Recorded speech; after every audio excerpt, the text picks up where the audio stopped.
My Zippo lighter always comes in handy. It has enough gas.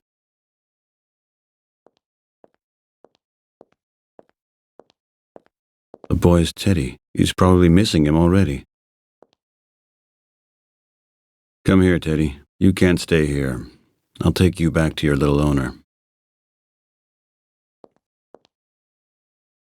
The family's name is Oswald, and I think I remember that he called his wife Debbie.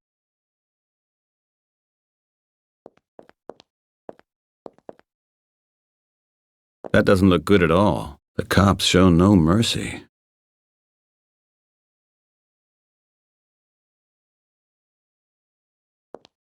Mrs. Oswald, I'm your neighbor. Peter Wright. No answer. I hope they're both okay. Mrs. Oswald, I just want to know if everything is fine. Mrs. Oswald, I just want to know if everything is fine. There's already the door to the living room. I can't just waltz in there.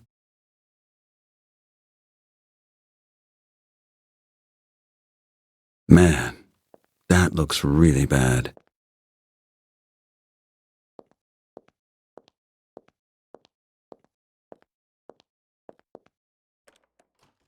Okay, let me check if everything's all right over there. Where's my messenger?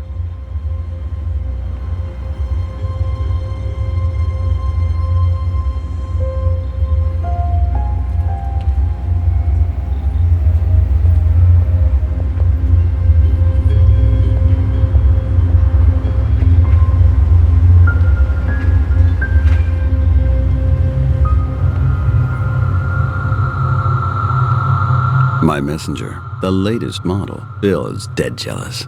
Oh man, I was afraid I'd lost it.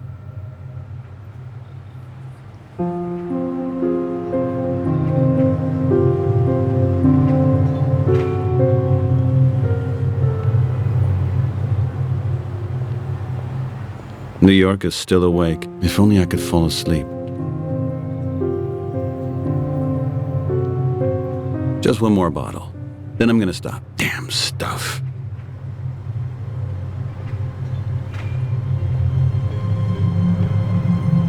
Great program, as usual. I could turn it off, but then it'll be quiet like a grave in here.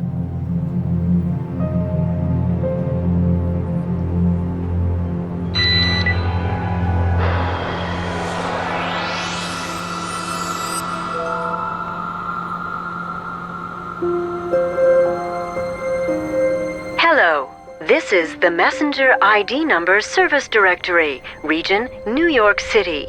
I am your electronic directory agent, Elena McBride. This service is free of charge for the first 30 seconds. Each following minute or fraction thereof will cost 180 credits. How may I help you? I need the messenger number of a family named Oswald in New York. Tillery Street, 352. Please specify your query. Spell the name of the individual you are seeking. O-S-W-A-L-D. Oswald. Your entry is being analyzed. We have found an entry in our database that corresponds with your query. The messenger ID is being transferred. Would you like to be connected? No, thank you. I'll call myself. Can I do anything else for you?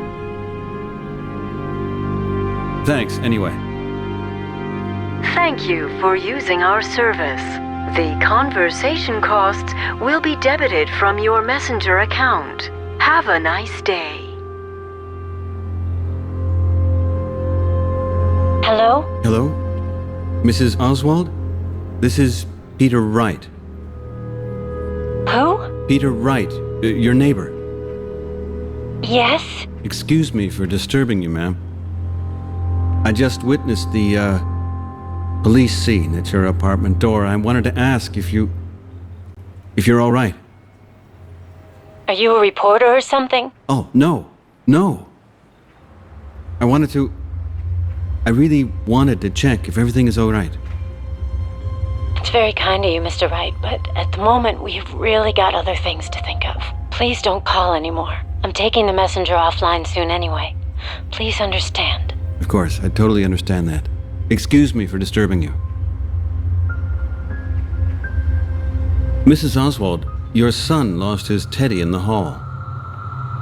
The teddy bear? If you would open the door for just a moment, then I would briefly come across the hall and bring it by. I won't keep you very long. Okay, just a moment, I'll open. Thank you. See you.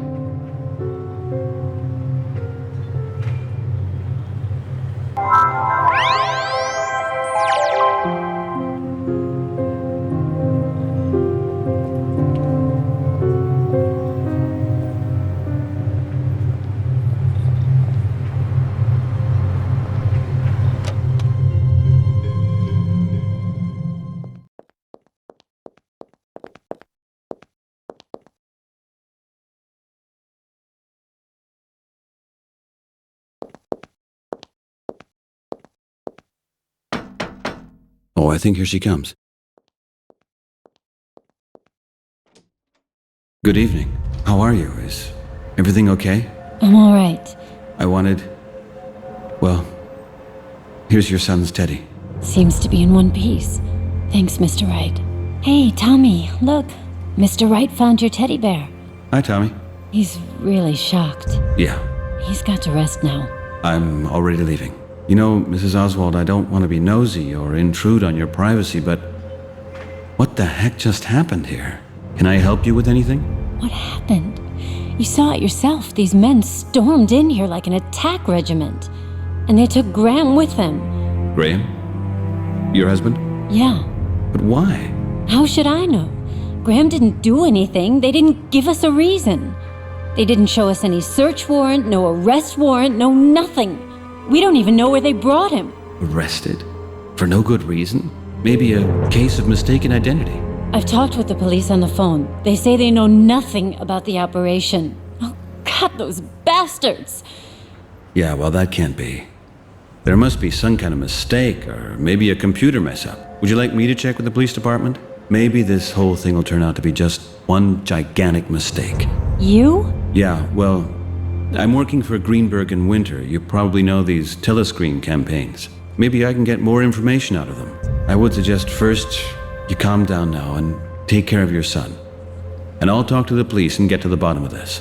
You'll see. Everything will be just fine. I'll come back later and check on you again. All right?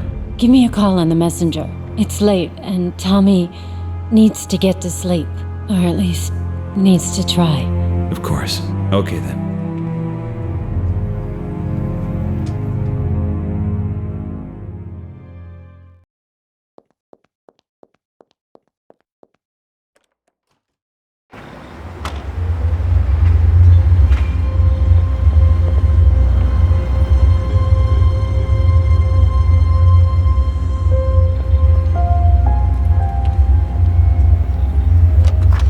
Well, that's pretty much what's left of my life. I should have taken more things with me when I moved out of our house, but now it's too late anyway.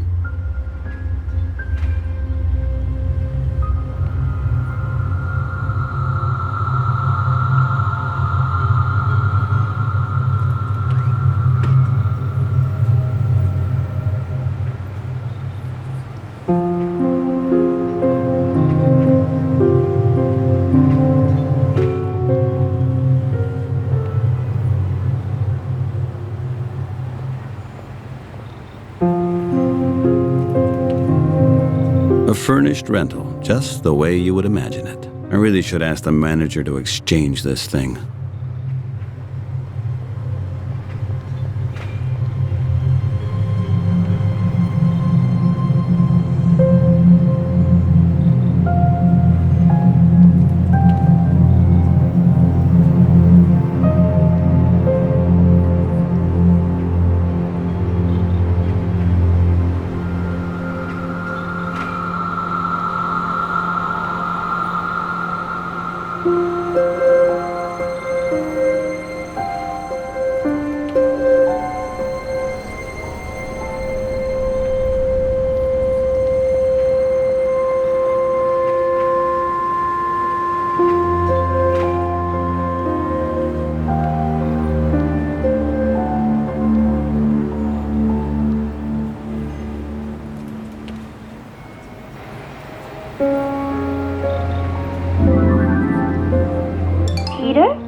still there? Peter! Yeah, I'm here. I'm back. There you are. What was wrong? I don't really know. The cops were just here. At your apartment? No, at the neighbor's. What happened? Was the music too loud? Well, that's not how it looked like. There was at least 6 cops dressed like a SWAT team, armed to the teeth. Probably a special unit. They forced the door open and a man got arrested. How exciting! Maybe you were living door to door with a felon. His wife was there too. And a boy. The cops' behavior was pretty violent. Know the family? Not really. I only met them in the elevator a couple of times. The guy helped me last week with my moving boxes. He was actually quite nice. Well, that's how easy it is to be tricked. Let's be happy that someone is worrying about our security. But hey, now let's get on with our conversation. You were telling me about your job. I found that very interesting. What exactly do you do at Greenberg in Winter? Don't be mad with me, Christine, but right now I'm really not in the mood for a chat. I know that. I didn't want to hurt you. I'm just trying to...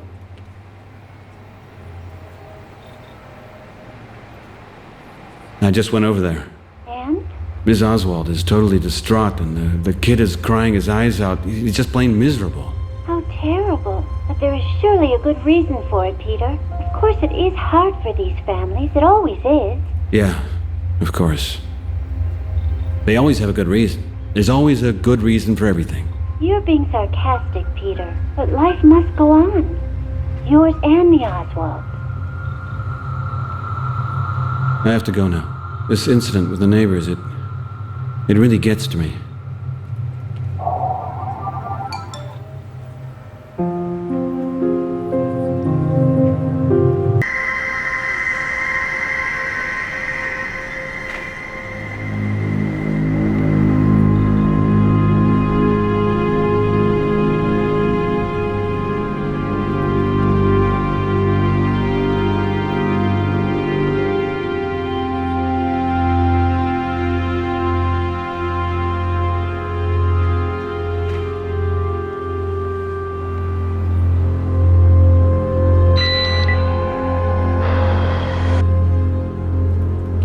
Hello, this is... How may I... I need the number of the New York Police Department. Your question is being analyzed. You wish to contact the police department. The messenger ID is being transferred. Your call will be directly rerouted to the police department in order to ensure that emergency calls are passed on as quickly as possible. Would you like to be connected? No, thank you. Thanks. Thank you. The conversation. Have a nice day. Police Department, New York? Good evening, officer. This is Peter Wright, Tillery Street 352. I need some information, please. Sir, this is the emergency number. Please do not block the line. I know, officer, but it's pretty much like an emergency. I would like to know if your department was called to Tillery Street within the last few hours regarding one certain Graham Oswald. You are not a relation, sir. I can see that here in the database. I'm not allowed to provide any information. At the most, I could tell you the current figures for the official statistics, which are also available via GlobalNet. According to the figures, no operation has taken place in Quadrant Brooklyn West 2 since last week. Does that mean not even a few hours ago? I will leave that interpretation to you. I cannot provide any information regarding individual cases. Then that means no operations in Brooklyn West. That's correct, sir. Would you clear the line now, sir? Okay. Thank you, officer. No problem, sir. This is really a bit strange. Mrs. Oswald? It's Peter Wright again. Are you doing all right? Can't sleep. Tommy's awake too. Have you found out anything? Well, it's really pretty strange. I called the police. Supposedly, no police operations in all of Brooklyn West throughout the whole last week. What is that supposed to mean? I don't know, Mrs. Oswald. It all seems to be pretty strange. I'll try to help you. We'll find your husband. Try to get some sleep. Tomorrow morning I'll talk to Bob at the kiosk. Maybe he noticed something. Quite possible that he was still open when this SWAT commando showed up here. Thank you, Mr. Wright. Just call tomorrow. I'm at home. All right. Talk to you tomorrow then. Don't dwell on it too much. And say hi to Tommy for me. Good night. Good night. Taking a little nap myself sounds like not such a bad idea. It must be way past 2 a.m. And around noon, the usual agency stress will start all over again. Maybe I can finally fall asleep.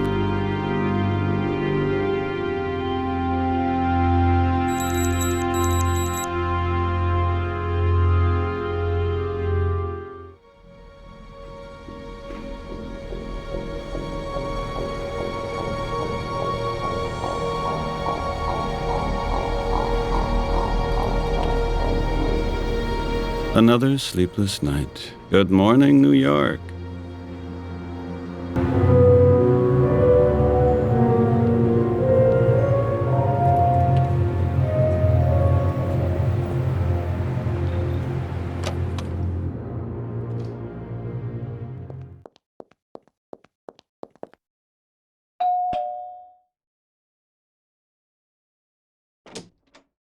Hello, Mrs. Oswald.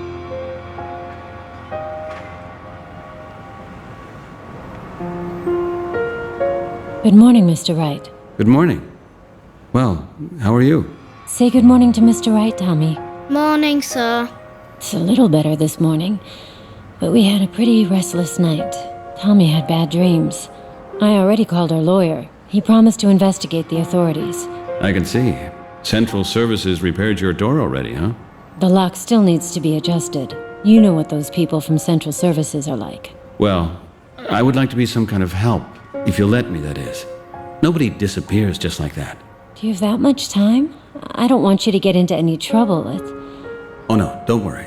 It'll be okay. I only have to show up briefly at the agency later. Otherwise, my boss will be all over me. But fortunately, our campaign is not starting for another 2 weeks. I'll try to get a few days off. I'll check on you later.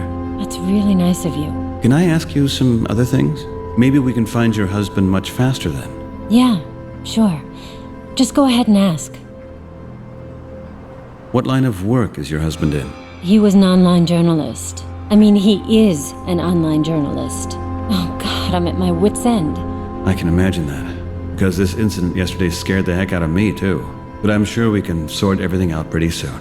Probably they got some data mixed up. Something like that happens at our agency all the time. I'm sure we'll find your husband before you even know he was gone. Or what was he working on most recently? He didn't talk much in the past few weeks. I'm not exactly sure. He seemed to be worried, but I have no idea what he was really up to. That could be a lead. You mean his arrest had something to do with his work? It's possible. We'll find out. How can I reach his office? He's a freelancer, Mr. Wright. He works for several papers. Does that mean he investigates and writes everything as a freelancer, and then sells his completed stories to the e-papers? Exactly. May I ask you one more thing? Do you have a recent picture of him that I could have? Nothing recent. Graham doesn't like to be photographed, not even at family gatherings. I believe Tommy has the only relatively recent picture of him. Can I see it? Oh, you can't really recognize him on it. He gave the photo to Tommy because he thought he looked so cool in it. He does look cool, Mom. May I ask you, would it be okay if I talk to Tommy for a moment? You can see that he's very down. This whole thing is just too much for him. Don't you have kids yourself? I saw a box of toys in the elevator when you moved in. Yeah. I have a son. Oh? Maybe he and Tommy would like to meet. Yeah, maybe. I think I have to get going now. I'll get in touch with you by messenger in case I hear something. Either by messenger or otherwise I'll call you here directly. Thanks, Mr. Wright.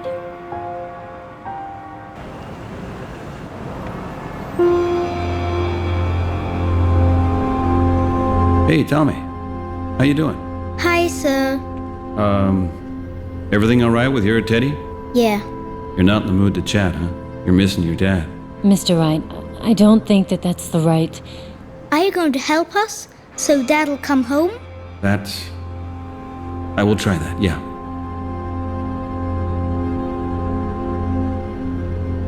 Would you like to tell me a little bit about your dad?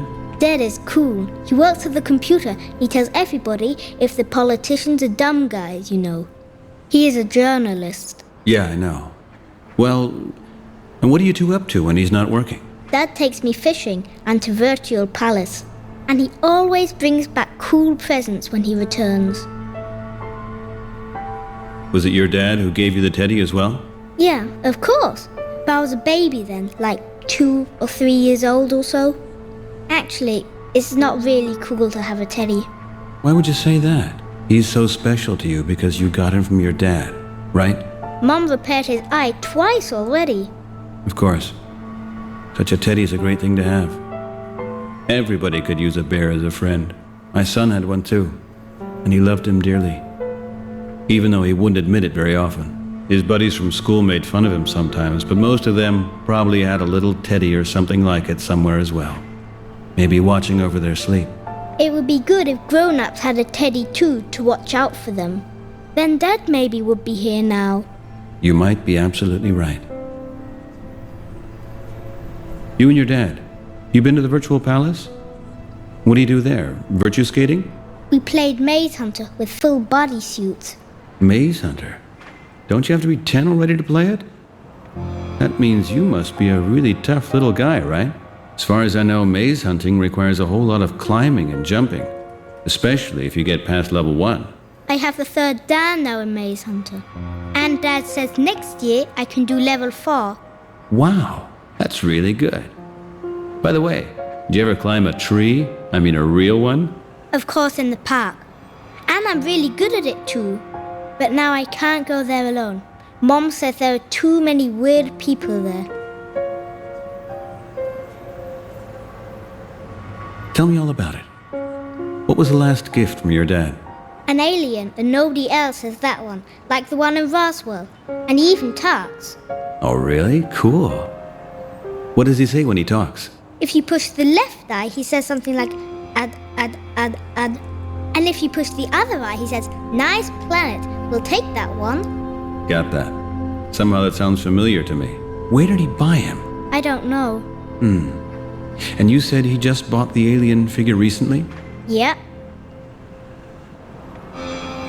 Let me ask you this. Could I maybe borrow this figure for a little bit? No, better not. What do you want it for anyway? Well, I thought this figure could help us find your dad. Toys can't really do that. Of course not. Toys can't do that.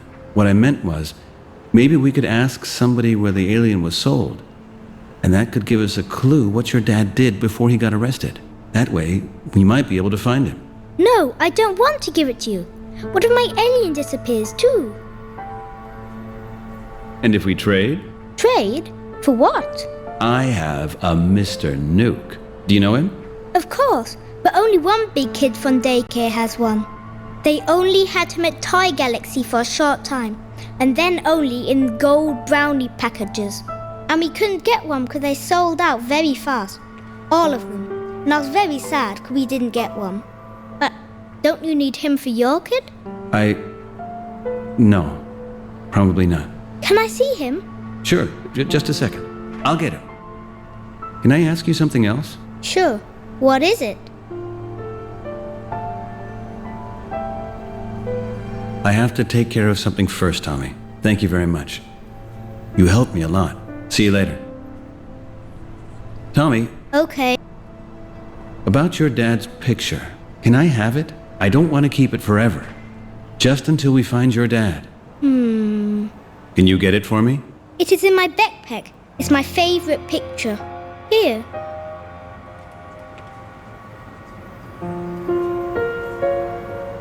You'd better not break it. I'll take very good care of it. Your dad didn't tell you by any chance where this photo was taken?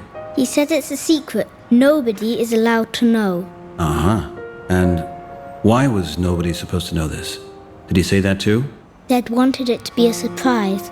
A surprise? Uh-huh. Your dad is a pretty mysterious man.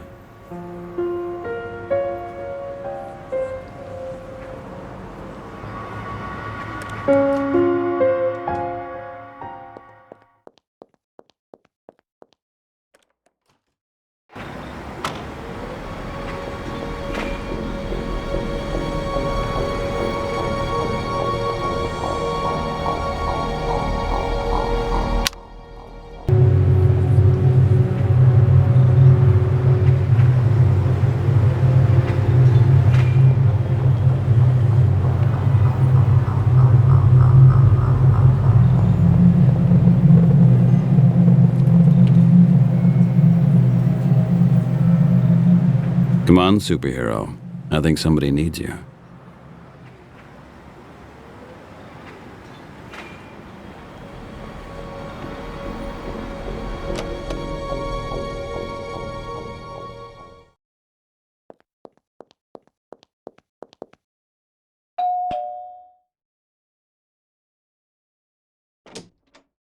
Hello, Mrs. Oswald.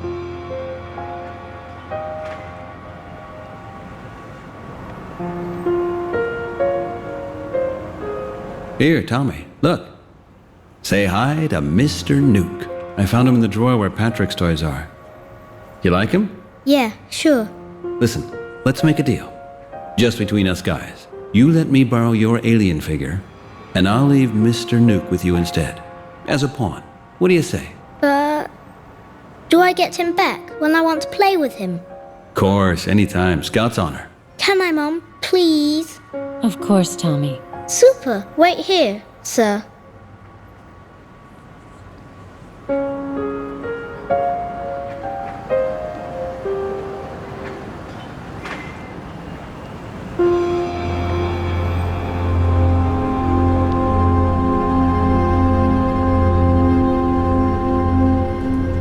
Okay. Treat him really good.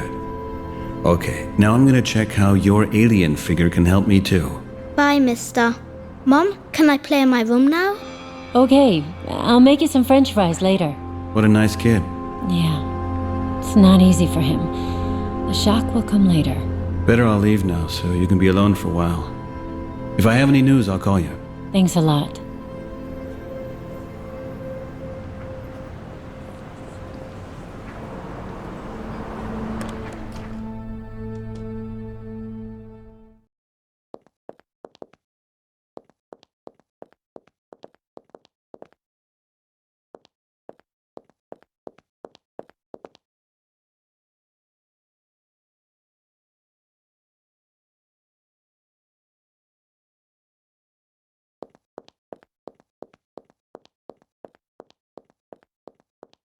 Locked.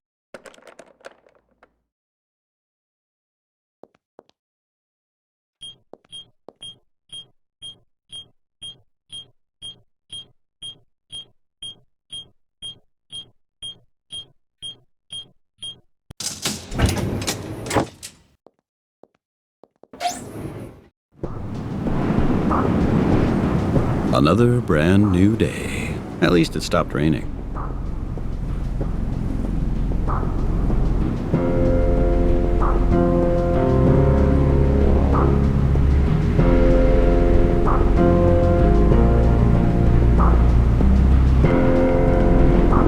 Well, who do we have here? Hi, Peter. Beautiful day, isn't it? Everything okay with you? Yeah, well, I'm doing all right. Come on, Peter. You can't ruin every day for me. What the hell is going on with you? It's really nothing. I'm just a little bit overworked. Overworked? You look more like you're lovesick. Or an ulcer. Or both. Something like that. And how's it coming on in your apartment? You like it? Have you finished furnishing it? Yeah, of course. It's totally cozy. You know what, Peter? Starting today, I'm not gonna sell you any more whiskey. Your answers are getting shorter all the time. I think your speech center is suffering. You're such a nice guy, Bob. It's good to have you around. Well, that sounds better. You're still not getting anything for free. So, what can I do for you?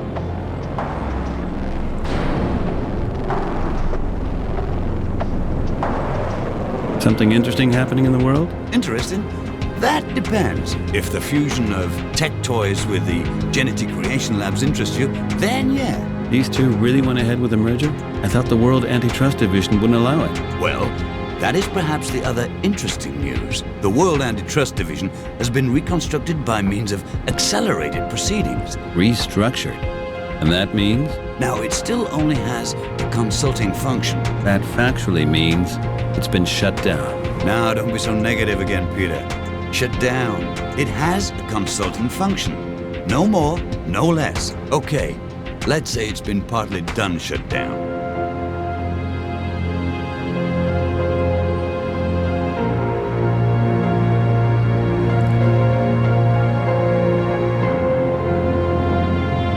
And how'd the Knicks play? Lost. Big time? Very high. Against the computer? Against the simulation of the All-Star team from 2040. Really? Oh my god. They're still programmed according to Delta 3 standard.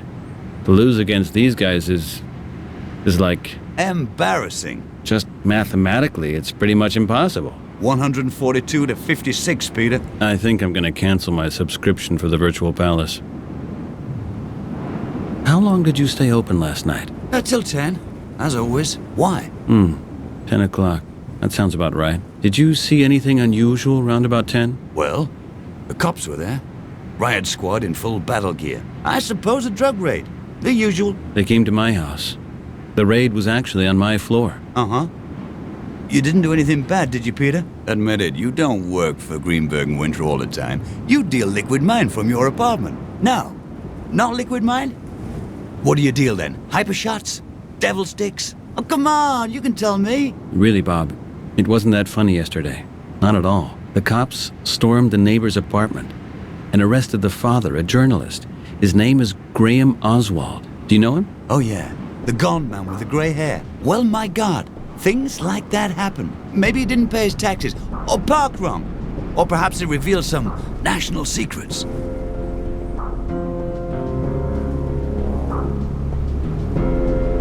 Was anybody else in the streets besides you, of course? Well, I don't think so. Or, wait a minute. These two young guys, yeah, they were there. Two young guys? What did they do? They plastered the posters over the telescreen again. Alien Attack Club. Onto that public telescreen that's down the street? Exactly, Peter. Smack dab in the middle of your expensive advertising displays. Well, they're pretty bold. Just a second, Bob. I'm gonna take a look at that. I don't see any posters there anymore. No, I know. Early this morning, there was a car from the Central Services there. They removed them again. They were also in your house. Yeah, right. There was a door to repair. What's all the fuss about this alien attack club anyway? No idea. Crazy stuff. In what direction did the cops drive off? Downtown, as always. Over there down the street, over the Brooklyn Bridge. Did you hear or see anything that was unusual? No, nothing. They stormed the building and came out with some guy. He resisted a lot and yelled something, but I didn't understand it exactly. He yelled something? Can you please think about it?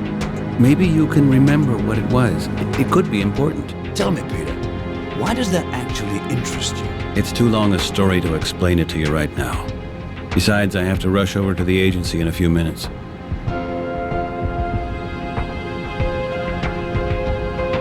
I gotta run, Bob. See you later. Okay.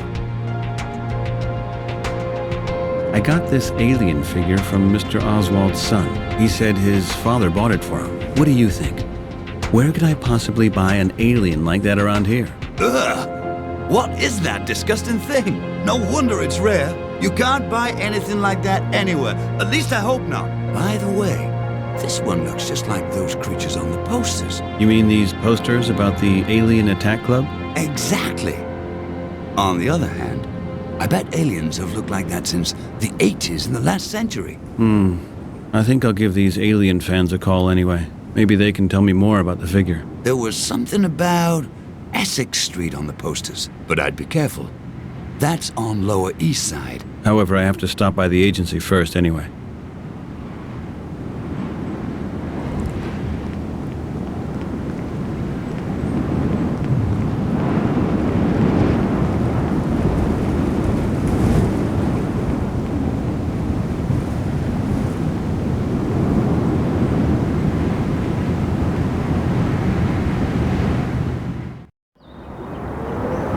During the day, the park's quite safe. Sometimes some freaks are hanging out here.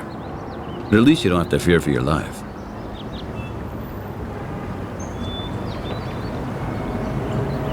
Nobody is close to you because he is close to you, and he keeps everything away from you. Your world is a gleaming bubble growing smaller and smaller.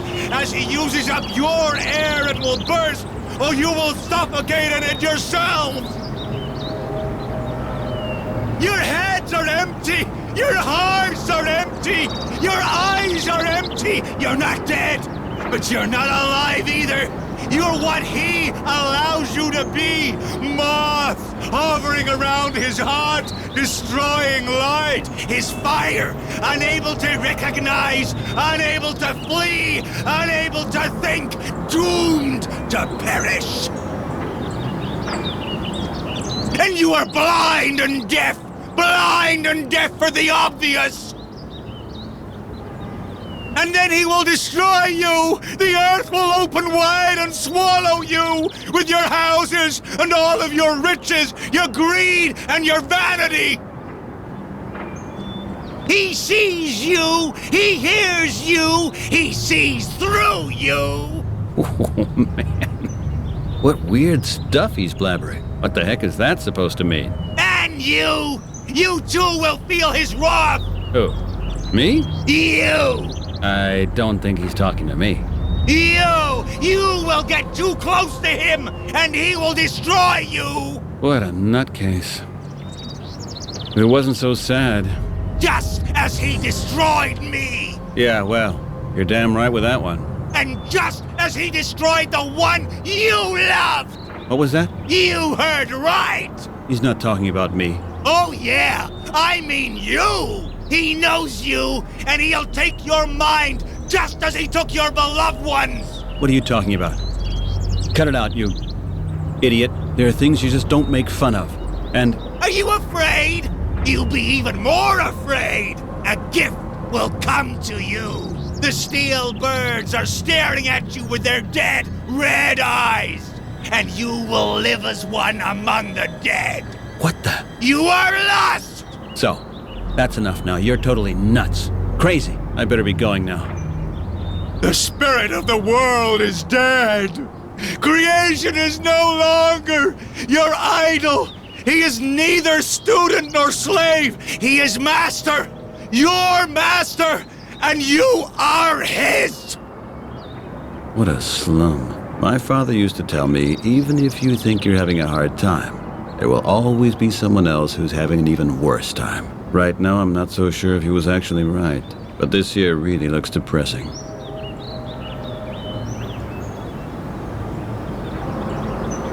And you are blind and deaf! I think I could use this wire.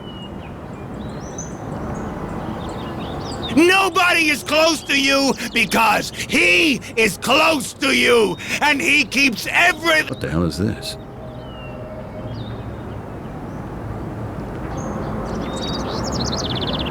In the heavens, in the... What the hell is this?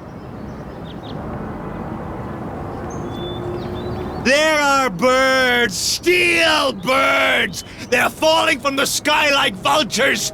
They rip out your thoughts until no more can arise in their place! And you, sleeping, buying, eating, and you live and die, and it makes no difference! In the heavens, in the stars above you, there are huge, violent machines orbiting. They will blast the thirst. Hello? Hello! Hey, what's up, brother? There you go. I almost thought you're planning on ignoring me completely. Sorry, brother. Sorry, but I really didn't notice you there. Is there anything I can help you with? And, do you have anything to smoke, man? Unfortunately, no. I'm sorry. How can you possibly stand it here? What do you mean, man? This is a beautiful park. The grass smells like grass, and the weather's really so fine. What I mean is, how can you bear to live next to this freak over there? What, man? Sorry, but you have to speak up some. The guru! Don't tell me his crazy speeches don't get on your nerves as well. Ah, him. Nah, he doesn't bother me one bit, brother. I don't hear him at all. But you're not playing that loud. What do you mean you don't hear him? Are you deaf? He's screaming loud enough to wake the dead.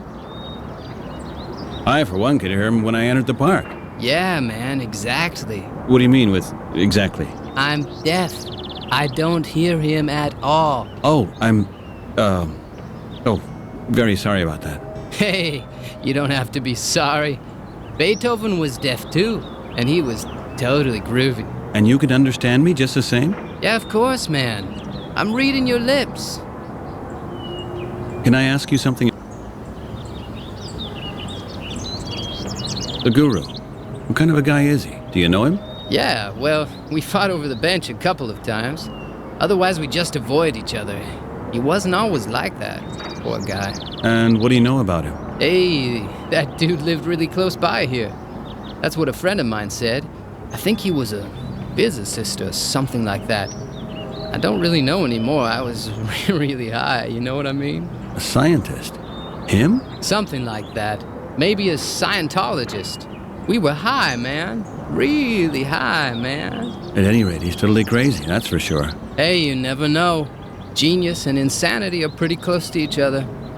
Maybe he understands a lot more than both of us together when we're high. Did I already ask you if you have anything to smoke? I think so. Damn, I totally forgot. What happened to him? How could he get like that? He was on vacation, I think. Some kind of yuppie space crap, orbital whirlpools and stuff. You know, all that junk you can win on the telescreen quiz shows? He won something, and that's when he went nuts up there. When he came back, he was like he is now. Does he talk about something else sometime? Other than his apocalypse theories? No idea, brother. He's even too high for me. You know what I'm saying? I gotta go. Okay, man. Hello? Hello? Hey. There you go. Sorry, brother. Is there any... And, Are you here every day? by the way, dude, you got anything to... I don't smoke. You are missing out, man. When I smoke, man, you know, I can, like, see the music. You know what I mean? I know what you mean. So where do you buy your stuff? I don't smoke. Oh, yeah. Sorry, man. I really just forgot. I go to these kids over in the Lower East Side a lot. The Nuclear Cafe, you know it? Could be. You should check it out. But you'd better change your outfit, you know? You don't want to stick out like this unless you actually want to get mugged. Yeah, I heard about that. How can you possibly stand it here? What do you mean, man? This is a beautiful park. The grass smells like grass, and the weather's really so fine. What I mean is, how can you bear to live next to this freak over there? What, man? Sorry, but... The Guru! Don't tell me his crazy but you're not... I gotta go. Take care. Okay, man.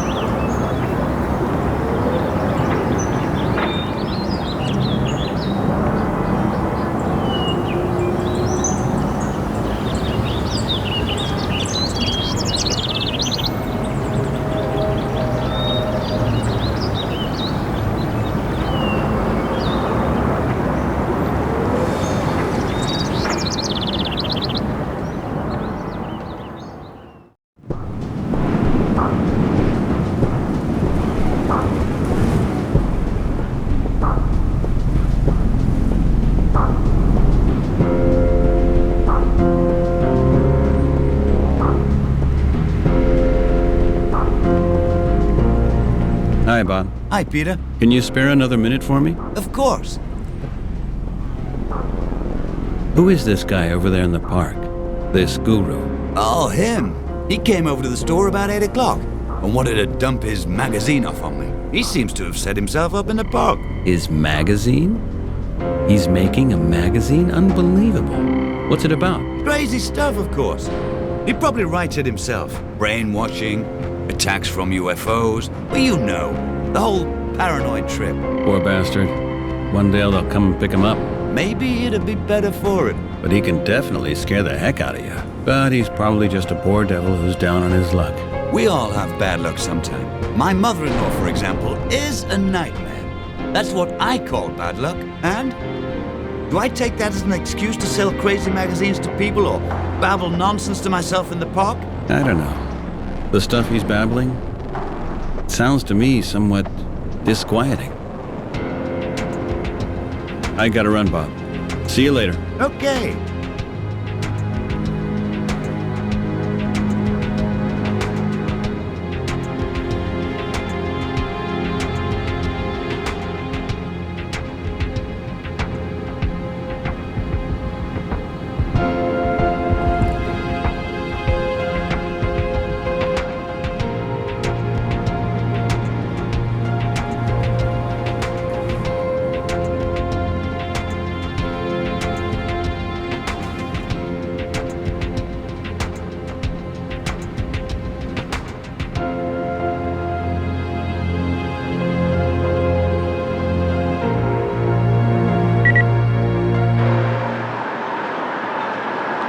Okay, there we are. Let's get ready.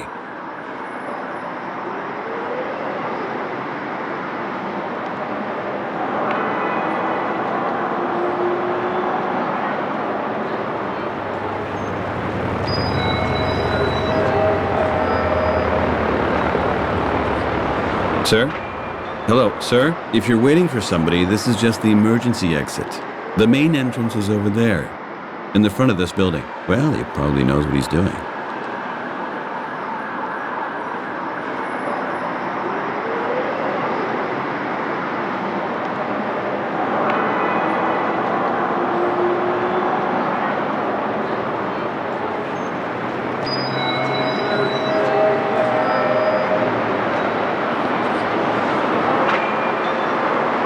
No, it's not working this way.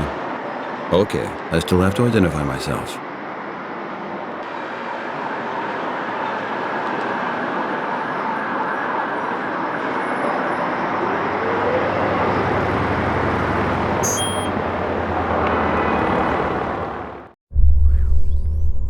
Voila, there we are again. Welcome back at the workforce. And there's my good old friend Claire.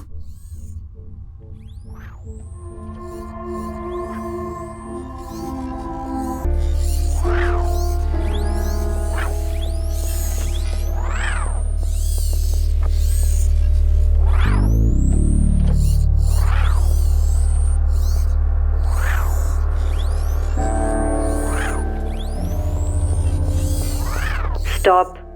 Please identify yourself. Hello, Claire. And? Everything okay? How did you manage without me? Please identify yourself. Aren't you happy that I'm back? Please identify yourself. I'm glad to hear that. And? How's Bill doing? Still on a diet? Please identify yourself. All right. Right. Peter. 73rd floor. Greenberg and Winter. Right, Peter, your details are being verified. Stay within view of this security check. Right, Peter. Quote your password for the elevator now.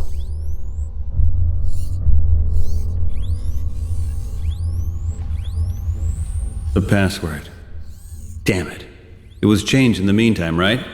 Listen, Claire, I only have the password from 2 weeks ago. It might well be that it was changed in the meantime, but I wasn't here. System information. If you do not have a valid password, you must have the system administrator issue you a new password. Yeah, I know. But that's Bill, and he's upstairs at the agency. Any other way to identify myself? I will issue you with temporary authorization if you agree to an audio-visual direct connection. Okay, agreed. I've never done this before, but I guess we can make it work, right? I will now establish an audio-visual direct connection with Mr. Greenberg. Please look at my face. Mr. Greenberg will now be able to communicate with you through my interface. Okay, fine with me. Mr. Greenberg, a person identified by the messenger ID 1245624569987 has entered the building. The person claims to be Peter Wright. Can you verify this information? Right. Hello, Mr. Greenberg. What's up? Problems with Claire? You should know her. I thought Bill gave her an update. He did, but the wrong one.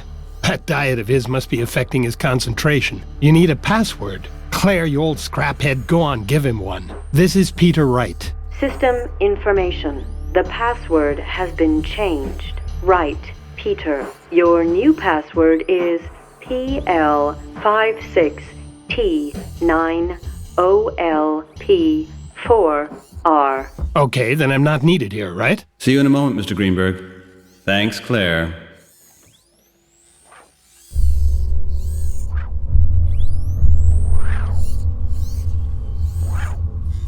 Stop. Please. All right. Right. Right, Peter. Stay within. Right, Peter. Quote your password. Of course. Give me a second. I think...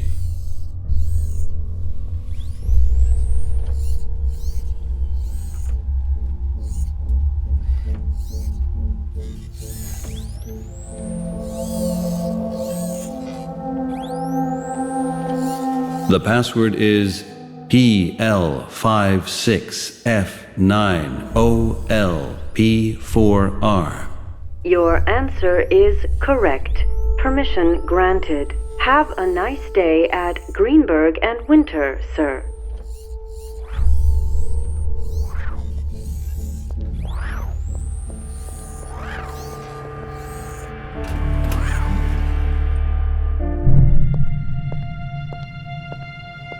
This campaign requires a lot of work, especially since almost everybody's on vacation right now. I'd better not disturb them.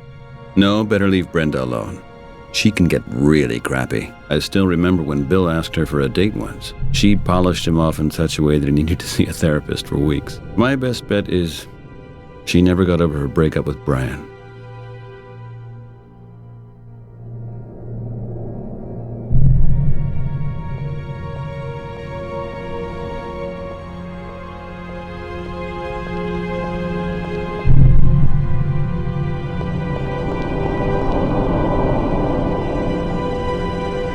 Hey, Brian. Hey, Peter. It's great to see you again. Hang on a second, I'm almost finished here. We missed you. Have you... Yeah, I'm totally fine. No, I didn't see a therapist, nor did I try to kill myself. Everything is fine, okay? Oh, please, I'm sorry. I just wanted to ask how you were. Won't happen again. I'm sorry, Brian. I didn't mean to brush you off that way. I'm just somewhat beside myself, that's all. Anyway, what DEF CON do we have? Have you seen it? DEF CON 3, like every other day. Man, you sound so much better already. All right then. Let's plaster New York with our telepics again.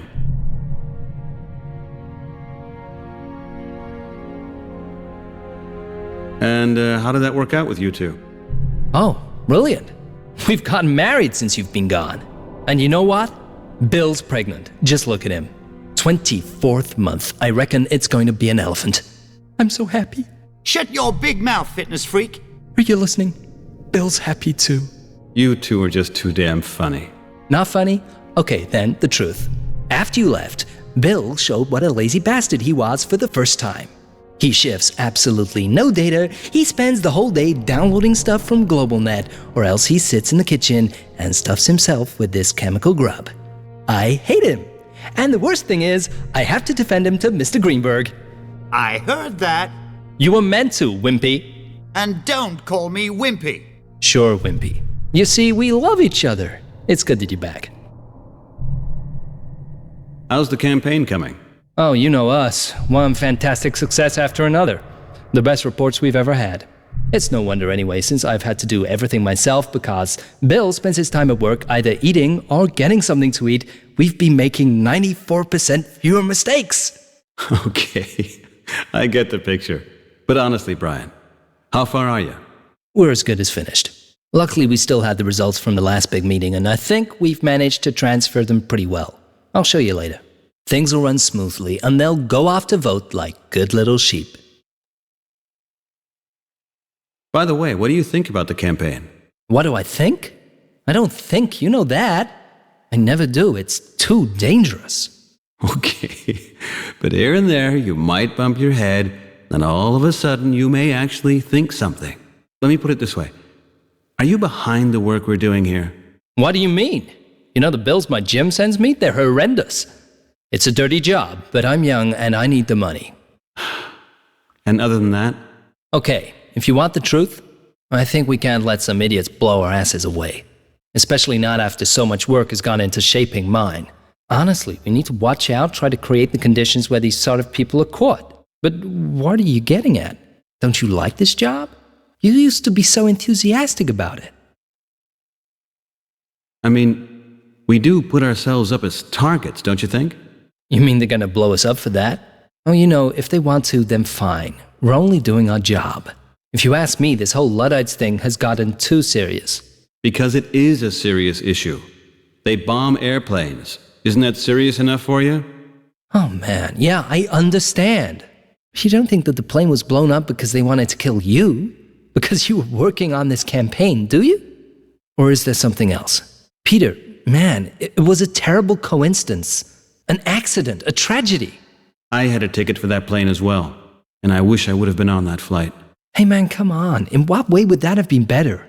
I would be with Laura and Patrick. We would be together, wherever that might be. I'm sure that the two of them are someplace beautiful. And you can always be with them in your thoughts. Yeah. Well, how would you know? Peter, I'm not good at these sort of things, but you'll get through this. We're here for you. Do you hear me? Yeah. Thanks, Brad. There's something else. Can I ask you something else as well? Yeah. Can I talk to you very quick? It's personal. Sure, what is it then? Let's take a walk to the kitchen, shall we? Okay, you go on ahead. I'll be right there.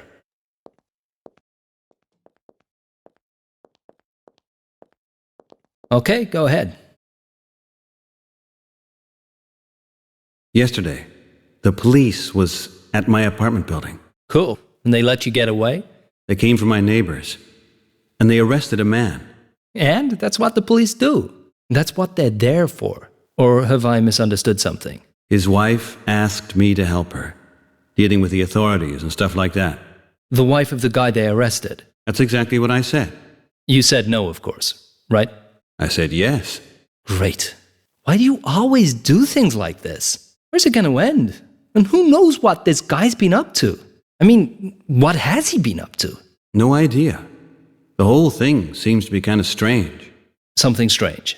That sounds really great, man. Listen, today you're making a few calls for his wife. Tomorrow you'll be hiding drugs in your apartment. And the day after that you'll be in trouble yourself. I think now you're painting everything just a little bit too black. I've had experience of this sort of thing. So you think I should stay out of it? Of course. I don't understand why you even want to get involved in something like this in your situation.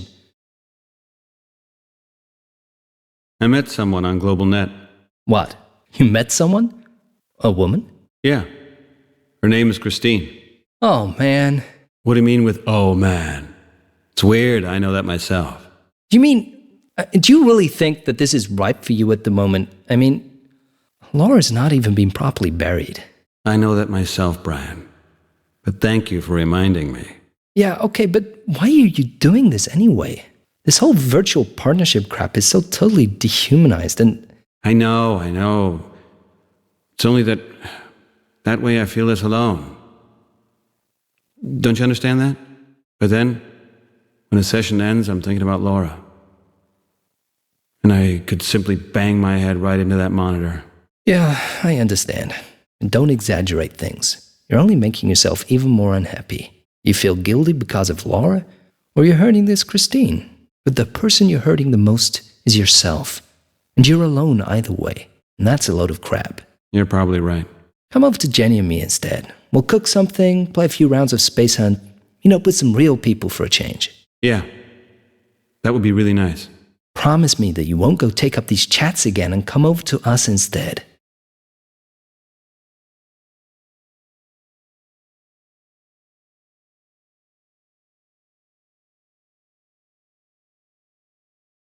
I promise. Okay. Jenny will be so happy to have you over again. You can spill beer on our sofa again, like you do every time. Thanks, Brian. You're a real friend. Yeah, I know. There's something else. Okay. I think we... Yeah. All right.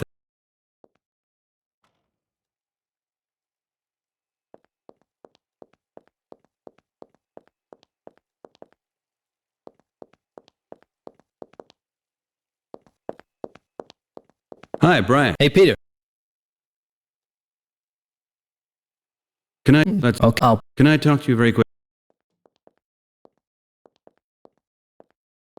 Okay, go ahead. And how's Jenny doing? Well, she's happy. Having a pool is her lifelong dream. It doesn't matter that I had to sell my soul in the next 30 years of hard work to Mr. Greenberg. His collection of souls has to be enormous by now. Yeah, only the devil himself has more. But really, Jenny's on cloud 9, and I sit by the pool and feel like a king. I dip my feet in the water and think to myself, hey, not bad for an Ex-con and former hacker. Shh! Are you mad, man? Be quiet. Mr. Greenberg must never know about that. You idiot. Did you actually tell Jenny in the meantime about your past? No, I just haven't got round to it. Not yet. I'm going to, for sure. At some point, you have to come clean, Brian. I'm sure she won't bite your head off. At least not right away. I'm not so sure about that. You know how brutal the cops can be sometimes. Okay, I think we... Yeah. All right.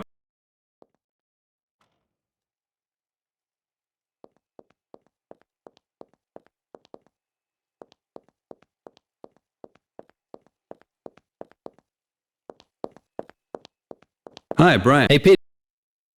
I saw we have a new upload terminal. Yeah, our computer genius Bill configured it. It only took him 18 hours. A new record for him. Go, Bill! Just shut your mouth, Brian. Otherwise, you can set up your own messed up configuration systems yourself next time. All right. So, really, Peter, the new system is brilliant. We've got access to all the displays from a single source, and we can load up content for individual displays. And that means no more trouble with these on-site installations. Exactly. About time, too, if you ask me. Bill figured this out so he doesn't have to leave the office anymore. He just doesn't fit in the SAC cars. How come we got this new system all of a sudden? I was amazed too, really. After all the trouble with the electronic applications, I honestly thought we'd have to wait until Christmas at least. But then everything went really quickly. Pretty amazing. How'd that happen? I think after our security checkup was done, they really hurried up in giving us good equipment to work with for the start of the new campaign. Do I have to know any specifics about this thing? No, just put the disk in, press upload, done. No problem. I'm going to take a look at it. Okay, Yeah.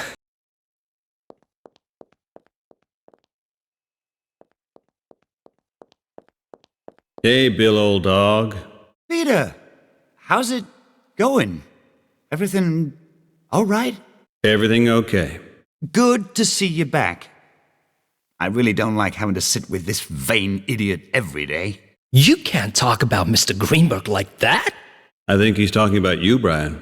Can you please tell Brian that I can manage without his jokes today? Can you please tell Bill to stop getting popcorn crumbs in my keyboard?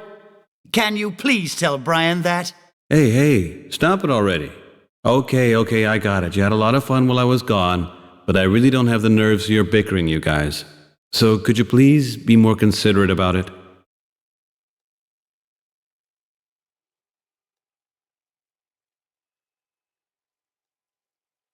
Let's chat for a few minutes. Sure. Looking good, Bill. Did you... Yep.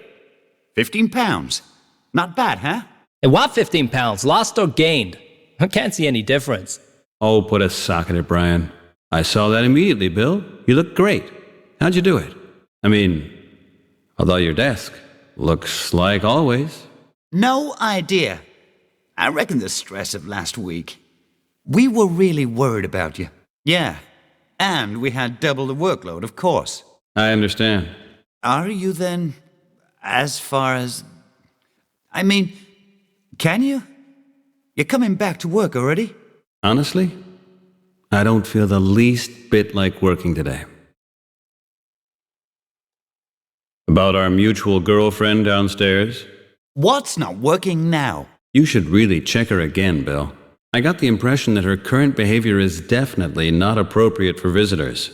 How come? I've rerun the update. What does she say? It would be best if you would listen to that yourself. I suppose that Brian might have had a hand in that. The sex plug-in. Something like that. Actually, it's really pretty embarrassing. Like in kindergarten. But that's gotta wait. I've got things to do here. By the way, could we go over some job-related things real quick? There are some things that are not quite clear. Sure. Go ahead. How's it going on your end? Did you get a handle on that thing with the displays? Yeah. We had loads of trouble with the network distribution. The satellite connection was really unstable last time. The communication authority claimed they were just updating software, but I had the impression that they were changing half the system. But now everything is up and running again, right? Like clockwork. You must have a display in your area. Yeah. A 519er is hanging there, just across the street from Brooklyn Park. And it worked all right? It worked all right. Right. Everything is all right then. How's it going with the slogans? Do you want the truth? Absolutely. Completely honest. Well, don't take this the wrong way, but I really don't like them. I find it all really dull and authoritarian. You see, and that's why you're system programmer here and not content director. Because the only two things you know about are popcorn and your computer. Please, let him talk, Brian. I really want to hear it. I don't have the best feeling with these slogans myself. It disturbs me. This entire campaign sounds like something out of a police state. We've got 38 million telescreens out there, and on top of that, there are millions of home screens. We reach everyone, Peter. Everyone. Is this tone necessary for our target audience? Do we have to do it this way? I'm a little bit surprised myself. Our slogans make it sound as if people have no choice. Do they have one then? Of course they have one. What is it? They can always vote against it. Which we don't want. Exactly. Therefore, the slogan has to be phrased in a way as if we know we're going to win. Then, we are really going to win. Brian's right. Keep thinking about it. I'll upload anything that the two of you can come up with. You honestly think it's that bad? Don't take this the wrong way, but to me, it sounds like something written by someone having a hard time, who wants to use aggressive slogans as a form of revenge. Maybe that's actually the case. But, however, we don't have a choice anyway, Brian. The campaign is our job. Let's do it, and do it good. By the way, how did it go with Mr. Greenberg? What? You mean after the warning? Exactly. Could you straighten it out? I got away with it again. And what did he say? He said I mustn't do it again, and the security firm demands a fine, which of course will be... taken out of your salary. Of course. Of course. But that's okay. I've turned the whole thing around. It's working perfectly again. Bill, I need to use the upload terminal for a moment. Sorry, but I'm right in the middle of something difficult here. I've got to finish that first. It'll only take a few minutes, Bill, I promise. A couple of minutes. I know what that means. I've got to do my work, Peter. You can do it when I take a break to get something to eat. That'll be soon then. I wouldn't be so sure of that. I've still got another 15 pounds to lose. Come on, Bill, it's urgent. What's this really all about then? I, have to make myself acquainted with the system. Sure, I know you do. But you can do that when I'm finished here. Otherwise, just do it when I'm on my break, okay? Okay, I gotta go now. Right. Okay then.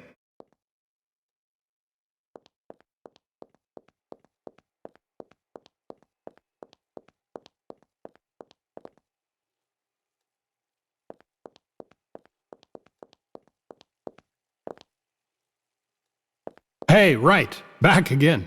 Good to have you back on board. Excuse that small problem with Claire. Bill will have to take a look at it again. Oh, that's okay, sir. I think I can manage now. Although the new password is not exactly easier to remember than the old one. So how you doing? Feel at home in your new apartment? Yes, sir. So far, everything's just fine.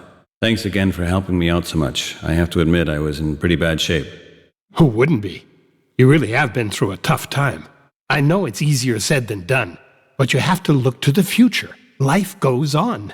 I would just hate to lose a talented guy like you. So, welcome back. Let's get cracking and make some dough. Let's get busy. Mr. Greenberg, I would like to talk to you for a minute. I actually have an appointment just now, right? You know, the United Bank Trust budget. We really have a big thing going there. It won't keep you very long. Okay, what's up?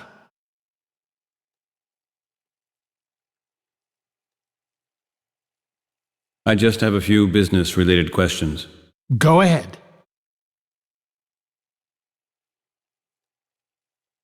Regarding the campaign concept, I'm not completely up to date. Would you mind bringing me briefly up to speed, especially when it comes to our most recent campaign work? Oh, yeah, certainly. The campaign is still running through Phase 1 at the moment. Bill and Brian have spent the last week mainly developing the graphics for the new slogans. You'll be glad to hear that we've included one of yours. Yeah, that's great. Did you start the tests already? At the moment, we're running some test displays in the suburbs, and we're busy collecting responses from our target group. The figures are pleasing. We're getting a huge amount of feedback.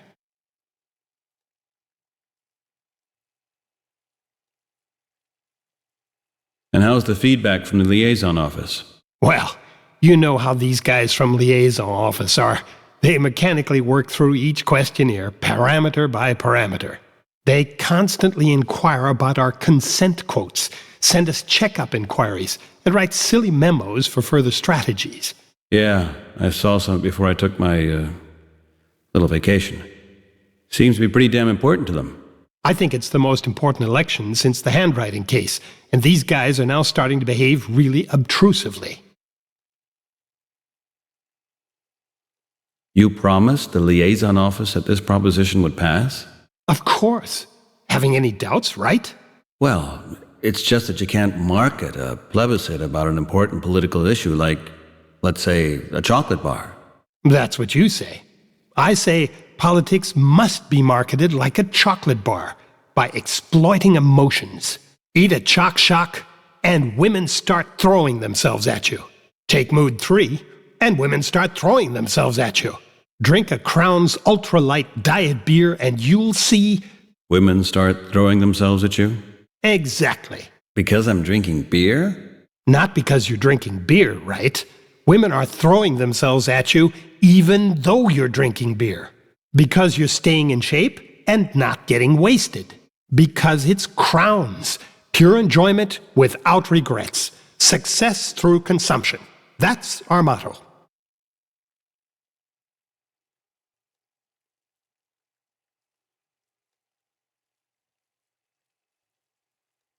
You know, I have a bad feeling about this campaign.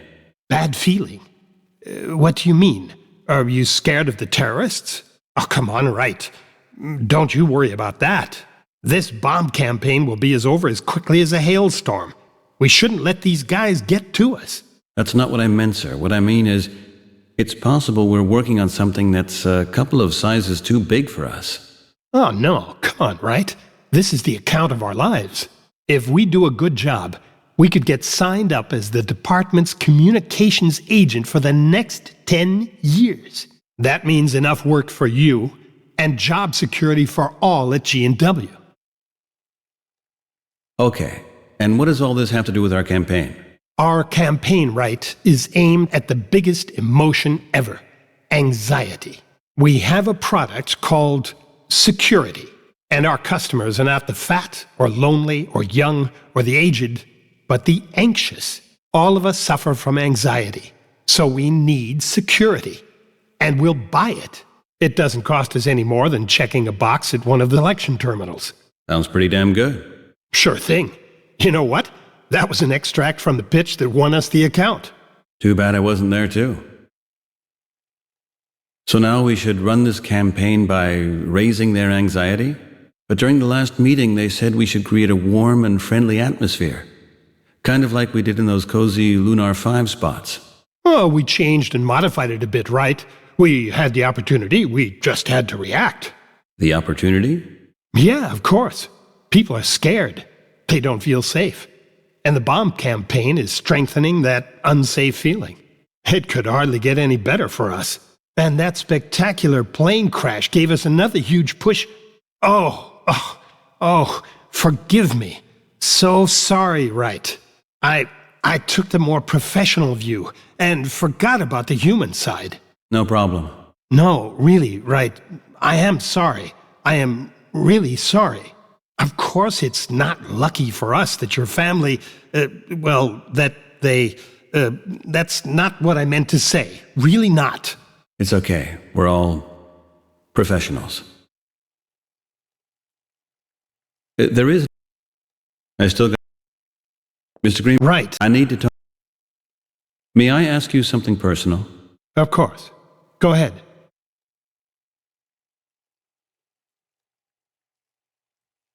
How are Fiona and the kids? Everything fine? Great. They're doing just great. Fiona's on vacation as we speak. At first, she wanted to accompany Walter's wife, who managed to get a free ticket for Lunar 5, but it didn't work out. Mr. Winter is on Lunar 5? No, he's in Beijing, because of the United Bank trust negotiations. Only his wife Helen is there. And Jason? Jason has become a real math genius. He's doing great at school now and getting straight A's. Your idea with the extra tuition really paid off. That young teacher, the one you recommended, what's his name again? What? Oh, the teacher, Ashcroft. Peter Ashcroft. Ashcroft, yeah. He's excellent. Even though I thought his hourly rate might be a bit too high, I have to admit he was worth every cent. Yeah. You know, I wasn't good in math at school myself. Only once we started learning finance mathematics did I start finding numbers interesting. Taxes, interest rates, the stuff one really needs in life. Get it? Yeah. Right. Are you even listening to me? What? Of course I do. Sure I do. Yeah? What did I just say? I'm sorry, sir. I was lost in thought. I notice you're not completely back on track. Oh well, it'll get better. I have a sleeping problem lately. It totally wears me down. That's normal, knowing what you've been through. What could I do to improve that? Got some advice for me? You're asking the wrong guy. I only sleep about 4 hours every night. Maybe you should try some relaxing exercises, or check out what Cubichem has to offer. I don't take that stuff. Well, then you're missing out. The human body is nothing more than a machine. It works at your command, if you know where the switches are. Cubichem's products know where those switches are. Just take 4, sleep 3 at night, and I assure you, you'll sleep like an angel for 4 hours. You'll wake up feeling like a new man, and that's without an alarm clock. I was always convinced that I could handle everything without using any of these designer drugs. Hey, designer drugs? What are you talking about? Are you calling me a junkie, right? Of course not. What I meant was that sleep should come naturally. Why? What's natural about our jobs? What's natural about our lives? Our bodies have just been constructed wrongly in certain parts. Come on, help your body along and you'll discover the spirit will automatically follow. You told me once that Fiona hasn't been feeling well for quite some time. Oh, yes, but that was long ago and fortunately over with. It was about her miscarriage, right? Huh? How did you know that? You yourself told me that. I did? Oh, well, that's possible. But I really don't want to discuss this right now. You probably have a lot to do, right?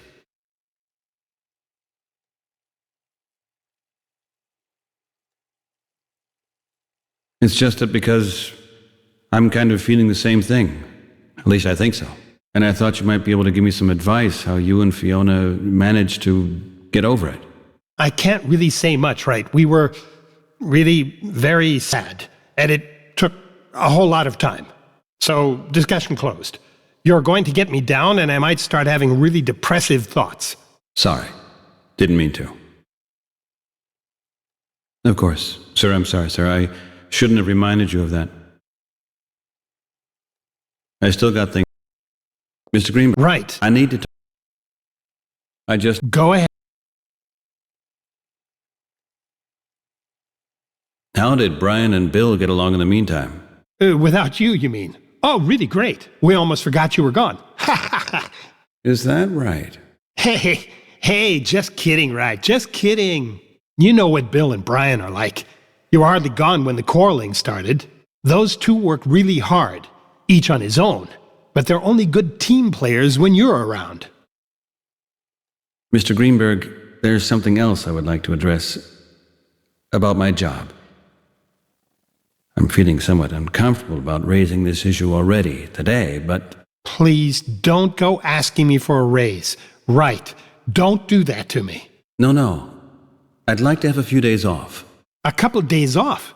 You just been on vacation. Besides, you can't take off again. You just got back. Well, okay, I get it. You need more time. Time for yourself. That's one way to say it. I understand. But in the long run, I don't think this is going to do you any good. You need your job, your colleagues, to be kept busy. This brooding and doing nothing will only do you harm. It's not the first time I hear that, sir, and thank you for your compassion. But would it be possible anyway? I think Bill and Brian could do a few more days without me. Well, okay. Go and take a little more time off. Go and get your life back on track, and your apartment, of course. When am I going to see you again? Next Friday? Listen, let's say Thursday. The days you take will be considered unpaid vacation, and you can catch up on the lost hours next month. Sound okay to you? That sounds... okay. Thanks, Mr. Greenberg. Well, what are you waiting for? Get out of here! Dare I ask what you're going to be doing with the time? Okay then. I'll go and take care of my life. Deal with some official paperwork, buy some furniture, stuff like that.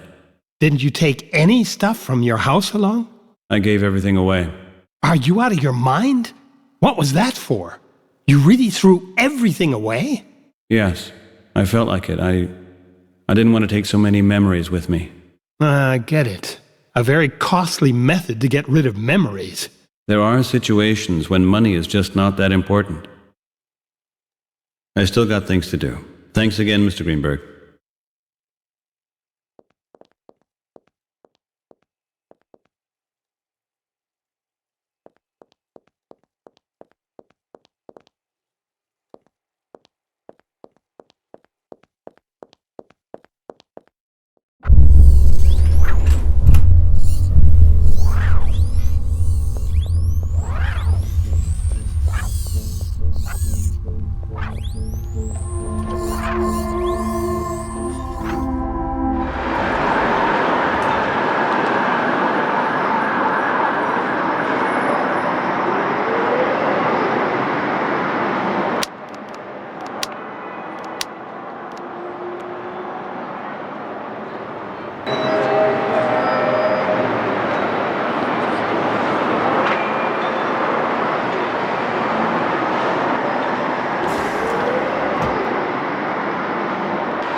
What's walking down the street, man? Some kind of maldito yuppie from downtown.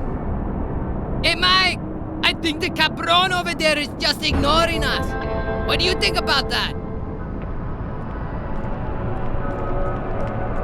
Essex Street. This so-called alien club must be somewhere around here.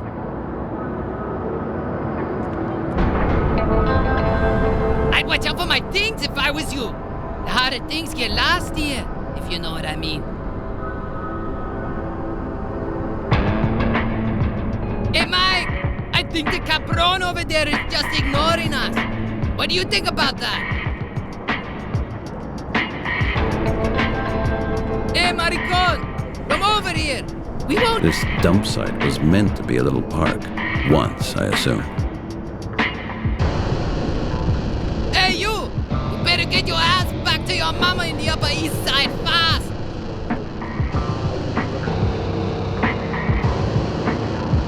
Look at his shoes, man. Yeah. Burnt down and looted. It probably happened during those riots year before last, when because of police brutality an angry mob vandalized this part of the city.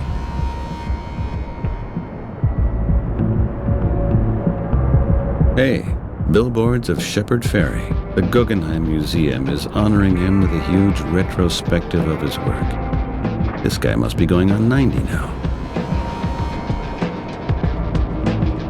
Hey, you better get your ass back to your... That looks pretty trash to me.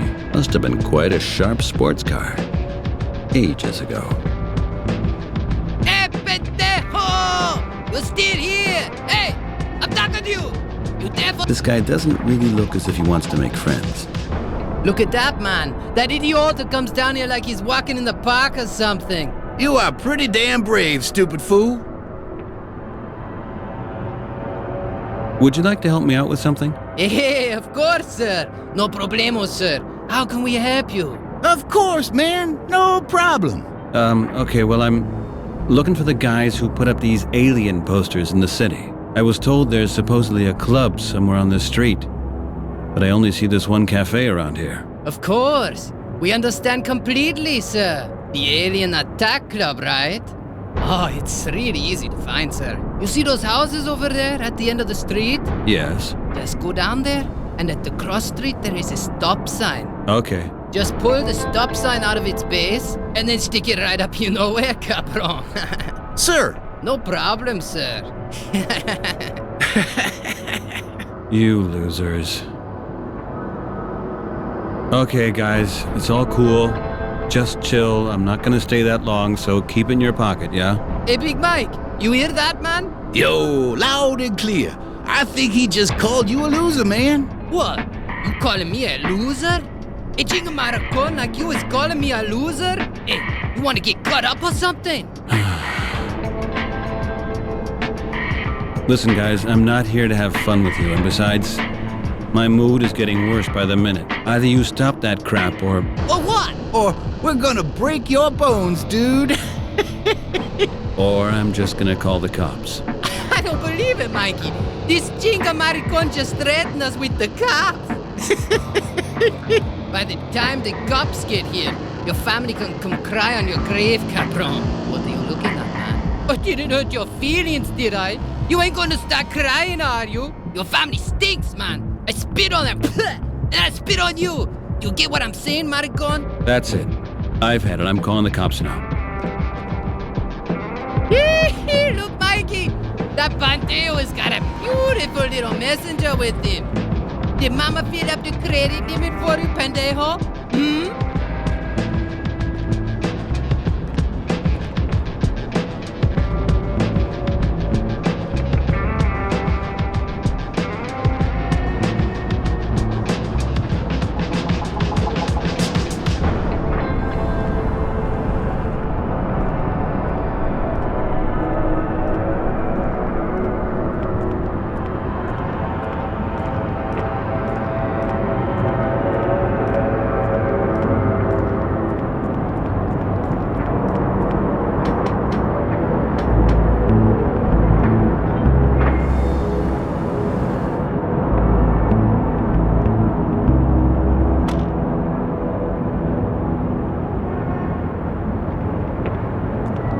Hey, what's up, man? You got a problem? Oh, no. That couldn't possibly be, right? I was just mugged by you. Other than that, I'm just great. Okay, check it out, man. Take some advice from good old Big Mike. Take it easy. Forget about it, okay? You and your friend, you're quite some originals. What is this thug doing with my messenger now? Come on, man. He's just going shopping. Shopping? Well, that's just great. He like video consoles, bro. Always wanted one since he was a kid. I'm moved to tears. And that's why you mugged me? Take it easy, man. Juan just got out of jail. Why did he do time? Attempted murder, bro. I think you got off easy. I mean, it's better your messenger is gone than other things, if you know what I'm saying. Oh, murder. Got it now. Listen, can I ask you something? Depends. I would like to know something about you. About me? Cool. It's almost never about me. Why don't you just get a job instead of hanging out here and mugging people like me?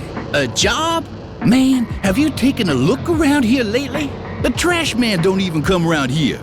You won't find a job in 100 years. That's still not a reason to turn into a criminal. You could move someplace else, or maybe open a store yourself. Uh-huh. Tell me, bro, are you a probation officer or something? Or some kind of finance wizard? What kind of store should I open, in your opinion? Oversized? Something. Anything that doesn't involve sticking a knife in someone's face, maybe. Hey, yeah, I could sell knives, maybe. That's not bad, man. Butterfly knives, butcher knives, switchblades, carving knives, chicken scissors, razor blades, scalpels. There are all kinds of possibilities. Now don't look at me like that, man. That was just a joke, okay? Sure, but maybe, just maybe you could find a different line of work. I mean, one where criminals and psychopaths are not your mainstream of income. You never been here in the Lower East Side before, have you? You don't seem to have any idea how things work around here. Besides, what's up with all this bling, man? That's all family inheritance, man, from white gold. The dowry from my great-grandma. I'm gonna buy my bride shoes and a dress with that. You are not serious, man. Of course not, bro. That's all cheap crap from the junk shop. 'Cause it's cool, bro. You know, if one of me didn't have an important appointment right now, I'd give you some schooling, bro. So you wouldn't have spent the rest of your life walking around here like a loser.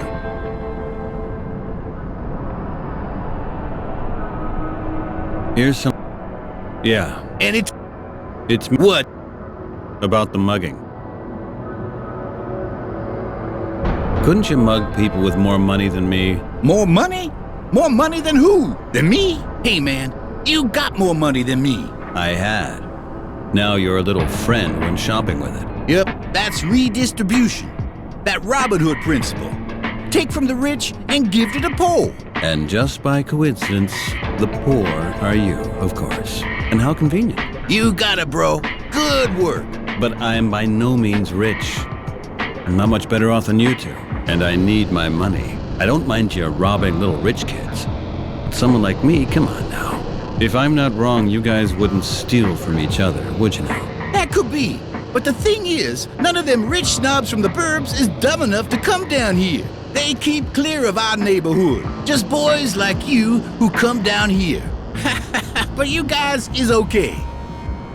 You think you can get away with this? If I would go to the next stationary messenger and call the cops on you, chances are not too bad that they will get you. Hey, thanks for worrying about us, man, but it ain't necessary. The cops don't come around here no more, man. They smashed our neighborhood to bits and ran the Luddites out. Nobody's interested about us here. If you don't act totally dumb, then you can make it out of here with just a little robbery. You just get rid of that messenger after. That's the trick. Just a tip, bro. Just in case you want to change fields. Well, who knows? Maybe then I'd be much better off right now. I'd still have my messenger for one, and I wouldn't have any trouble with guys like you. We got a problem? There ain't no problem between us, man.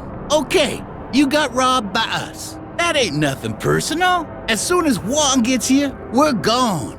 Then you can chill out. It's worth something, isn't it? Here's some... Yeah, well, take care. Anytime, brother.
Maybe nobody's home. Maybe nobody's home.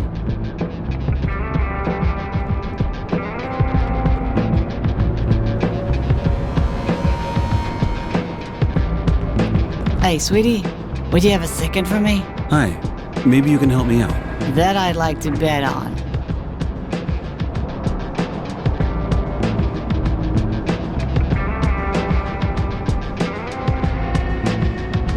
I'm looking for an alien attack club. Aliens, huh? Well, if you ask me, the whole district is full of them. But I have an outer space offer for you. How about that? Half an hour of zero gravity at my place. You only need 500 credits. The offer is really tempting, but no, thank you. Too bad. Don't think about it too long. 500 credits? Isn't that a little bit overpriced? Honey, you won't have any second thoughts about the price when we're done. Oh, I'm sure about that, but still no thanks. Let me guess, usually your customers have a lot more money. What are you doing here, so alone? Hey, what does it look like? Yeah, all right, got it. Dumb question. But isn't it pretty dangerous around here for a woman? Oh, what? Not at all, big boy. I can look after myself. That you could bet on. Everyone knows me here, and no one would dare touch me without permission. It's only dangerous for men and strangers, especially male strangers. Great. That's just what I wanted to hear. Another question. What kind of club is that across the street? You mean the Nuclear Cafe?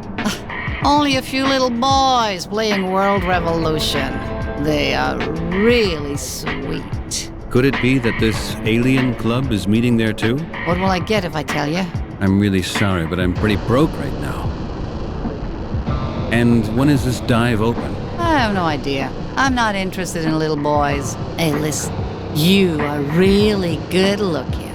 Let's say 250. No, really. Thanks for the discount, but I've got other things to take care of. You want me to die of boredom? Come on! Right now, I have to get into this club. I'll see you later then, right? Can I ask? Of course. Did you see this guy with the tattoos going into that cafe? That was Juan. He just bought himself a console. Surprisingly, he had the money for it. But he's too stupid to connect it, if you ask me. He paid for that thing with my messenger, damn it. Oh, he robbed you? You could say that. What a bastard. You should call the cops, big boy. But don't do that here on this street, okay? I don't want any trouble. Don't worry. Without my messenger, I wouldn't be able to call the cops now, or would I? How did this guy get into the cafe? Would you know? Well, he knocked. I've also tried that. I think they have a knock code, sweetie. You really heard it? Who knows? Did you? Or did you not? Come on, it's important. Now, what will I get if I tell you? We'll talk about that later. Now tell me already, it's really important. 3 short, 2 long. You're a sweetheart. Thanks. You owe me something, sweetie. Okay, I have to get going. See you later, sweetie.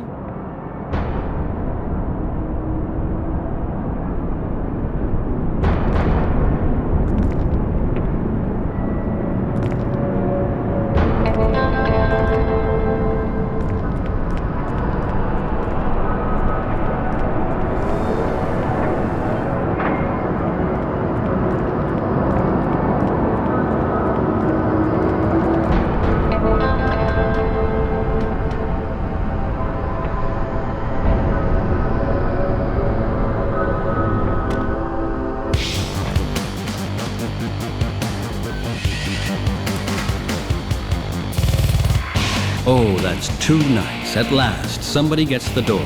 Who are you anyway, man? What you want here? How'd you know secret knock code? You a cop or something? A lot of questions from a little thief like you. Here's one for you. Do you want me to call the cops so they can smoke out your little illegal pawn shop here? What's that supposed to mean? You got a problem? We're up to our own crooked business, and now get lost, spy. Fine. I'm counting to 3 now. And you tell me where my messenger is, or else, you little thug. Did I make myself clear? Messenger? Your messenger? Yes, my messenger. Where is it? Hey, how'd you find out so fast that here? I got mugged in front of your club, man. By your buddy, Juan. Hey, man. Juan isn't a friend of ours. He swore the messenger was legal. Of course that messenger is legal. It's legally mine. Oh my God, this guy's a dumb. Rips out a messenger right in front of the door? I don't believe it. Do I get my messenger now? That Juan bought himself a game station with it, with my credits. I want that messenger back. Now. Well, you know, man, he left the messenger there because you didn't have enough credit on the thing. Well, I don't care. Give it to me. Otherwise, you're in for a whole lot of trouble. Well, actually, the messenger's is ours now. It was a clean deal. So, let's say 100 credits? What? I can't believe you just said that. Hey, it's as good as new, man. You ain't get one like that this cheap anyway. They cost a lot of EMAR. You are not trying to sell me my own messenger, are you? Now listen to me, Shorty. You can tell the police what stuff here is yours and what isn't. And now, my messenger, and you better do it real fast. Because I think I'm gonna lose it real soon. Okay already. Step behind the table. There you go. That wasn't so difficult now, was it? I got another question for you. I have a few more questions for you. Got a minute right now? Do I look like I've got an important appointment?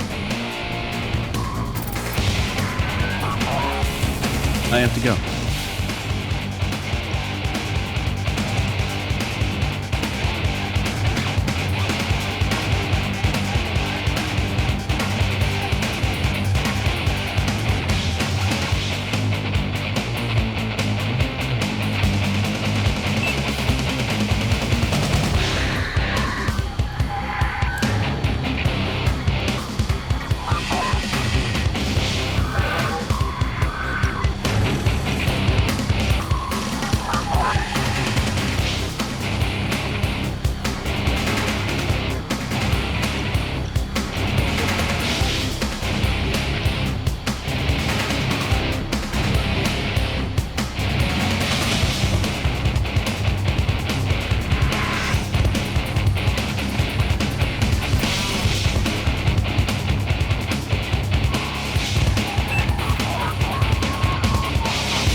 From now on, I'm gonna watch it more closely.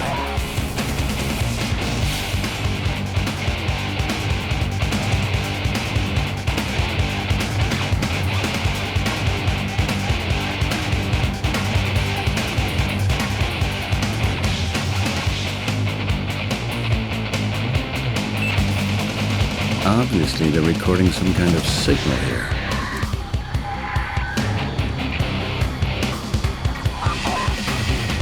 It seems that it's not only about computers. Hello. What's up? I have a few... Do I look... What's all this computer stuff here? Looks pretty impressive. Not bad, eh? I soldered it together myself. That way we obstruct aliens from analyzing and reconstructing our hardware with usual wiring diagrams. The network has the performance of 5 Goliath computers and runs on a completely encrypted frequency. Completely encoded? Does that mean you guys are using the cryptographic method? Of course, man. Don't you? To be honest, I'm working on this campaign against the cryptographic method. That means we are actually fighting on opposite sides. What? So you are a cop, huh? No, I'm working for a communication agency, Greenberg and Winter. We are responsible for the campaign concept for the plebiscite. And you don't have any problems with that? I'm getting paid for it. It's my job. But money. There are more important things than money. Of course, you're right, but it's still my job. That's how it works in this crazy world. Not in ours. I mean, what'd you do there? How can you do a campaign that can completely reveal our thoughts to the alien conspiracy? That is crazy, man. It's fully insane. Crazy? Yeah, well, let's put it this way. I don't have anything to hide. Not even with regards to the alien conspiracy. Everybody's got something to hide. Don't give me that. Do you drink? Of course you do. Do you read virtual beauties in secret? Do you order salve for your sweaty feet online? Well? No, I don't. My God! Just imagine it! Would you want some great flabby being collecting that information? Who reads your love letters and evaluates your political beliefs? I have no clue what these gray, flabby beings would want with that anyway. Maybe they're creating a clone arm of idiots that look just like you and are just as naive as you, man. And then? What you do then? Let's see, I guess I'll think of something when it comes to that. Oh, by the way, what are you guys doing here anyway? Have you ever heard of information poisoning? Information poisoning? Of course, man. Error messages, server hacks. We hack into global net, have some fun. Where will that get you? It proves what we're here. It proves that it's all lies. It proves that everything is open to attack. Well, everything's a lie, huh? What is all a lie? The global net is a lie, man. Your news is a lie. Your products a lie. Oh, that's interesting. And you guys here are the only ones with the truth, huh? Glad to hear it. What is the truth, anyway? I mean, the truth about global net and the news. The truth is that a conspiracy of aliens controls our lives, man. And we gotta fight it. Fight? Against the aliens? With information poisoning? Exactly. We're proving that everything is manipulable. And through that, we are manipulated. We show them the world behind the world. We point the spotlight on the puppet master. Do you understand? Not really. It sounds kind of interesting. If I get this right, you're something like data saboteurs. Hey, that's a destructive term, man. We ain't harming nothing. Au contraire, mon frère. We created something. And what could that possibly be? Awareness, man. Haven't you been listening at all? We are creating awareness of the manipulability of the world. The world is not being manipulated. At least not the way you think it is, son. If the world is manipulated, then only by advertising agencies, where cynical guys in their mid-30s hang around with enough time in their hands to think of campaigns for laxatives or whatever. Other than that, there are elections where you can go. And by doing so, change what you don't like. Elections? I'm supposed to vote for a damn alien marionette movement? No. You should simply vote for a normal government. There are always all kinds of polls and even plebiscites for people who want to be heard, regarding all kinds of issues. I'm supposed to give myself into slavery of my own free will or something? The outcome of these elections is always clear beforehand. Nonsense. What's more, you said yourself that you work in an agency. You manipulate the campaign. Vote for the aggressive prohibition. That has nothing to do with this. Oh, really? Yeah. You can... Make a campaign on sales that runs on all the telescreens? You can even make your opinion heard in a different way. You see, man, and that is exactly what we're doing here. Does this house belong to you? The house belongs to itself, man. You belong to yourself too, don't you? Of course. Ownership is fiction, don't you understand? It's only there for guppies in the cop. We are using the house. Before some speculator lets it go to waste. And you're not in trouble for that? Yeah, we're in trouble, a lot of trouble, but nobody's caught us here yet. The house is well hidden here, as long as there's no eviction action, nothing can touch us. I have to...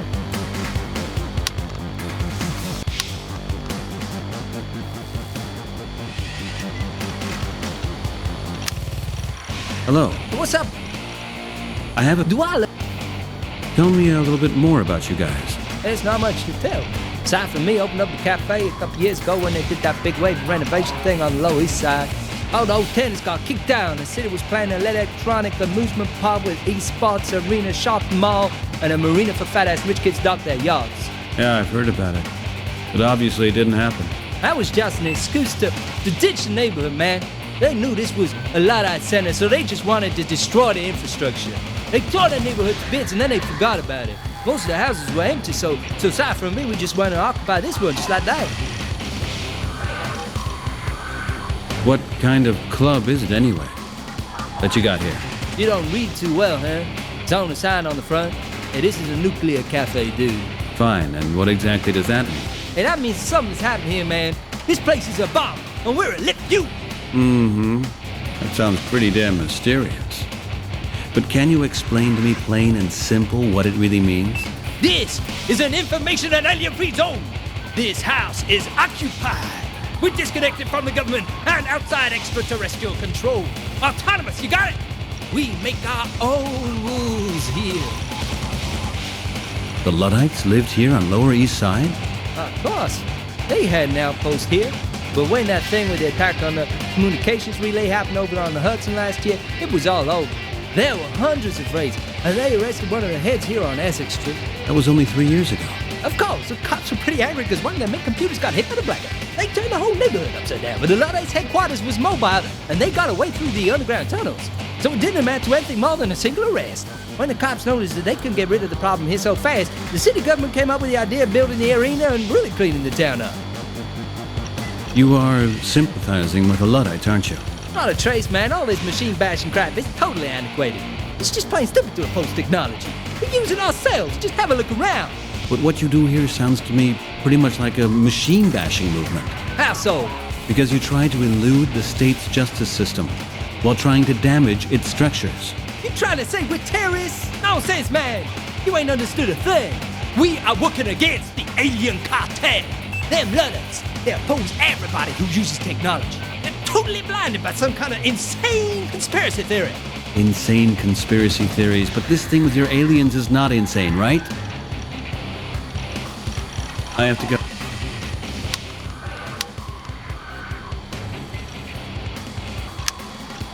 Hello. What's up? I have. Do I? Tell me. It's not. Oh no. Yeah, I've heard about. I was. They Cypher. Who's that? Oh, he's a buddy of mine, man. He's safe. We go back to kindergarten. He's the best encryption programmer in NYC. Nobody can crack the stuff he programs. Furthermore, he's a master programmer for steganographics. Encryption in pictures, man, you get it? He can analyze any picture, extract the hidden codes, and can even scan the smallest picture elements for that stuff. Meaning, he's a genius, right? Exactly, man. That's what he is, a genius. Explain it to me one more time. What exactly is going on with these aliens? Okay, fine. You got your pen and paper ready? Do you remember when those 13 UFOs were sighted over New York? Oh, you mean this thing with the weather balloons? Yeah, I remember. Weather balloons? You was a full to the brim in the state propaganda, man. Of course, they were real UFOs. Is that what you're saying? Of course, man. Lots of people saw them. We've got pictures where you could clearly see that those things are UFOs. Those photos have been around for a long time already. The sea monster of Loch Ness is in pictures too. And Bigfoot, and I don't know what all else. But these are manipulated photos. Man, you are just so totally manipulated. That was a strategic UFO attack. Will you get real? Since then, the aliens have occupied the control centers of the whole world and totally manipulate our societies. People have no clue.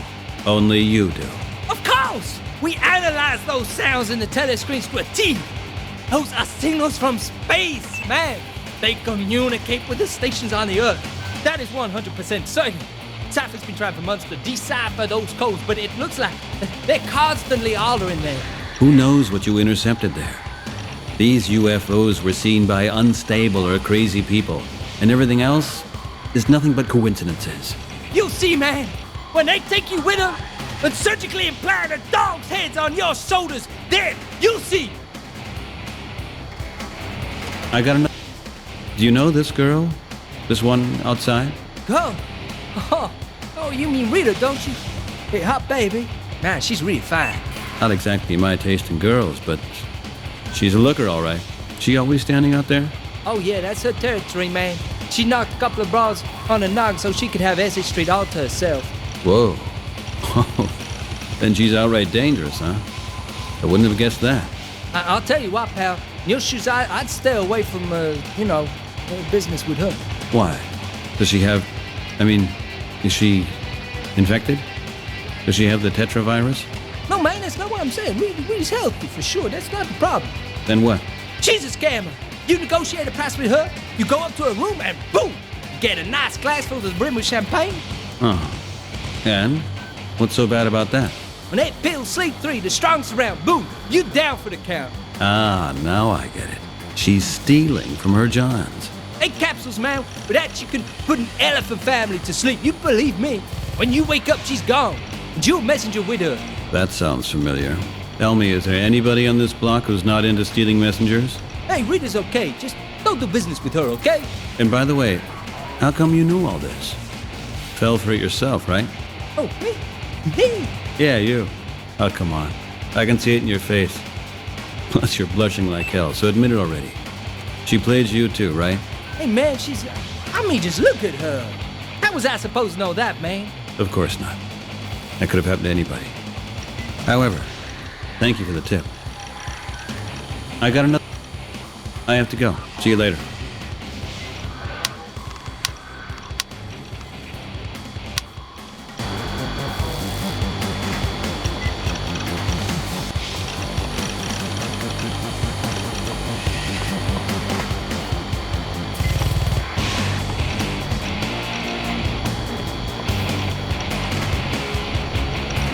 Man, wait up! What is it? You could just waltz in there. Do you have to hide something? Maybe a room stacked with stolen messengers? Cypher's working on a signal! So what? I still want to look around a little bit. Not gonna kill me. Or is he now? Hey, you're a guest here, man. Cypher's office is private. I can't let you in. What happens if I'm going anyway? I guess Cypher would probably just shoot you down, man. He's gonna do what? Well, sometimes he's a bit nervous with strangers' business. You okay with that? Oh, that's what it is. Well, maybe I can wait for a while.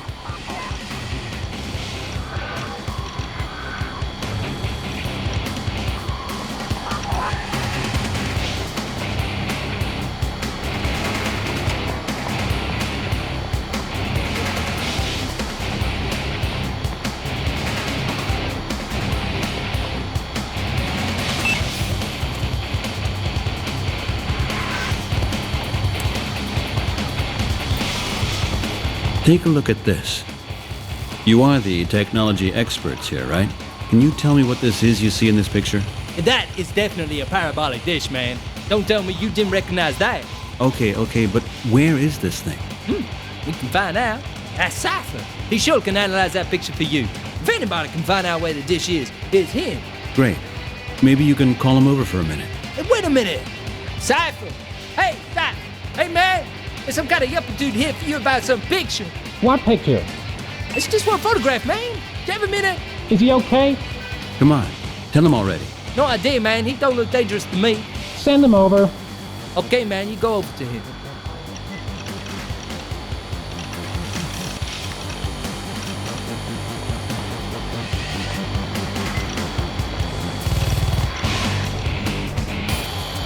Wow, that's actually outright spooky.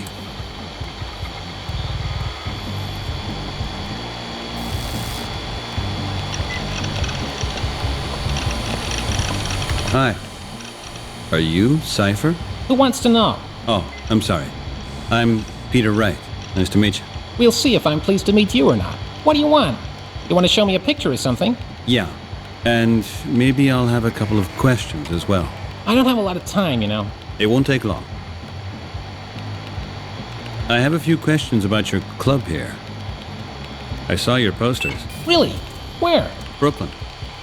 Corner of Tillery Street and Flatbush Avenue. Yeah, of course. We were putting up posters over there last night. Actually, with these posters, what's this all about? It's just a statement for starters. We want to show them we're here. We're infiltrating the public with the knowledge that we're all controlled by aliens. And why the hell would you do that? It's a policy of small steps. We move on 2 tracks. People need to know what's threatening them. The danger has to be anchored subconsciously, in words and pictures. At the same time, we're working on deciphering the extraterrestrial codes. By the time we've got that cracked, the masses will be ready. Well, this actually doesn't sound that bad. Rather sounds like a pretty smart campaign concept. Why exactly are you plastering these posters onto the telescreens? Because telescreens are the point of greatest attention. Everybody sees them. They're everywhere. I'd upload content onto the screens if I could, but that doesn't work. It's too difficult. And not to forget, illegal. That wouldn't be a problem. We're not exactly allowed to placard the things either. Correct. Central Services will give you a pretty tough time if they ever catch you in the act. If they catch us, yes. But they won't. You wouldn't have seen anything out of the ordinary when you were there yesterday. Well, we had to get out of there pretty fast when a black van turned around the corner. There were cops inside. It was looking pretty scary. We cut through the park to get out. We were lucky, but without the excitement, it isn't any fun. I think they weren't after you. No? How do you know? They arrested my neighbor. Oh, well, all the better. Tell me, the last time I saw cops like that was at the Luddite search here in the neighborhood. What did your neighbor do to bring in a commando like that? I honestly have no idea. That's what I'm trying to find out. Well, better him than us. There is some... Tell me, do you believe all this alien stuff? That alien stuff is controlling your life, man, and you got no idea. You mean my boss is an alien as well? Can't argue with that. No way he really is. You know, I used to think it was all bullshit too. But since I've been working on the code, I see things in a totally different light. Could it be that you bought my messenger from Juan? I didn't buy anything from him. Of course you did. After all, it was here at your club. I didn't buy your messenger from him. Then how did he pay for this game console? He bought it with a messenger. 100% legal. Exactly. That's what I just said. It was my messenger. That's grand theft. Is it theft to buy yourself a console? But I didn't buy one. The billing department of the United Bank Trust will see that differently. It says in their invoice that you bought the console used, paid for electronically at Floating Point, my company. Of course. Only problem is that I don't have a game console. You have to look after your things yourself. But he left the messenger here at your shop. We aren't liable for the clothing and luggage of visitors to our humble cafe. You little buff. You think you have it all figured out, right? That's what they say. Okay, let's forget about it. I have a couple of questions about your work. Uh-huh. What is it you're working on right now? I analyze the broadcast patterns from a whole mess of signals I get from a line I tapped into on the global net. Uh-huh. What kind of signals are these? If I knew that, I'd be one big step ahead. It's a totally unknown, multi-encrypted code. Totally baffling. And what blows my mind the most is that the code is changed daily and gets more complex all the time. And why do you want to crack this code? Because it's a decisive step to track down the alien conspiracy. We've got to decode their communications. Then we'll know what they've got planned and what their next step is. It's the only way to organize a meaningful resistance. So, I take it it's an alien code, right? What? You don't believe it? Well, to be perfectly honest, no.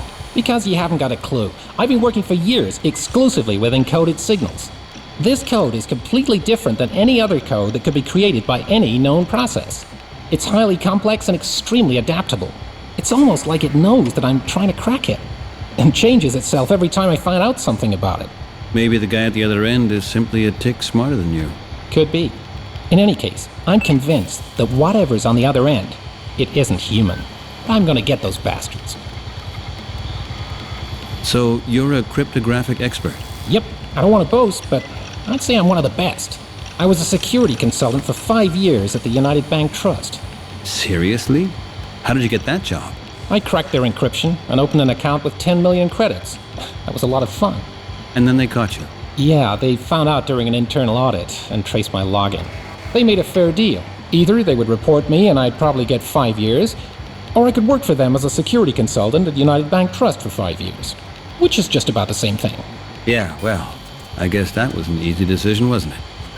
And what exactly did you have to do? I wrote new encryption routines to seal the security gaps. And why didn't you just stay there? Do I look like I'd want to work at United Bank Trust? Okay, not really. Exactly. And furthermore, they eventually got another supplier for encryption algorithms. He was extremely good. No idea where that stuff came from. My time was up, and they didn't need me anymore.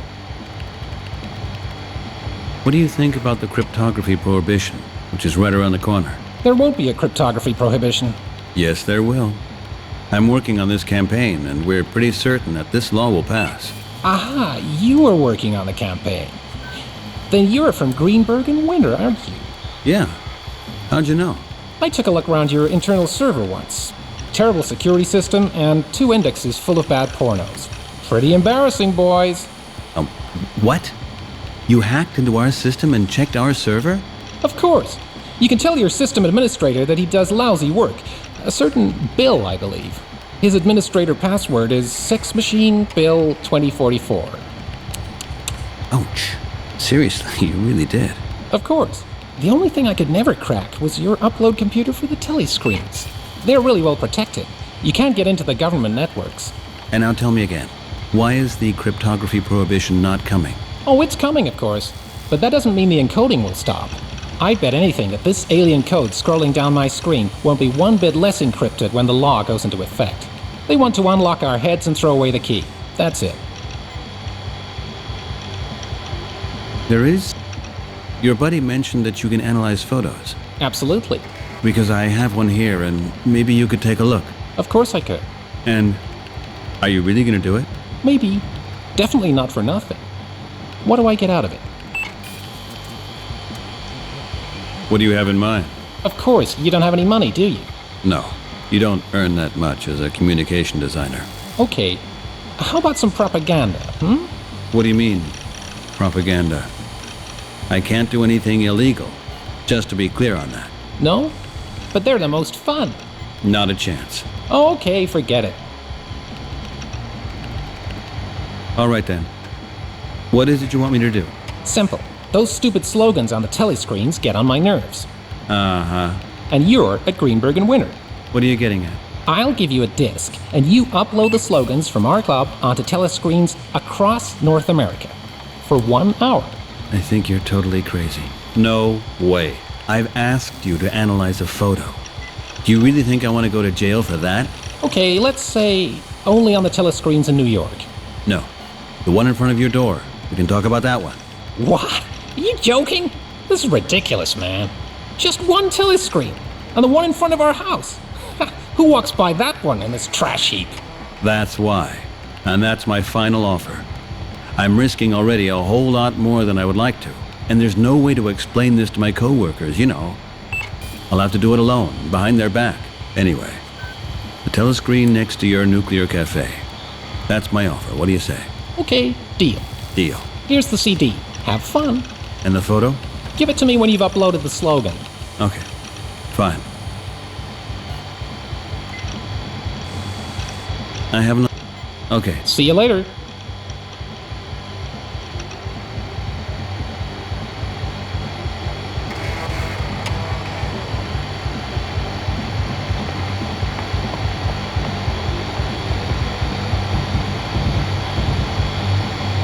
First, I should talk to Cypher.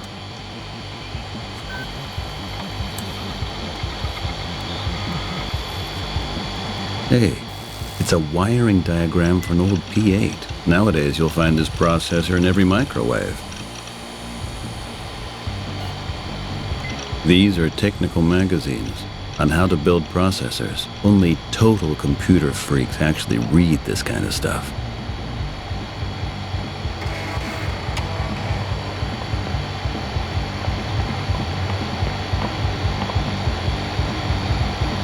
Alien Attack Club. Well, if you want to believe this crap.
Okay.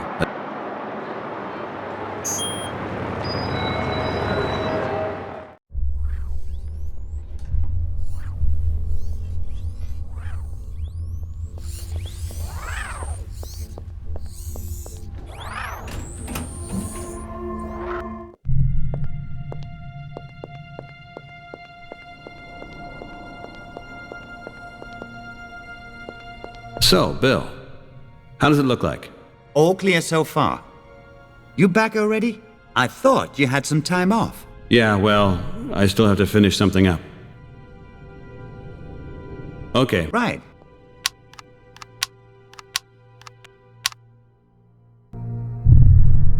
So, All clear. I thought. yeah, well, could we go over some job-related things real quick? Sure. I have... Go ahead. Let's chat for a few minutes. Sure. I'm gonna get us something to eat, all right? I'm trying to lose weight. Come on, you don't want to starve to death, right? I don't think there's any danger of that happening. Me neither. Come on, tell me already. What can I get you? A light life microwave meal would be good. Shall I translate that for you, Peter? It means a double portion of fries with quadruple mayo and a slice of grilled bacon, please. Shut your mouth, Brian. So, a light life, okay? You want to kill yourself? That stuff is really dangerous. I want to lose weight. But they don't sell these light life products in this area, or anywhere around our block for that matter. So they have to walk all the way back to that little shop. Either that or nothing. Okay, you're the boss. When it comes to food, maybe. Okay, all right then, I'll get you some. By the way... Okay. Right. So, but... Oakley, I thought... Yeah. Okay. Right.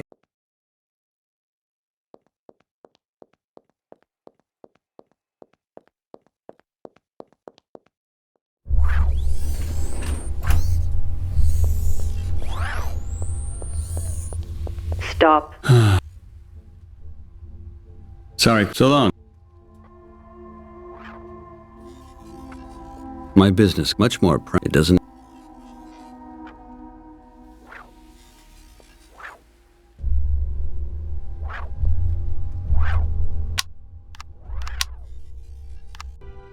So, yeah.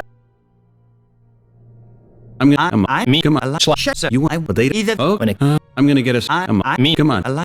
So, You want to... I want... But they don't... Either... Okay. When it comes to... Okay. Let's chew. Looking good. Yeah, Oh, I mean... No, yeah, Okay. Right.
Hi, Bob. How's your day been so far, Peter? I was on the Lower East Side. Oh, then I'm happy that you've come back to us in one piece. Bad folks down there, huh? I'd totally forgotten that that was New York as well. It's pretty depressing. Yeah, that stuff with the Luddites has run the area down pretty bad. Exactly. I actually never went there before. Well, yeah, they had to take care of that pack. You can't make an omelet without breaking eggs. The Lower East Side used to be completely lawless. I had the impression that it's still like that. But at least without the Luddites. That counted for something. You don't have to go down there. I've warned you. Yeah, well, it's not like you get immediately killed. Well, anyway, I didn't get killed. That's all that counts. I can watch out for myself. I found the Alien Attack Club. I see. And? How was it? Turn around so I can see if they implanted a bioport in your neck. It's a pretty wild crowd hanging out down there, but basically they're harmless. Just a bunch of kids with ridiculous conspiracy theories. College kids with just too much time on their hands. Were they at least able to help you concerning your neighbor? I'm working on it. Students with too much time meet communication designers with too much time. A real dream team. Yeah, like in... Think this is the beginning of a beautiful friendship, right? But seriously, these guys are actually not too bad. A little bit crazy maybe, but really not threatening. Sounds to me like you want to go back. That's quite possible, yeah. I was at the agency. Uh-huh. And how was it? I told them that I'm taking a few days off. Another week? Haven't recovered from the move yet, That too. That too? What else then? Nothing. Nothing? Come on, Peter. What's going on? Is there anything I can do to help? We haven't known each other for very long, but if you want to talk to somebody about it... Another time, Bob. First, I have to deal with it myself. That doesn't sound too good, my boy. Bad things? Bad things. Whenever you want, okay? You know where you can find me. Of course, Bob. Thanks, man. I gotta run. Okay. Hi, Bob. How's your day? I was...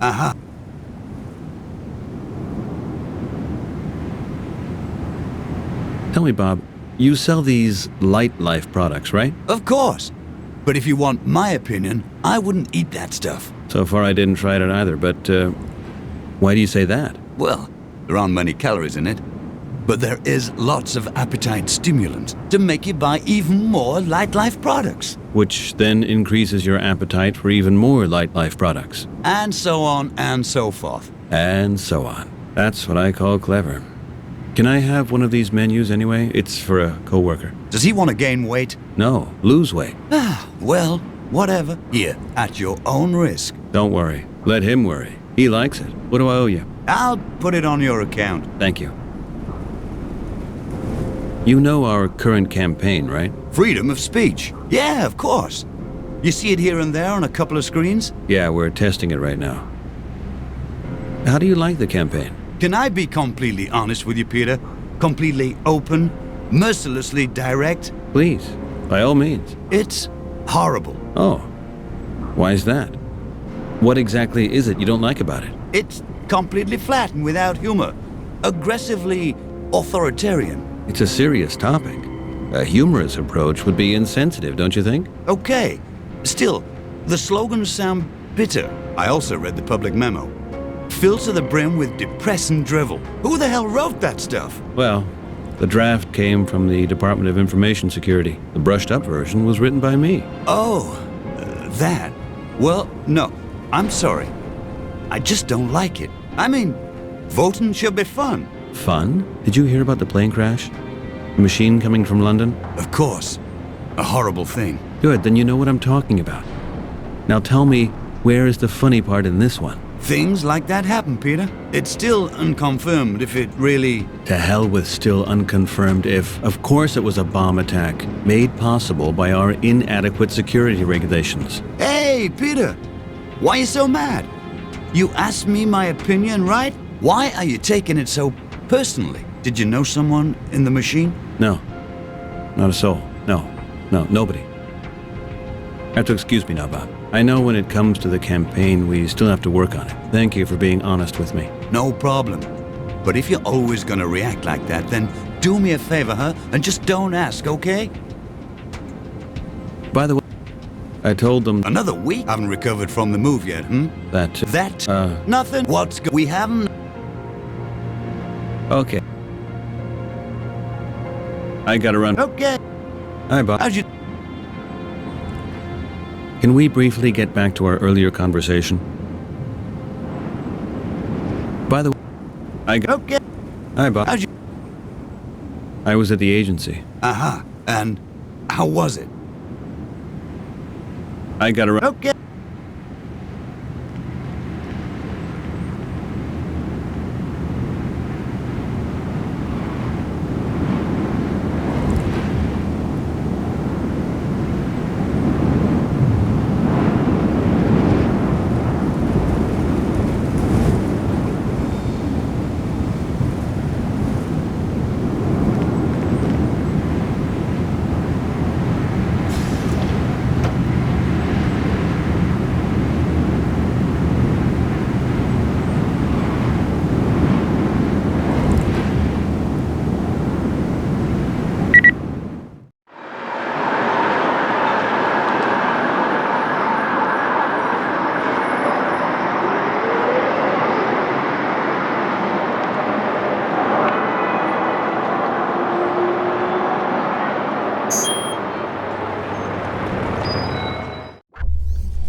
First, I need something to warm up.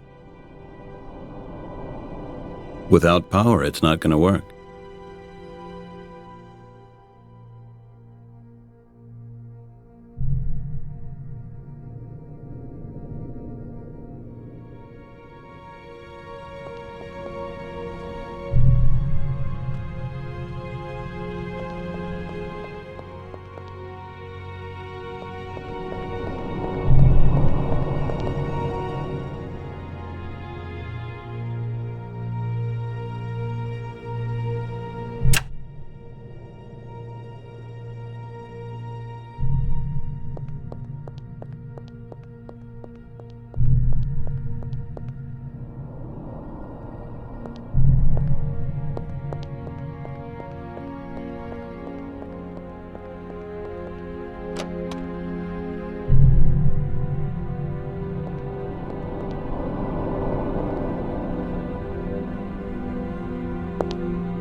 First, I need...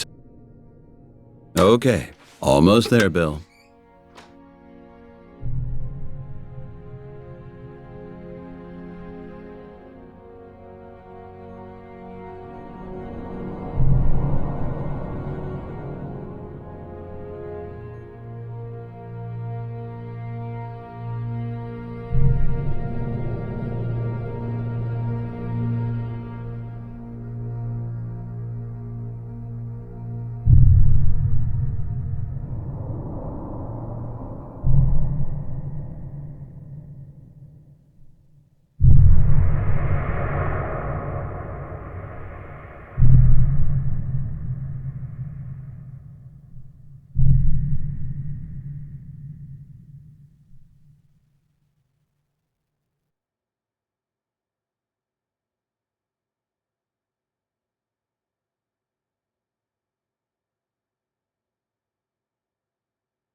So, Bill. All clear, sir. I thought you... Yeah, well... Your lunch is ready, Bill. Great.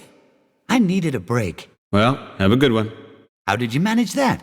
I mean, with the broken microwave. I just pushed the fuse back in, Bill. Maybe instead of buying a new microwave, you should have just checked the fuse box. Oh, right. I'd actually planned to open up the cable shafts in the network control room. You're always thinking too complicated, Bill. Yeah, well, that's just how us geniuses are. Okay, what's up? You're not having lunch? No thanks. I'm not hungry right now. And besides, I want to try the new upload terminal really fast. Check out how it works. Wouldn't it be better if I logged you in? No, don't worry. I can handle it. You just eat your lunch. Okay, see you later then.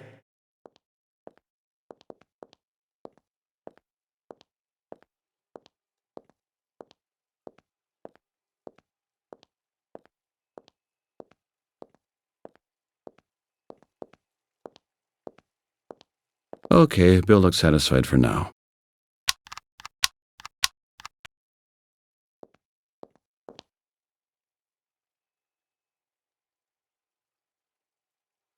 Not that I feel really good about it. Let's hope that nobody will report this upload.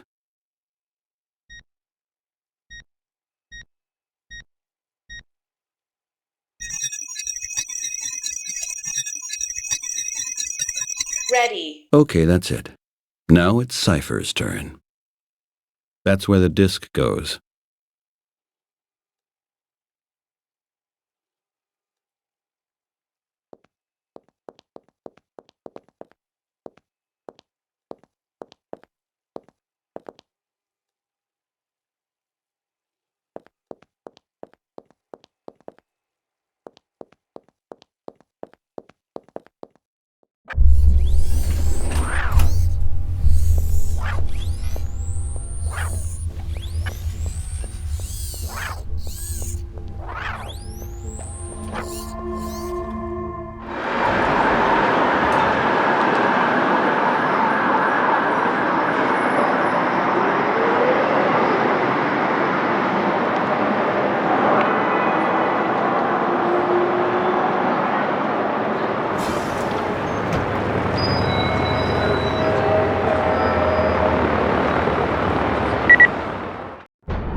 looks familiar. Looks like Brian uploaded the first part of our campaign today.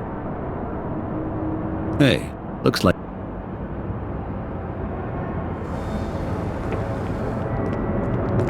Hi, Rita. It's me again. I can see that, sweetie. You got another minute for me? Of course, as I still have hope. Why is a pretty girl like you out here on the streets anyway? What the heck happened that you choose this life? Choose this? Who would choose this kind of life? Take a good look around you, sweetie. This is the Lower East Side. My neighborhood? You see a job anywhere? A house? Even a perspective? Do you see anything else besides trash? You could leave. Do something else with your life. Start all over again. Of course, and if she hasn't died, then she will still be alive today. No, seriously. Why don't you do it? You think it's as simple as that?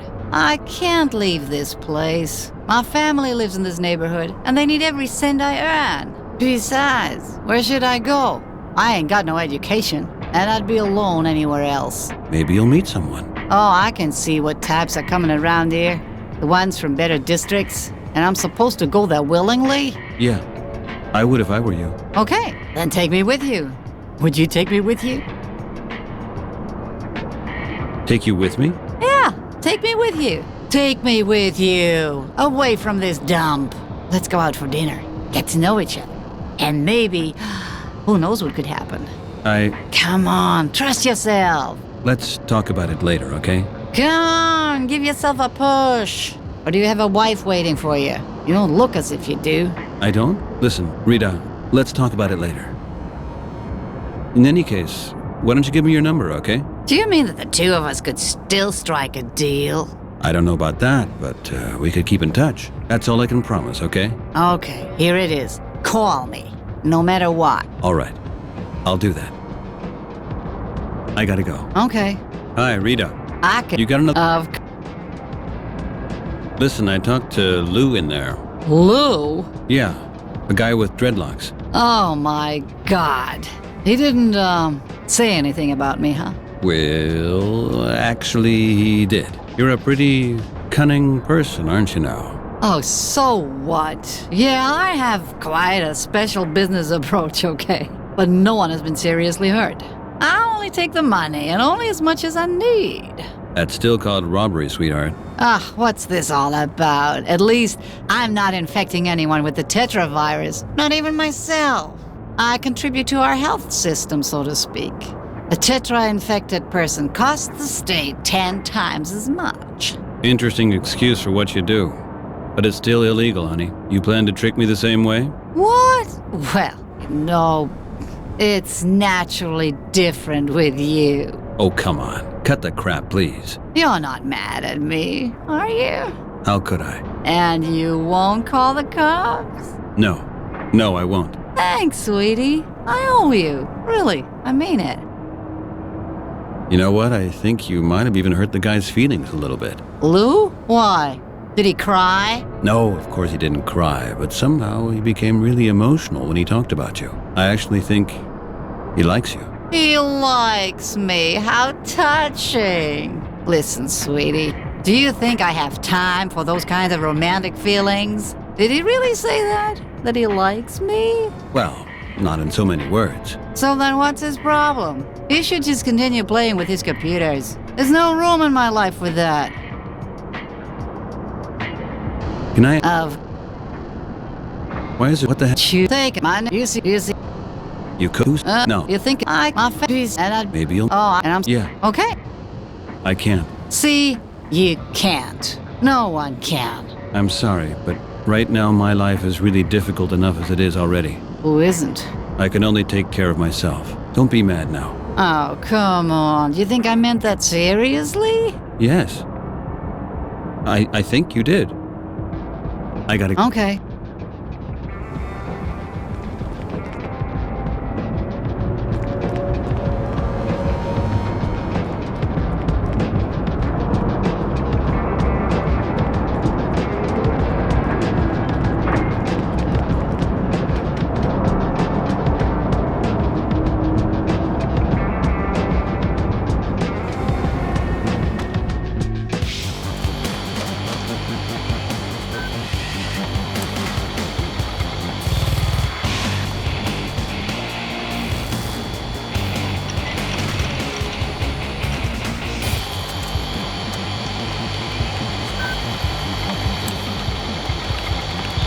Hi, it's me again.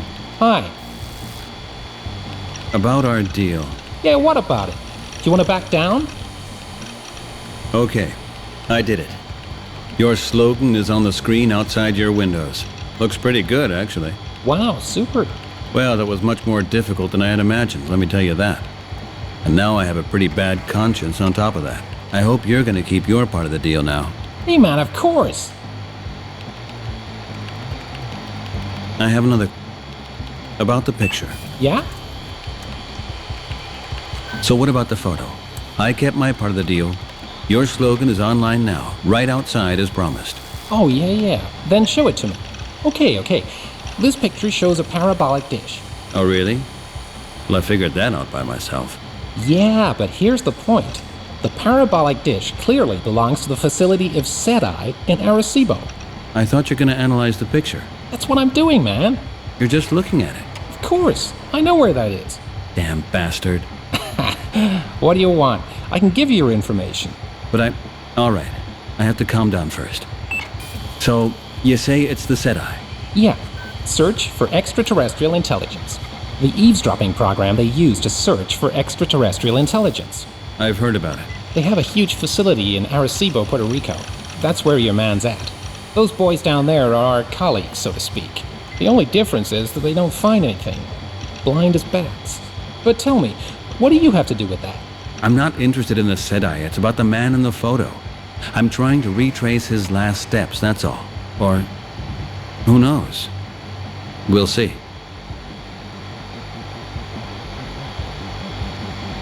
There is? Okay. Thanks again. See ya. See you later.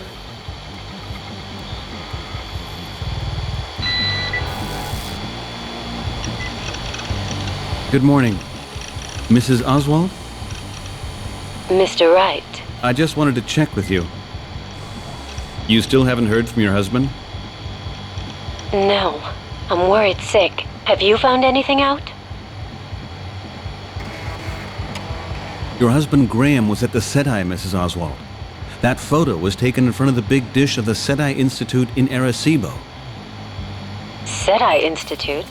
What's that? A research institute which is basically involved in the search for extraterrestrial intelligence. How did you find that out? I talked to a couple of experts. There's no doubt. Arecibo. Where is that? In Puerto Rico.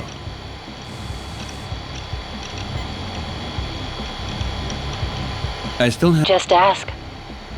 It's about Tommy. Is he in school? Yes, I thought that would be better for him. All day long?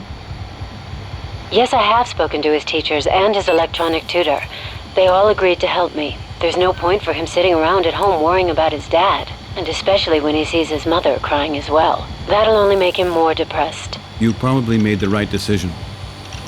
When your husband is back, the boy will quickly recover from this nightmare. Yes, hopefully. How is Tommy? I'm really worried. He sat on the sofa for hours, just looking at the wall. First he cried. We cried together. That was still somehow a relief. Do you understand? Yeah. Sure. Yes, but then he stopped and became so quiet and serious. That really worried me, as if he'd lost his childhood for an instant. That's terrible. He will get his childhood back. Does Tommy have a close relationship with your husband? They both love each other. They're a team, you know. It's a real father-son friendship. Sometimes I'm really jealous, but I'm sure you know what I mean. When a father and a son are close to each other. Oh, yeah. Yeah. That is one of the biggest gifts in life. My son. He's a magnificent little guy. Small, but magnificent. No one is allowed to take that from someone else. No one. I'm sure you're a fantastic father. How can you tell? You speak in such an affectionate manner about your son. You love him. That shows in every word you say. We all love our children. I'm already looking forward to the moment Tommy can hug his dad again. And Mr. Wright and his son will be there. Yeah. Sure, There is some... It's about your husband.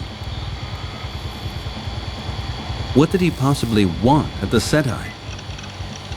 I mean, was he somehow interested in aliens and space program or something like that? My husband is a journalist, Mr. Wright. He's interested in a whole lot of things. His editorial office works on a lot of technology topics, and Graham has always been a fan of all things dealing with high tech. He can sit in front of GlobalNet for hours and research about technology. AI also interests him? Simulations and things like that? I think I would like to take a closer look at the Institute. You want to travel to SETI? I got a few days off anyway, and a bit of traveling will do me good as well. The only thing I need to find out is where to get a cheap ticket. As far as I know, the flights to Puerto Rico go from Terminal B at JFK Airport. Yeah, that's quite possible. What about your son in the meantime? Where is he? With his mother? Yeah. Yeah, that's right. He's with his mom.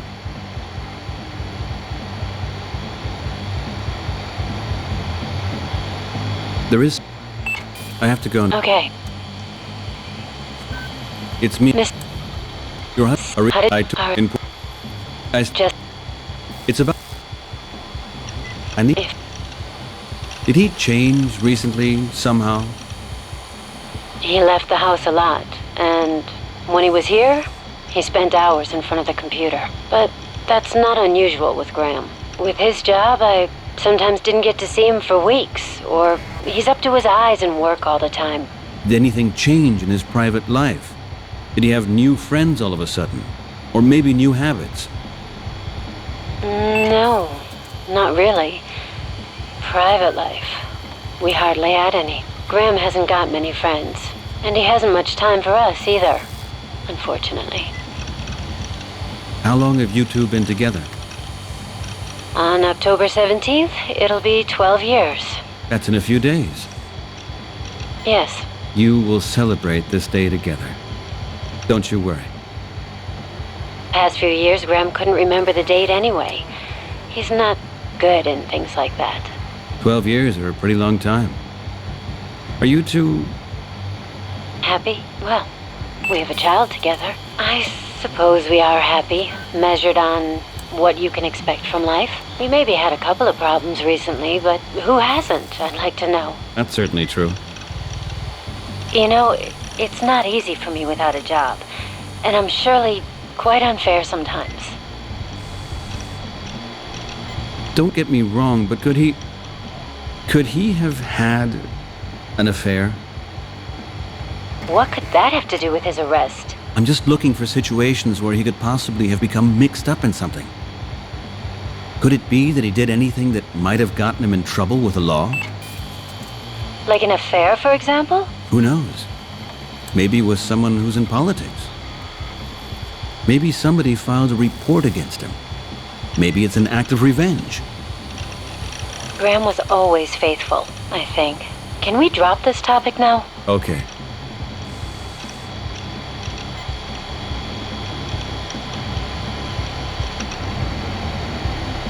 I have to go now. Okay.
Hi, Brian. It's me again. Hey, Peter, how's it going? And where's Mr. Greenberg? At his appointment with the United Bank Trust in Beijing. Cool, hey? We can do what we want here for the rest of the week. Okay. Yeah.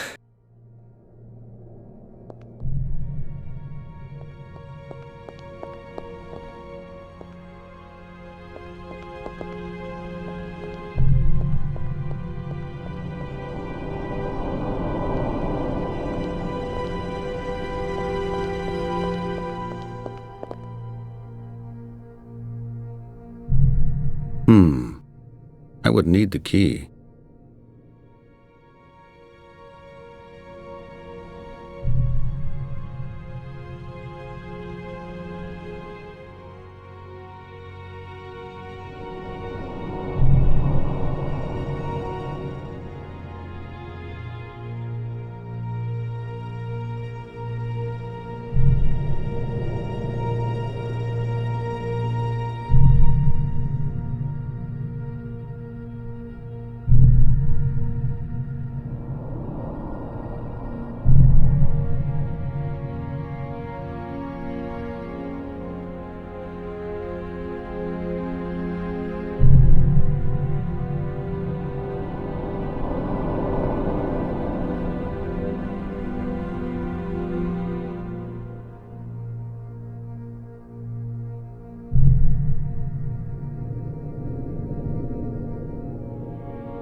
There you go. The key fits.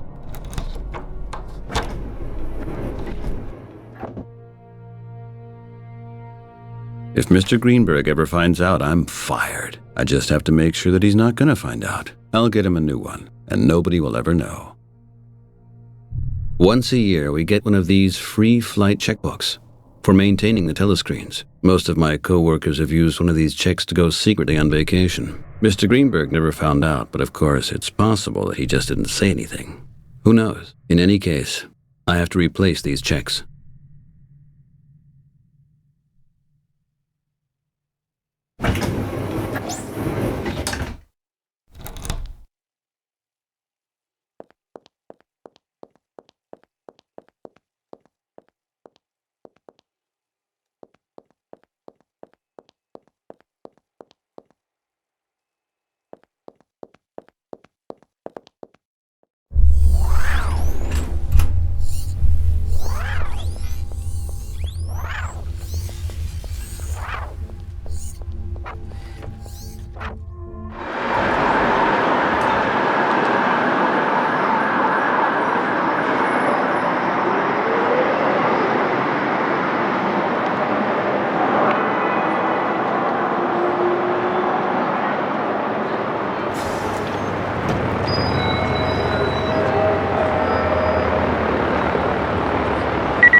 This leads to Terminal B, the airplane terminal. From this gate, I should be able to reach Arecibo as well.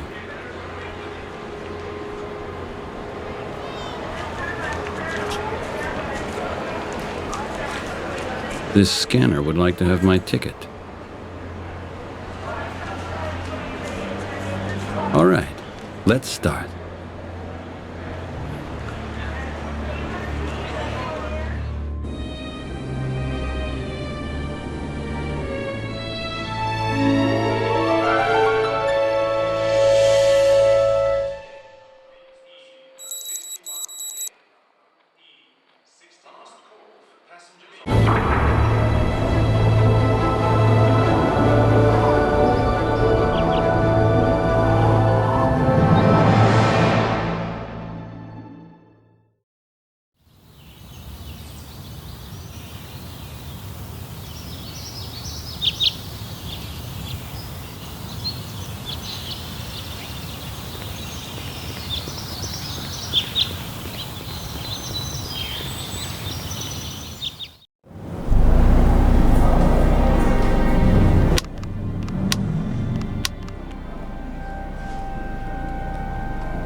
Good morning, sir.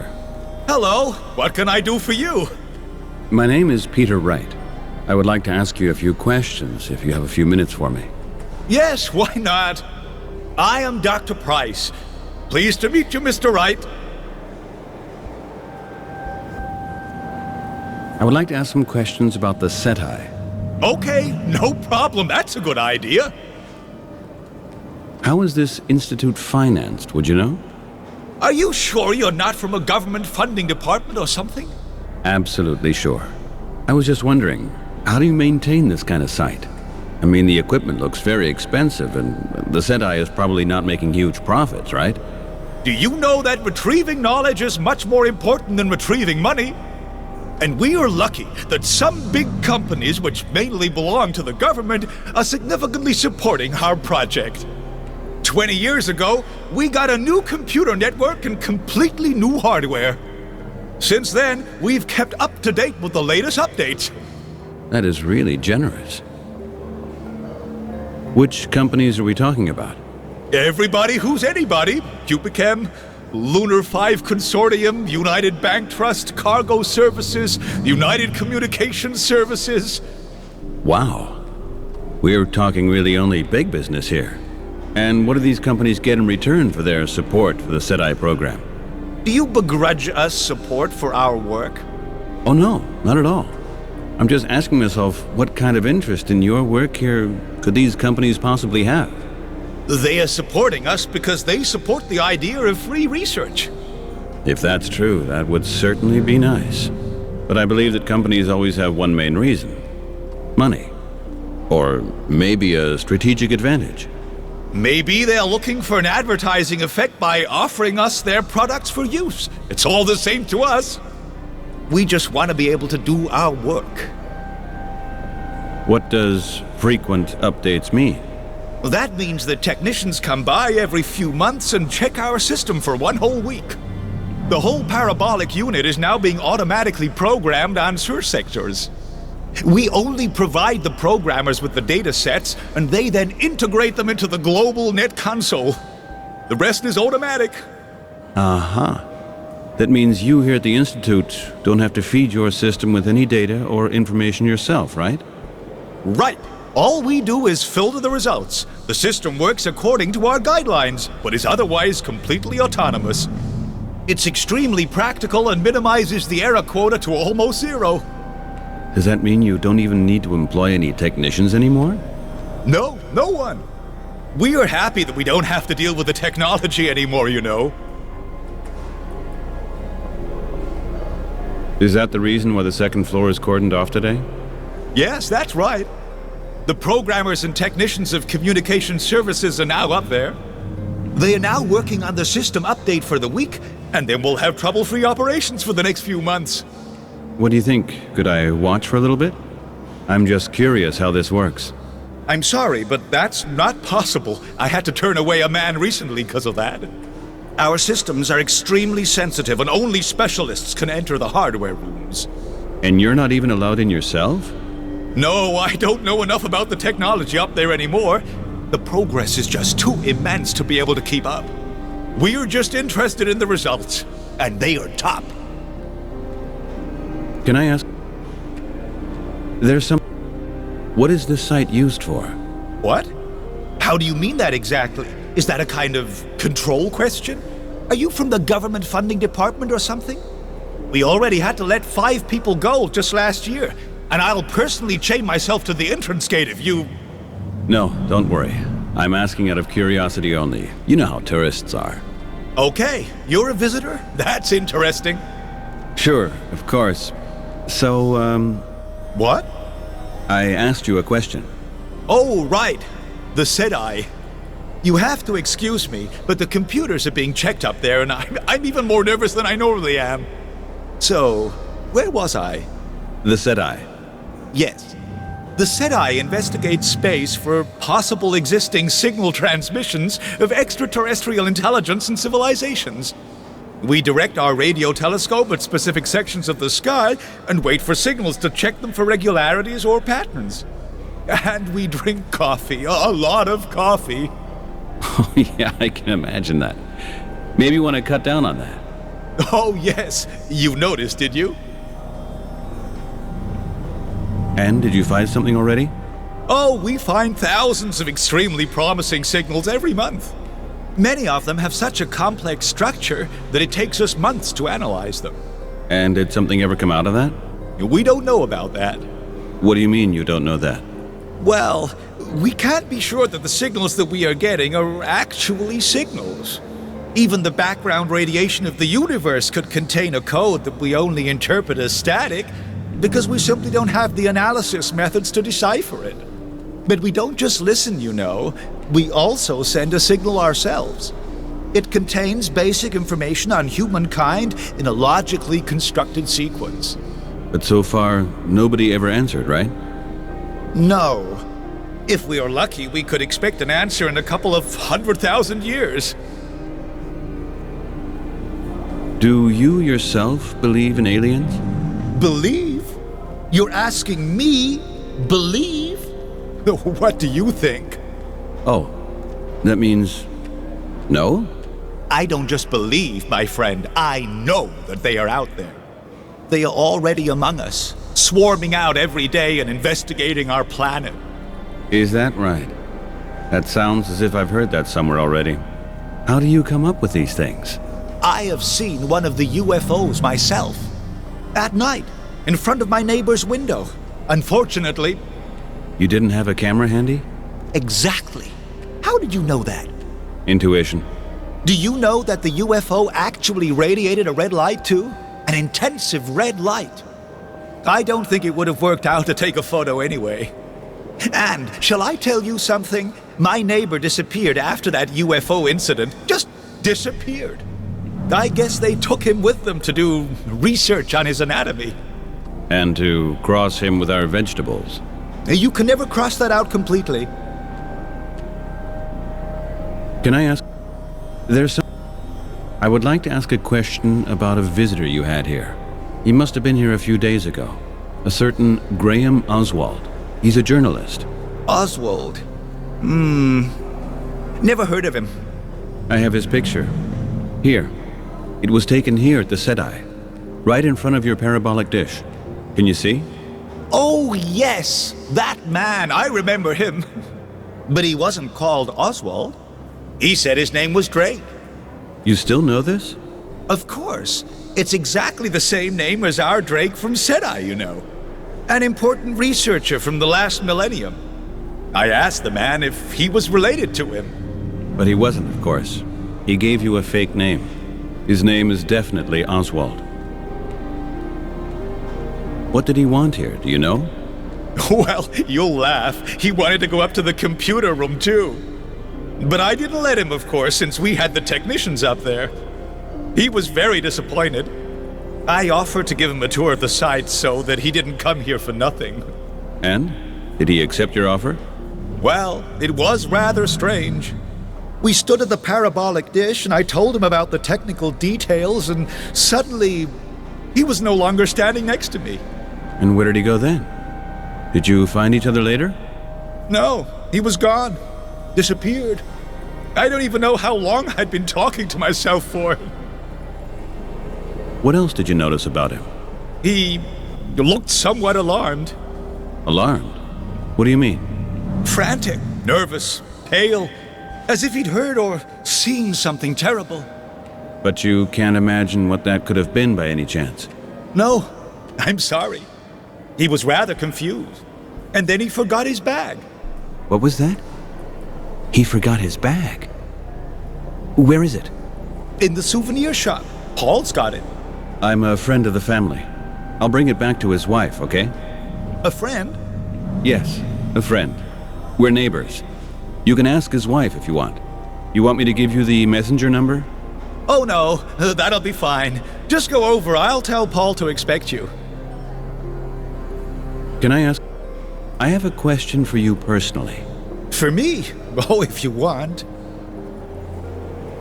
What exactly is it you do here? I work here.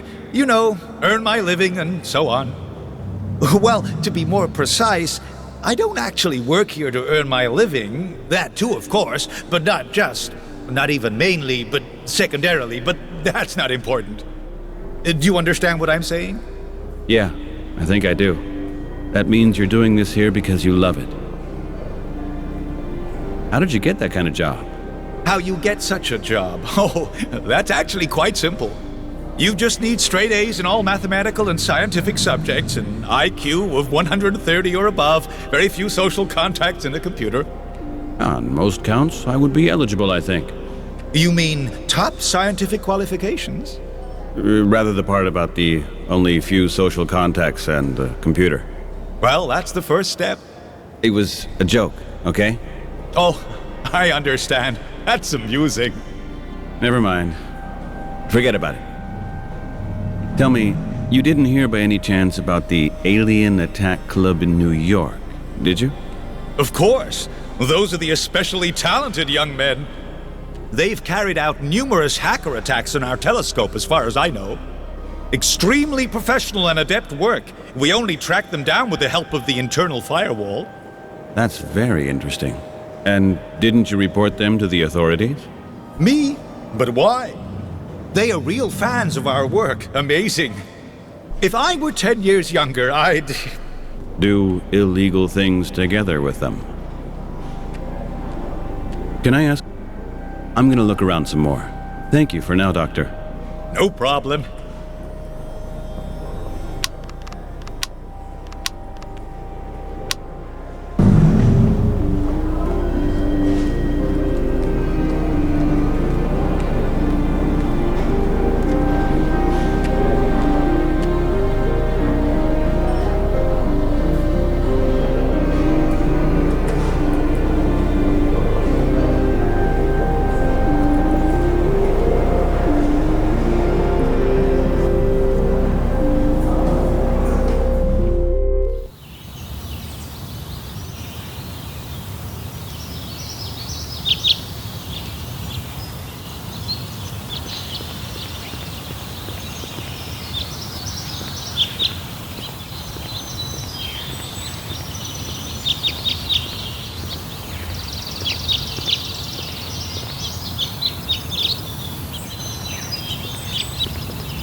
This building is really gigantic, really impressive.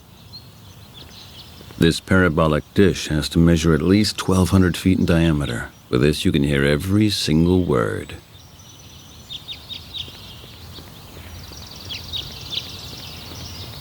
A mysterious door. Behind it, there's probably the control room for the parabolic system. It says no entry.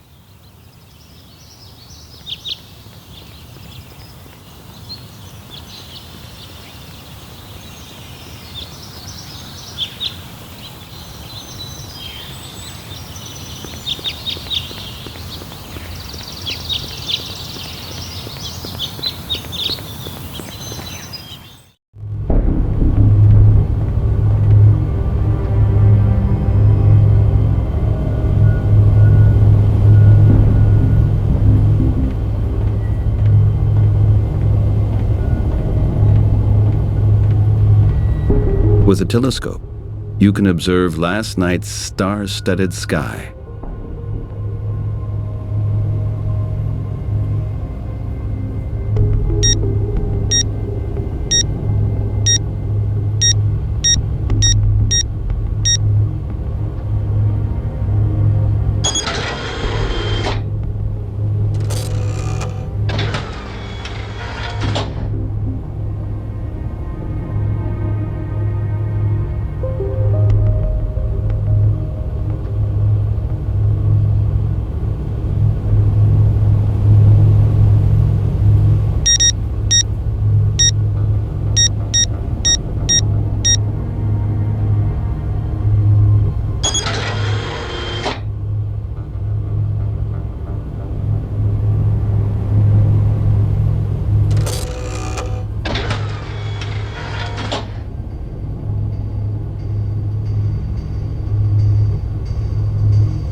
Wow. Life-size alien figures. An express photo machine. From the 20s, I would guess. I can remember Patrick and me sometimes taking snapshots in these things.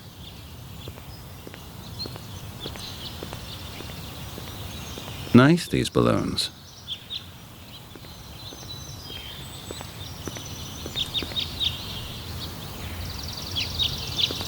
Seems to be closed.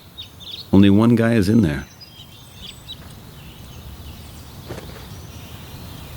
Very charming. Very friendly. But after all, there's the bag.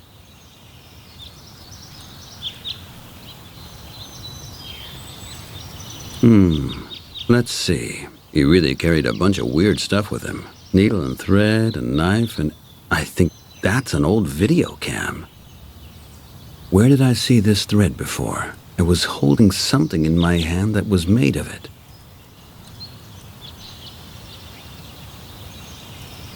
A knife. Darn sharp. Why was Mr. Oswald carrying a knife? He was probably quite afraid.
Hey, Peter. How's it going today? Man, do you look tired. Didn't you sleep too good? On the plane. Oh, you were traveling. Pretty short trip, huh? Pretty exhausting. I was in Puerto Rico. Oh my God. What did you want there? I made a trip to the SETI Institute. Has the alien craze infected you now too? Maybe. In a way. I'm not so sure yet. Should we be worried about you? That's something I'm asking myself sometimes. Hey, Peter. Man, didn't you... On the pretty... I made it... Has the... Maybe. Should we... That's...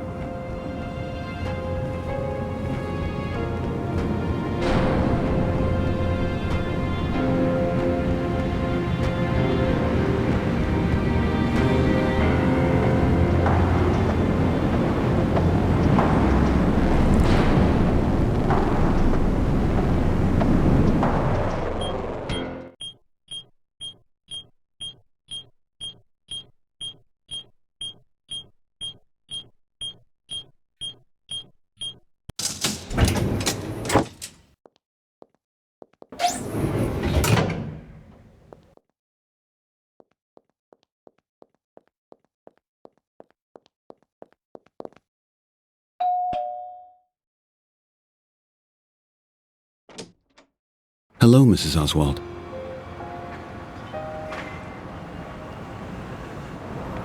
Hi, Peter.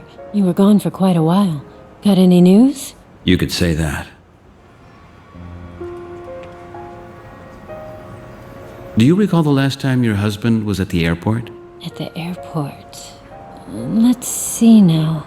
Well, he was actually always at the airport. As far as I know, he also had a safe deposit box there. A safe deposit box? Do you have the key? I guess Graham has it. Maybe he left it here at home. I don't know. What does a key like that look like? Do you mind if I just look around a little bit? Maybe I'll find the key. Sure. Go ahead.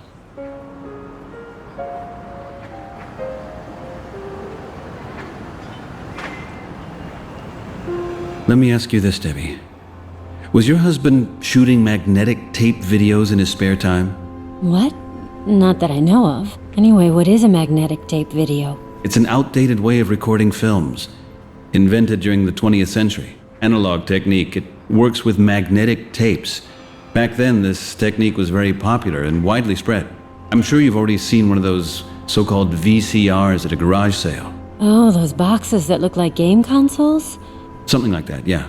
Anyway, your husband owned such a video cam which is used for recording films on these magnetic videotapes. Did you know that?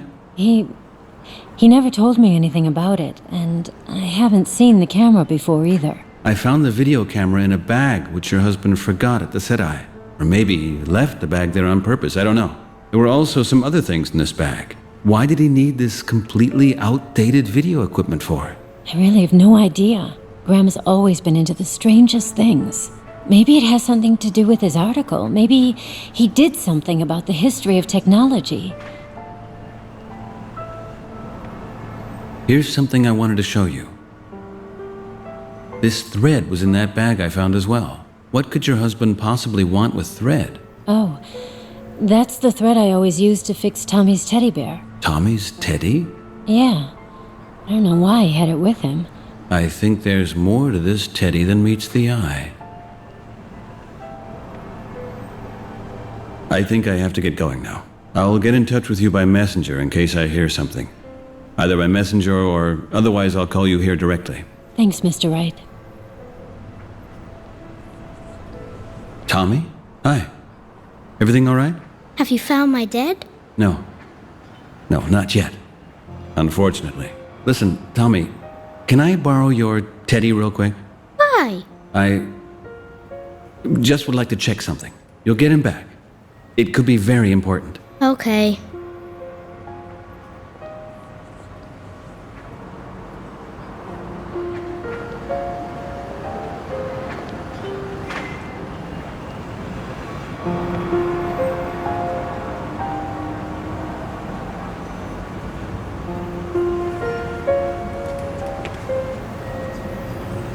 Look at that. There's an old magnet tape inside the teddy.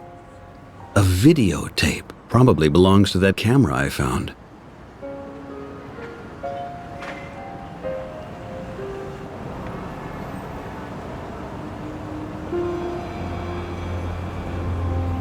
Hi, Peter. You were gone cut in. You could say. I think I'll. Thanks, Hi, you were cut in. You could say. Here's. The tape was in Tommy's teddy. Why did your husband hide this tape inside the toy? My goodness, I have no idea. I guess he wanted to hide it, but I don't know from whom or why. That I would like to know as well. I'm going to look at the tape. If I can somehow dig up a VCR, that is. I think I'll... Thanks.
This might come in handy later.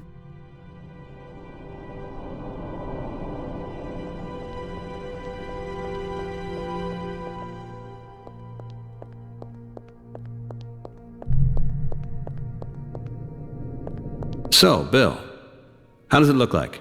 All clear so far. You back already? I thought you had some time off. Yeah, well... And? How was it? It was awful. Thank you. So why thank you if it was awful? What the heck are you talking about? Food that tastes disgusting makes you thin. And that's my goal. That could be. I suppose that's the dirty little secret behind Light Life. I found some sort of magnetic tape. Do you think you could possibly read this thing? A magnetic tape? What do you mean? A cassette of some sort? I would guess so. I don't know the exact name or model number for it. Jesus! That's a damn VHS tape. No one's used that format since 2010. A real antique. Where did you get it? That's not important. I'd just like to take a look at it. How would I get a hold of a VCR? Where do they still have them? Any idea? A video recorder? Man, that won't be easy. If I were you, I'd try the Media Museum. Or on the scrapyard. Hold on. The best place to look would actually be Greenwich Village. There are still a few antique dealers who deal in these old things. That sounds like a plan. Maybe you even have an address for me? I've heard of a guy called Huntington who's got a shop there. He seems to be a bit weird. What do you mean, a bit weird? Well, it's just that I read something about him in the Electronic Observer. He's paranoid, believes in conspiracy theories, and he won't cooperate at all with the authorities. He won't allow his shop to be linked up electronically and refuses to go global net standard bookkeeping. A really stubborn old man. Yeah, well, a certain stubbornness that comes with age. Heard that happen sometimes. And he got away with that? Well, anyway, he made enough of a fuss to get into the Electronic Observer. There was a photo of him standing in his shop. The most unbelievable collection of old junk that you have ever seen. Perhaps he still has his shop. Huntington, Greenwich Village, right. It actually sounds kind of promising. Thanks, Bill. Could we go over... Sure. Go. Okay. Right.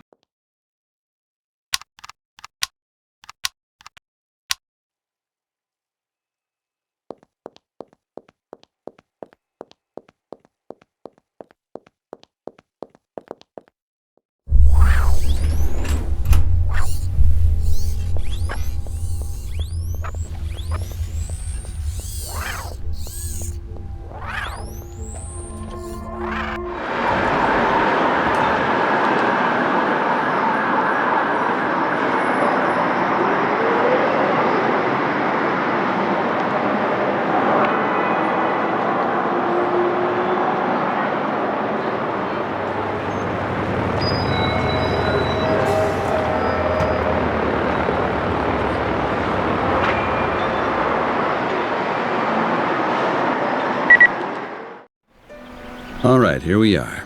Greenwich. The store of this Mr. Huntington has to be somewhere around here.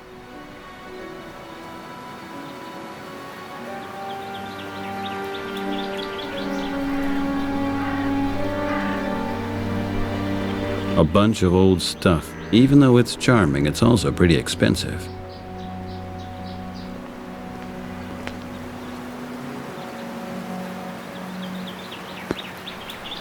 Locked.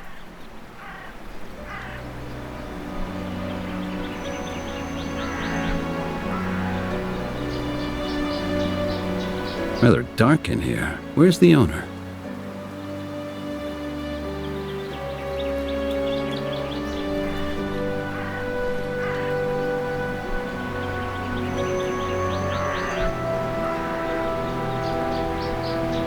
There's a sign on the floor. Looks as if it fell off.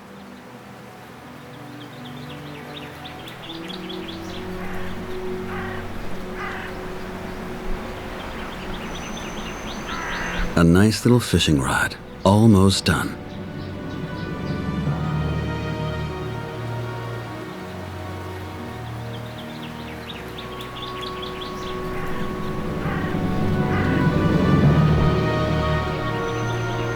Through the window?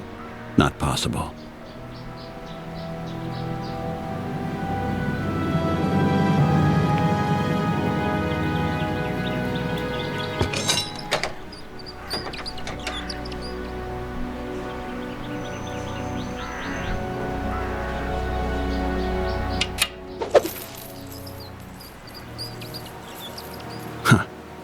Let's see what's written on it. There, a messenger number. That will help me out.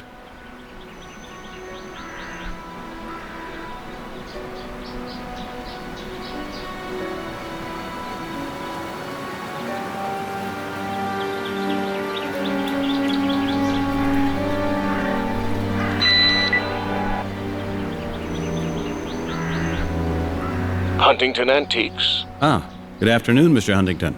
Are you open for business? Of course. But the door is closed. Would you mind to open the door for me? What do you want exactly? Well, take a look around.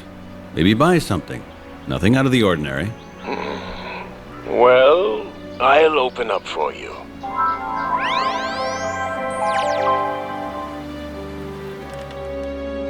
Ah, there you are. Good afternoon. Great that it all worked out this time. Come in, young man. Thank you.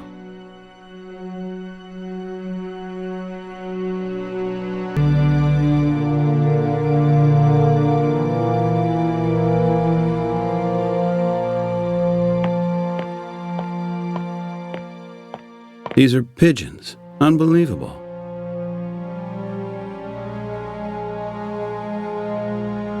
I don't believe it.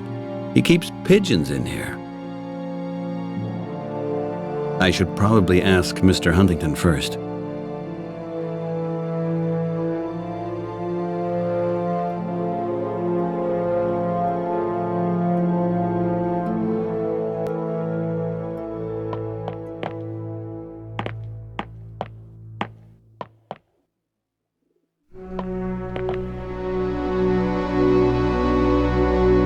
First, I should talk to him.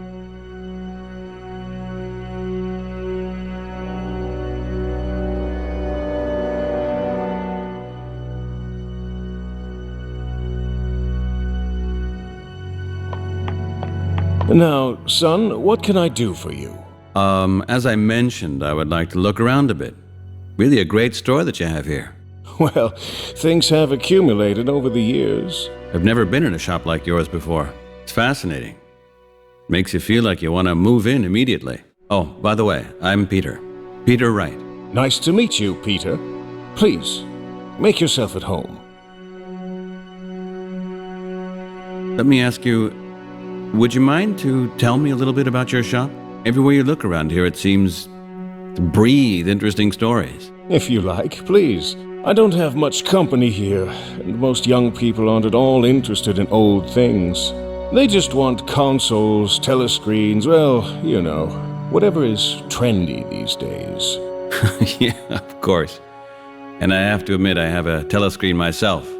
I hope I can stay anyway. Of course you can. Where did you get all these things from? Oh, well, from a lot of different places. I get things from house clearances, from other dealers, stuff people chuck out. Sometimes people come in with family heirlooms, and a few things are from my own family. Some of them look pretty European. Oh, yes. I used to import a lot from Europe. The antiques market is, of course, a lot bigger there, and pieces are cheaper, too. I bet it took forever to collect all these things. I've spent my whole life doing it. Why do you keep pigeons in here? Why do you ask that? Just like that, because I was curious. I mean, it's actually not exactly common to keep pigeons in closed rooms, especially not in an antique shop. Well, yes, you're probably right. Let's just say they're my hobby. I would say it's really pretty unusual that someone keeps pigeons in his place of business. Wouldn't you say? They're practical, and they're company. What could be practical about this? They're carrier pigeons. Carrier pigeons? Seriously? You really send your mail through pigeons? Are you serious? Only that way. That is absolutely unbelievable. My grandfather told me about his carrier pigeons, but that was 30 years ago. Today they're worth more than ever. But carrier pigeons are really slow, and I mean there are 1,000 other ways to communicate. But no other way is as safe. Whatever I send by carrier pigeons cannot be read in any computer, and it will not go into any archive. Oh, I understand. You're worried that someone could invade your privacy. Don't you? I'm not quite sure. I would like to think that the security standards are pretty high everywhere. You just have to watch out who you let get into your private stuff. Security? For who? For us. For you and me, for everybody. My neighbor can't snoop through my mailbox. It works as good as a real mailbox would. So then, why must carrier pigeons be reported? Carrier pigeons have to be reported? Certainly. It's been like that for the last 15 years. Well, please don't get me wrong, but you could use them to conduct illegal communication, and that's not in the interest of the communal safety. So, my privacy threatens communal safety. Is that it? Depending on the circumstances, yeah. Any offense wouldn't be a private matter, would it? There's always a compromise. That sort of safety I can do without. And that sort of compromise too. And that's not only your decision alone. That's why we have laws. And they serve us all. Well, they don't serve me. I use pigeons. Don't get me wrong, Mr. Huntington, but bug-proofed carrier pigeons and so on, that sounds to me just a wee bit paranoid. Do you really feel persecuted? Oh, you know, persecuted isn't a nice word. Let's just say I have my own views about the world. But it must be pretty strenuous to permanently live with that kind of fear. Oh, yes. Tell me, have you ever heard of the NSA, Peter? Here and there, but they don't exist anymore. For almost 30 years now. Do you know of the Echelon program, dating back to 1990? 1900 when? No, sorry, I don't. Well, you see, I know about it. And you can be sure that I've been watching very closely. Very closely. Yeah, well, that is all very nice. After all, it's your life. And yours. There is some... Can I ask? Of course, just ask. Isn't it illegal to sell these printed books? Maybe. These books are not scanned, right? I'm of the opinion that non-scanned books are just as interesting as scanned ones, if not even more interesting. But this way, these books are not really available to everybody. That way you make information, once again, private property. It becomes luxury for privileged people only. The law about the electronic gathering of printed material is supposed to... To democratize the written word. Is that what you mean? But of course, that's how it actually is. Actually, you would have to turn these books into the Department of Communications so they can get scanned. Afterwards, you will actually get them back. Nobody has ever gotten books back from the Department of Communications, and not even a tenth of the books have appeared online. Yeah, well, that's because it will take some time until everything will be fed into the system. As time goes by, there are just more and more editions, so we have to have a little patience. It's rather astounding how effective this propaganda still is. The law on electronic registration is a censorship measure, disguised as democratization of information, my son. You're serious about this, aren't you? Don't let yourself be deceived by the lies on the telescreens and the cheap slogans of the dumb yuppies in the communication agencies. Yes? No, it's okay. I'm keeping hold of my books in any case. You can read them anytime you want. Here and now. Can I ask? Of course. How long have you had this shop? I started in 2018 with a shop in the Lower East Side. Back then it was still a decent place, you know. In 2032 I had to move because the government had ordered the restructuring of the area. Yeah, I heard about that. Since then, the shop has been here. I've redesigned it to look exactly as it was on the Lower East Side. Did you get a chance recently to take a look around the Lower East Side? Oh yes, I was there a couple of years ago. Terrible. The whole area's fallen apart. The houses look like something out of Europe just after the Second World War. And the only people in the streets are criminals. It's a tragedy what they did to that part of the city. Do you have many customers? I would assume that especially here in Greenwich, you should have a potentially well-off clientele.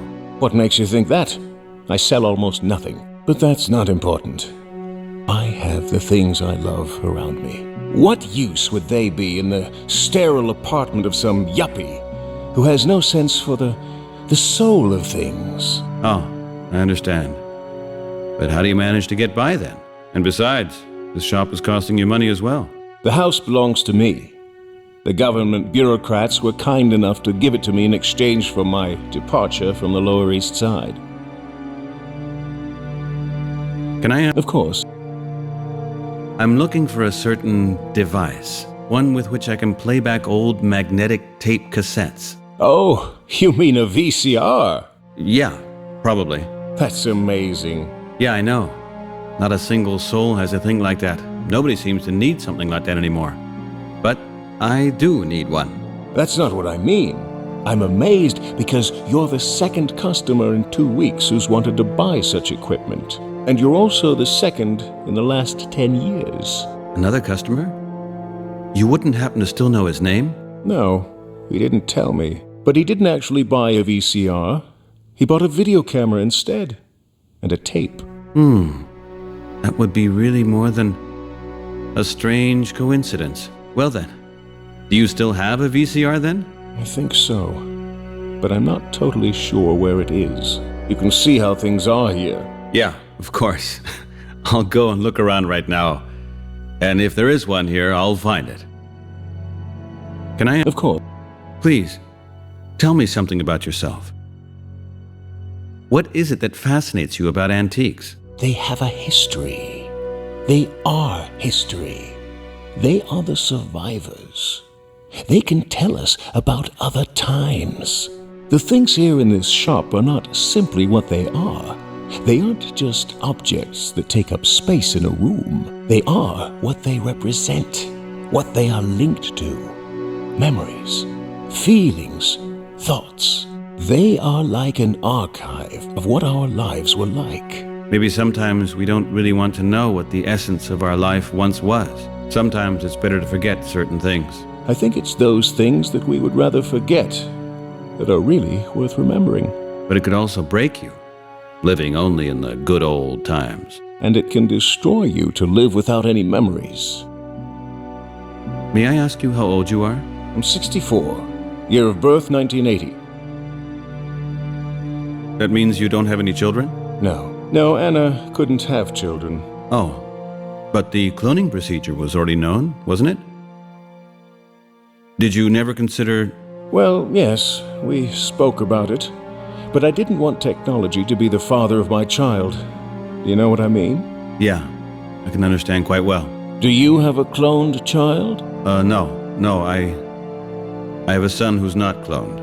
A natural child. My wife carried him for 9 months. Everything just the natural way. That's nice. You must be proud of him. Yeah, absolutely.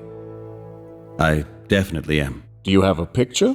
I don't have one with me. But he is really a very nice boy. Yes, I'm sure that he is. A child always has a place in the heart of his parents. You're absolutely right.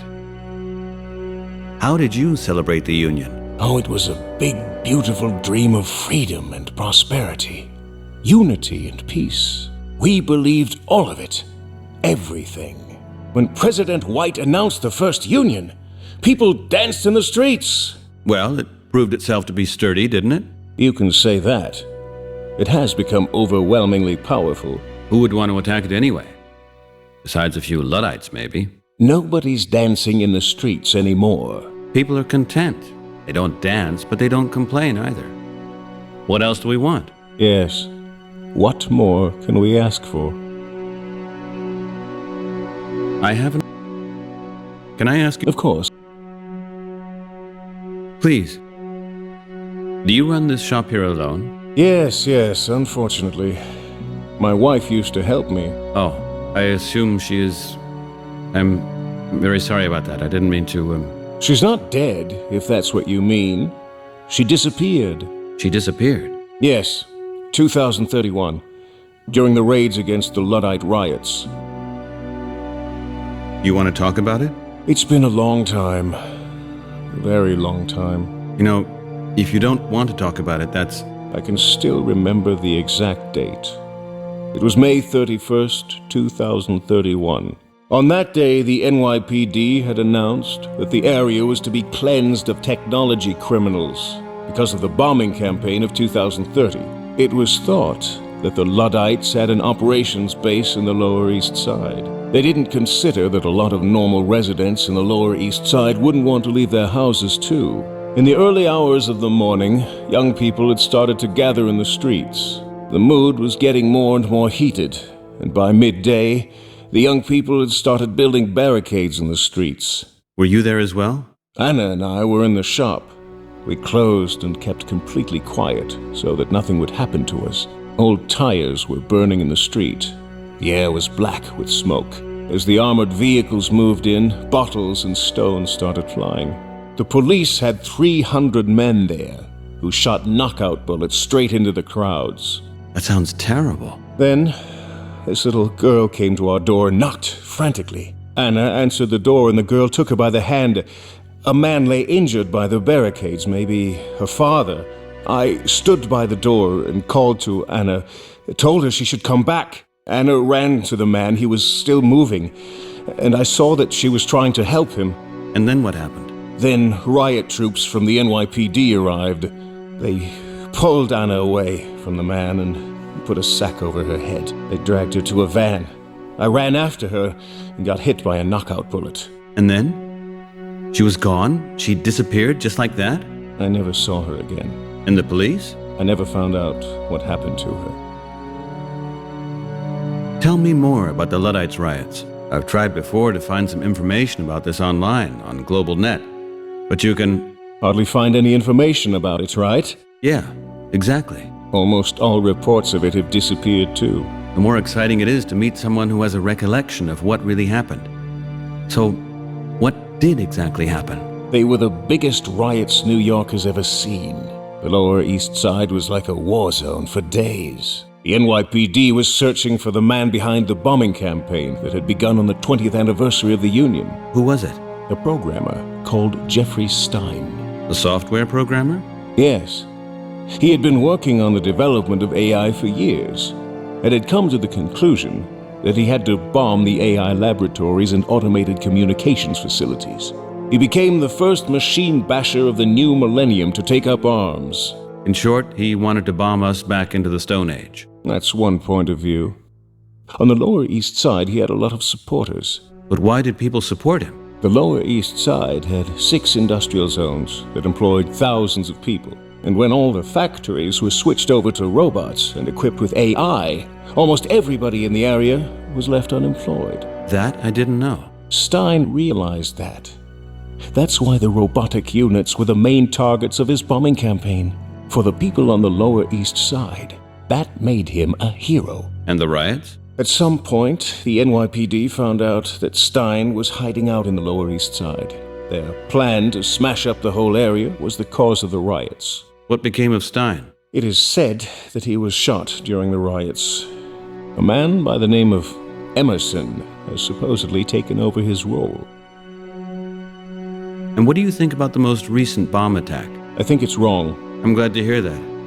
I almost got the impression that you sympathize with... Murderers? Yeah. Murderers. Cowardly murderers at that. I sympathize with freedom. But you don't achieve freedom by killing innocents. Then you are in favor of the cryptography prohibition, I take it? Absolutely not. You will vote against it? I won't have anything to do with it. I'm not going to use a messenger in the automated voting booths. You're against it, but you won't vote against it? It's really hard for me to follow you there. I'll wait, Peter.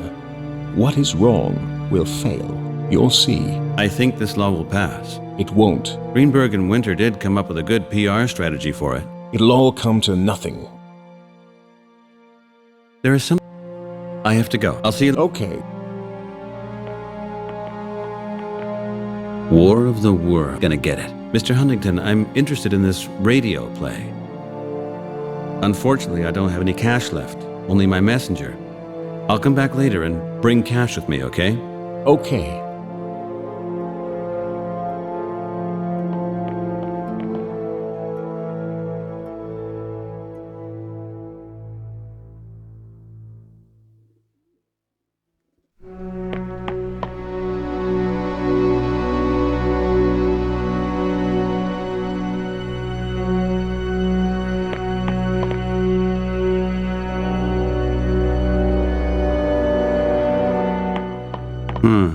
a glow. And second thought, there's probably not much difference.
I bet I can use this thing to watch Mr. Oswald's tape. Mr. Huntington, I would like to take this VCR with me.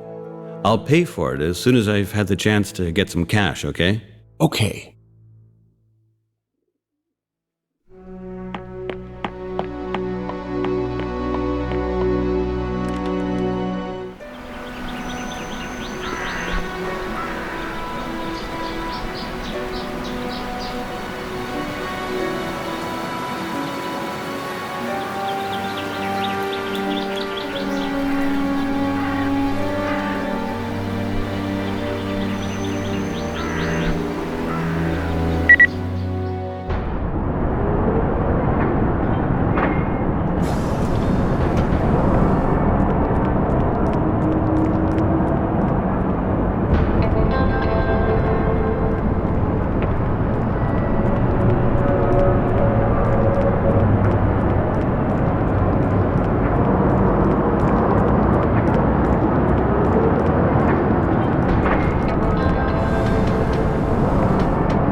Hello.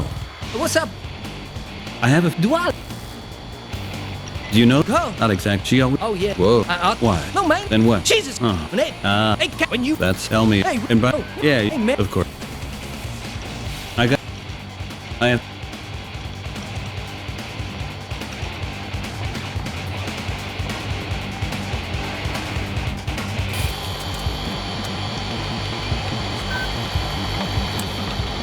First, I should talk to Cypher.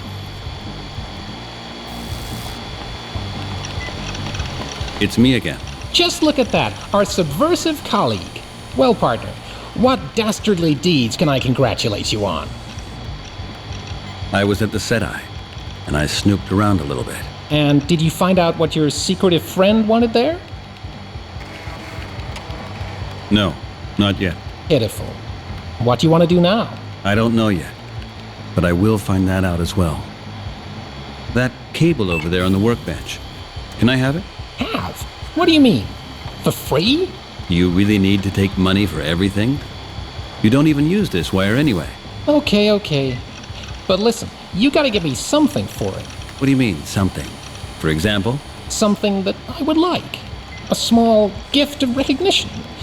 A bonus. All right. I'll think of something.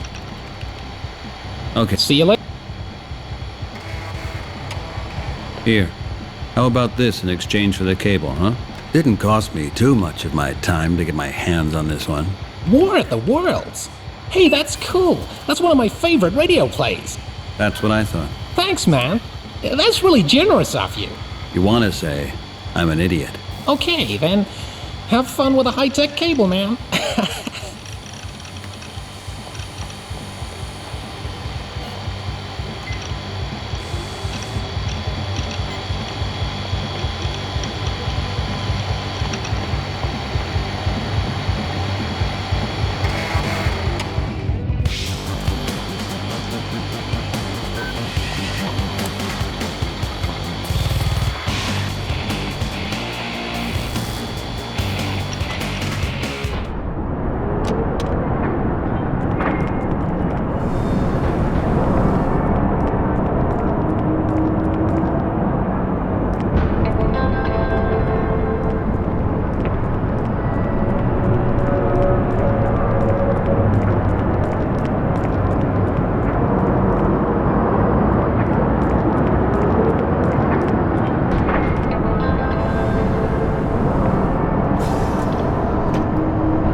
No, my time off ends today. And I really need to sober up as well. Now. Or at least I should cut it down a bit.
That's it.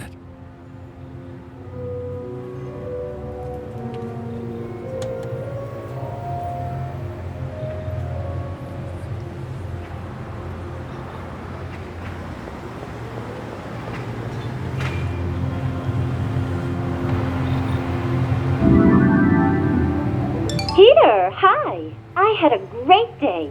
How was yours? I was gone. Traveling. Great.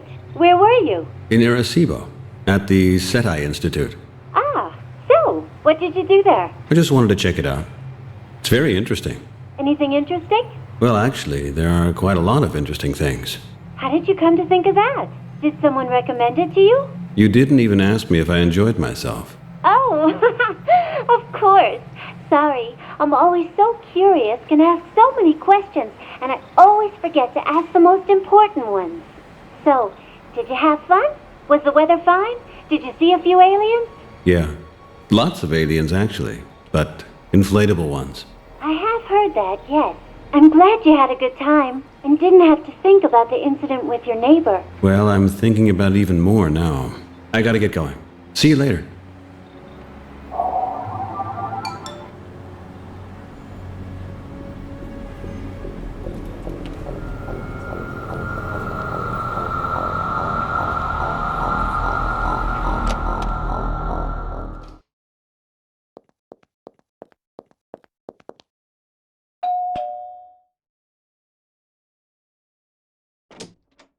Hello, Mrs. Oswald. Hi, Peter. You were gone. Got any news? You could say that. Here's something I wanted to show you. There is...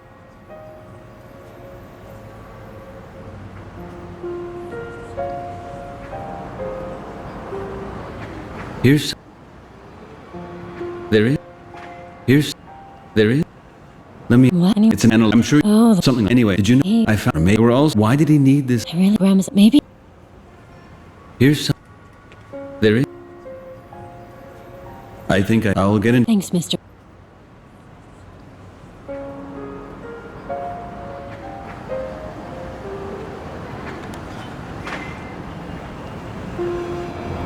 This looks like a locker key. But which locker does it belong to?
piece of thread from Mr.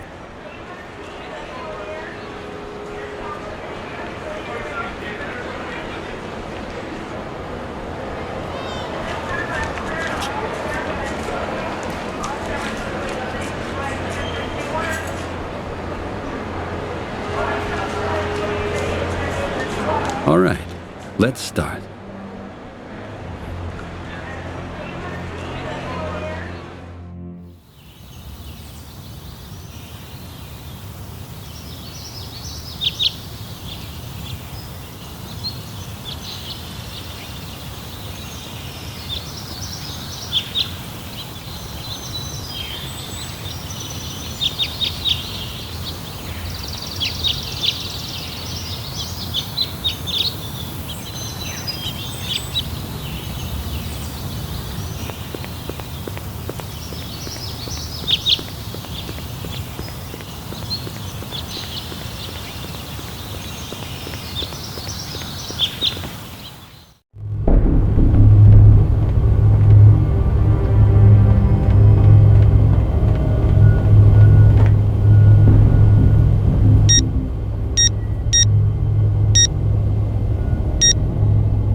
This looks like a locker key, but which locker does it belong to?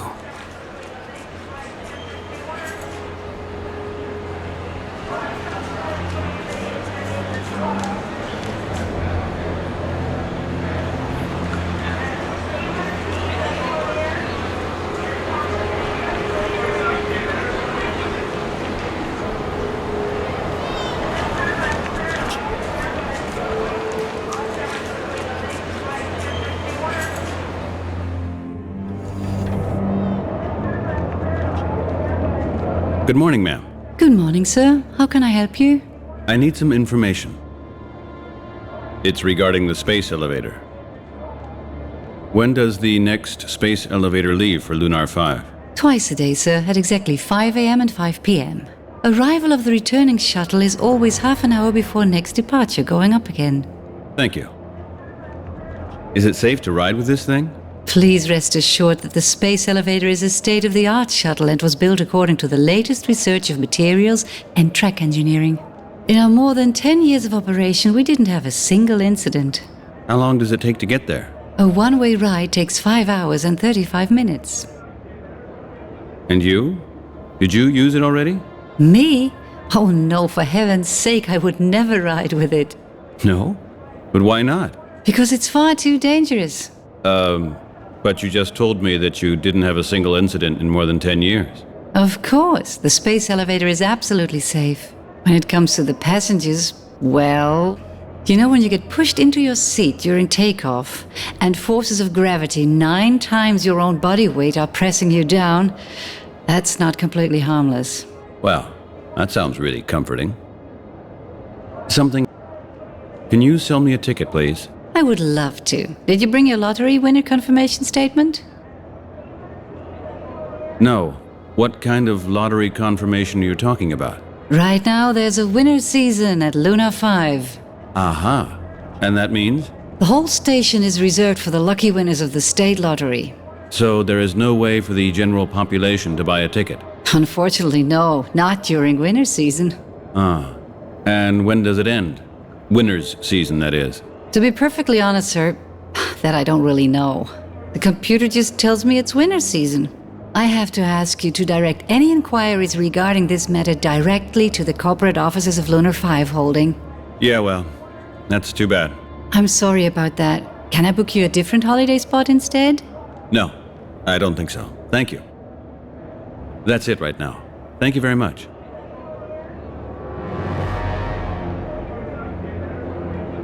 So sad to see these homeless. Oh, these guys again. Excuse me, I'll be right back with you.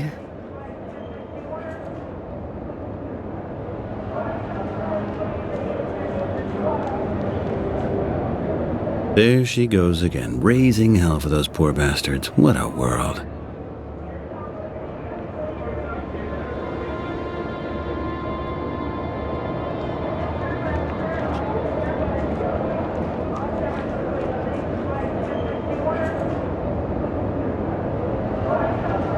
Interesting.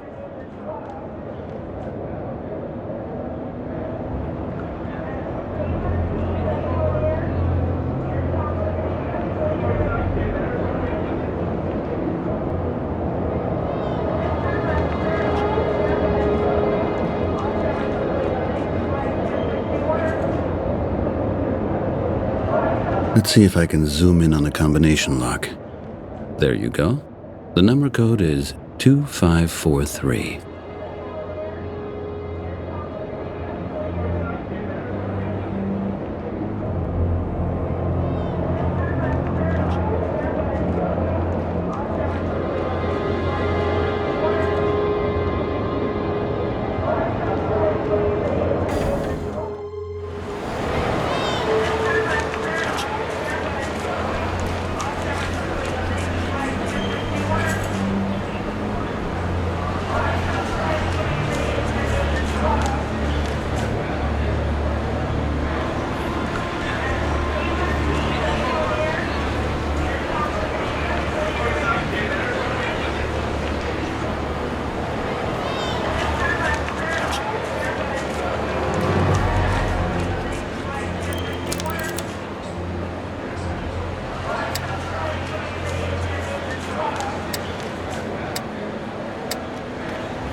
Mr. Oswald was keeping a diary. I'm not quite sure if I should look at it or not. It never feels quite right if you do something like that.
It's me again. Just well, partner. I was at the... And did you... I took some really strange pictures. Aha! Even more strange pictures. Is that a kind of a hobby or something? I have no clue what they mean. Let me see. Okay. See you later. Here, please take a look at this. Where did you get the pictures? They were taken at the SETI. What do you mean from the SETI? They have an observatory for visitors there. You can take pictures from certain coordinates in the sky, and then look at whatever the SETI antennas are aiming at. And that's how they got these pictures? Those are satellites, man. Communication satellites. The global data traffic runs on these things. Then what do the boys from SETI want with it? Actually, that's what I wanted to ask you. How did you get the coordinates? Got them from a videotape I found, which was also recorded from inside the SETI. Hey man, that's exciting. SETI eavesdrops on the communication satellites? That's part of the alien conspiracy. Could you stop talking about your stupid alien conspiracy for just a moment? What do you think this means? It's completely clear, man. They collect information about us. They filter our communications. Can you leave the photos here with me? No, I'm gonna need them. You've got to tell anything else you find out, man. I'll do anything for you. We'll see. First, I have to try to make sense out of it myself. I'll see you around.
Huntington? Ah, would you mind? Well, I'll...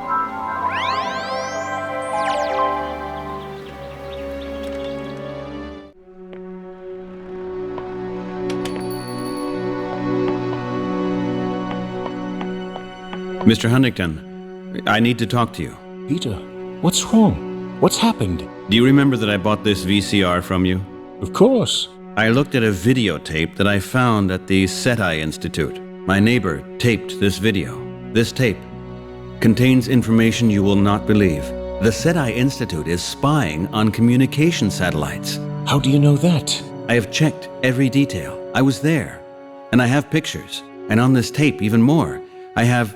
Shh. Calm down, Peter. Let's go out back, where we can talk about this in peace. Come on.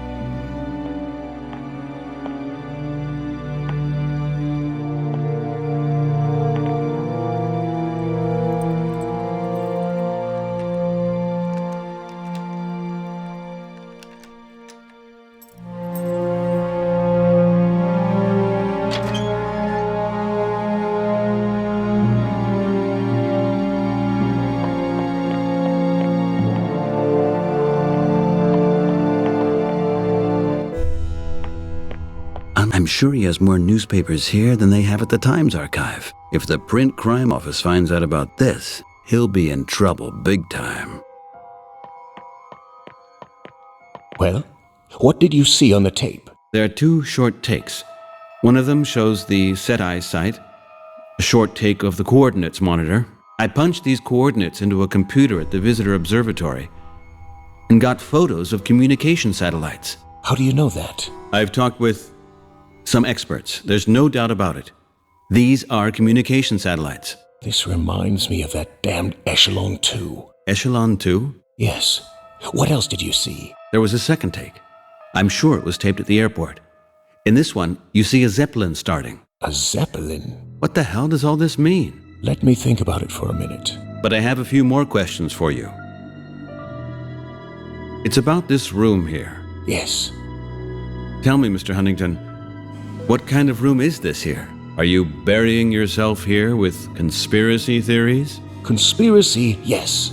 Theory, no. Good heavens. When and how did you collect all this stuff in here? This definitely can't be healthy. I'm keeping memories alive in here, Peter. Memories that the vast majority of people already lack. Because the information is lacking. You would have found these things out once, when there was a decentralized press. You won't find any of them on the global network. If the police ever finds this room, you'll have a big problem. But you know that, don't you? You mean I'm supposed to have it scanned? I'm certainly not going to do that. But you should really share this collection with the public. You pretty much deny information to them. That's illegal. And not very social either. Peter, will you wake up, please? If the Ministry of Information gets its hands on this collection, then it won't be scanned. It'll be destroyed. These newspapers will have never existed. At some point, the last witness will die. And what it states here will never have happened. But that's nonsense, Mr. Huntington. People tell their children about their lives and their memories, and they, in turn, tell it to their children.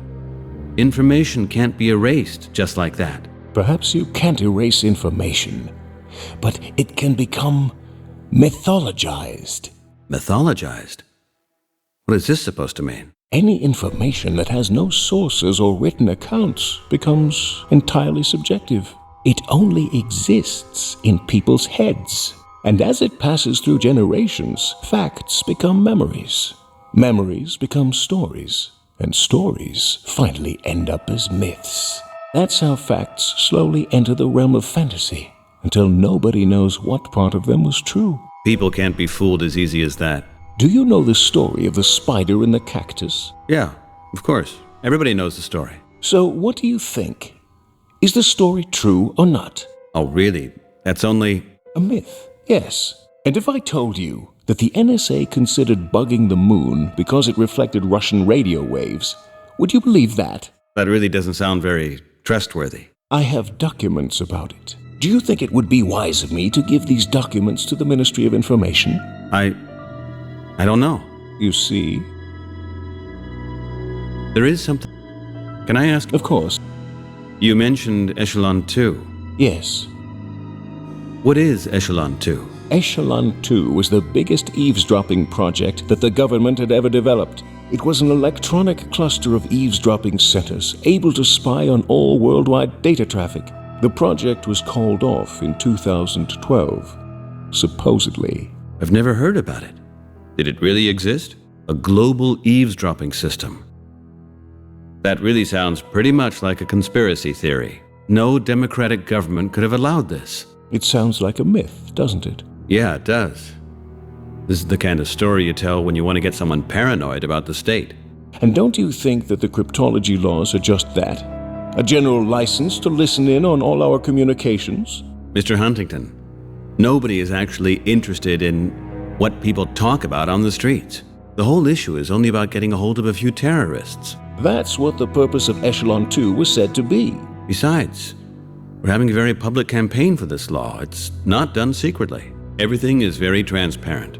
People can even vote against it. If anyone expected them to do that, then the vote would never have been allowed. So you think this eavesdropping system still exists? Of course. There is some... I have a few questions about the Luddites. Then ask me. Do you belong to this movement as well? You can be absolutely honest with me. About the Luddites? You don't have to worry about that. This sort of machine bashing is totally foreign to me. Planting bombs is no way to achieve changes, and the Luddite movement is only a historical phenomenon. This technophobia has never really managed to attract a mass following. There is some... I have to go. I'll see you later. Okay. See you soon, Mr. Wright.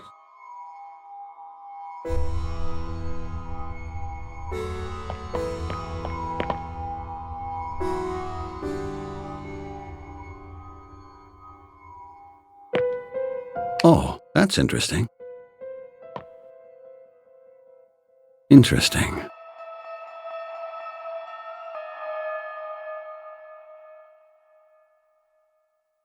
An article about the shutdown of the NSA. It's regarding the phone tap scandal in 2017. That's when they officially closed the NSA offices.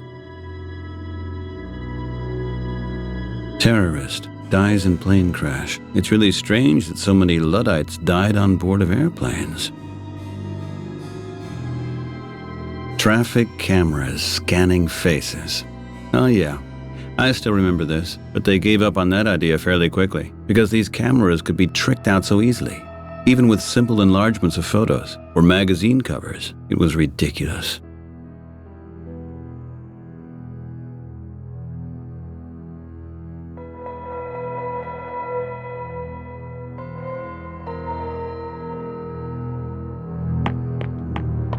Mr. Hunt? Hello, Pete. What kind of photo is this? This platform there? Because you can see a Zeppelin there as well. Could it be possible that this has something to do with the Zeppelin I saw on that videotape? That's it. Good thinking. You mean the article about the Bermuda Research Station? What's the story? Do you know about the legend of the Bermuda Triangle? Yeah, of course. That's where ships and airplanes disappear under highly mysterious circumstances. Even as a kid, we already knew about that. Yes. A station was built, supposedly to investigate the phenomenon. Of course, the whole area is off limits. Nobody is allowed to go there. Perhaps the station is being used for an entirely different purpose. You mean? It looks as if SETI's parabolic dishes are being used for something different too. A gigantic eavesdropping station? Who knows? Find out yourself. You just said nobody's allowed to go there. And you said you saw a Zeppelin on the video. Yes. And? Well? You want me to hop on a Zeppelin and fly there? And how should I do that? You'll find a way. You know, Peter, what's wrong has to fail, and what's right has to succeed. Take a carrier pigeon with you. Then we can keep in contact without any danger. I really have to think about this. I have to go. I'll see you later. Okay.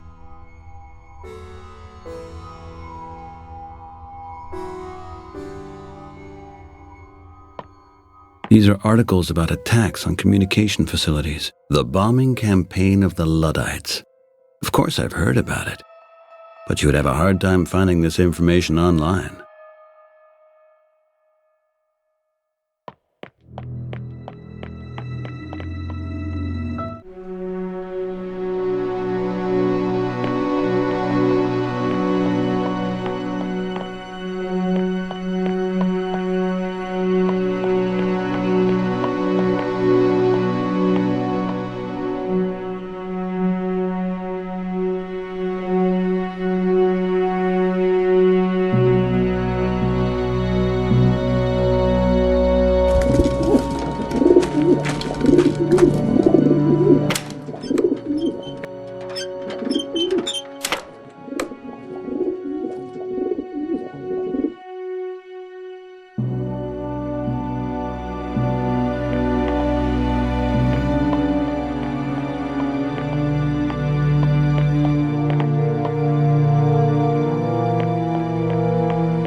It's already late again. Maybe Christina's right. I should try and get more sleep.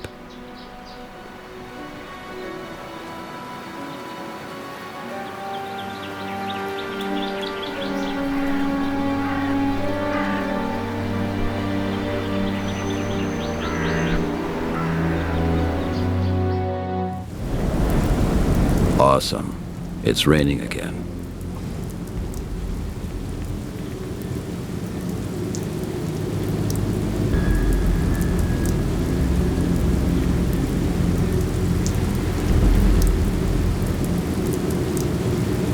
This weather really sucks.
What was that last night?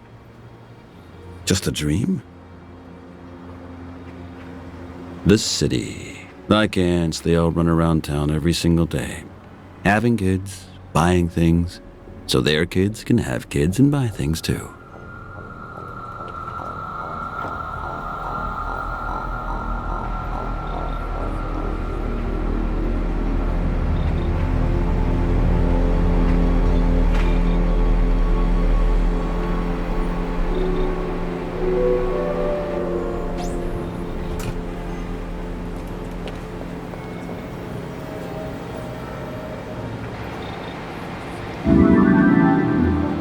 Ding dong. It's me, Peter.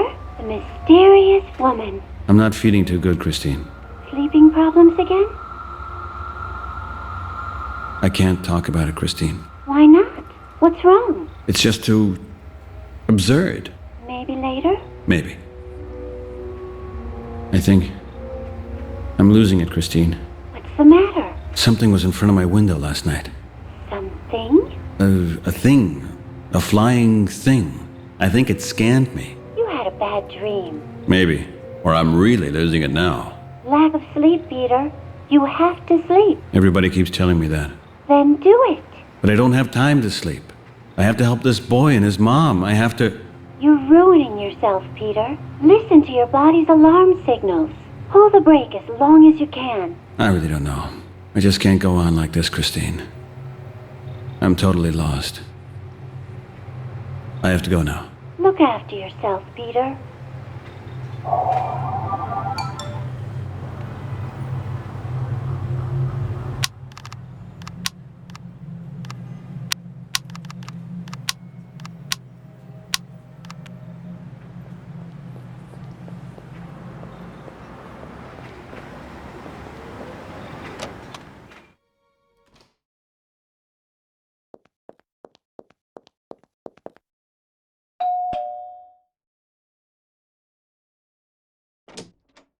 Hello, Mrs. Oswald.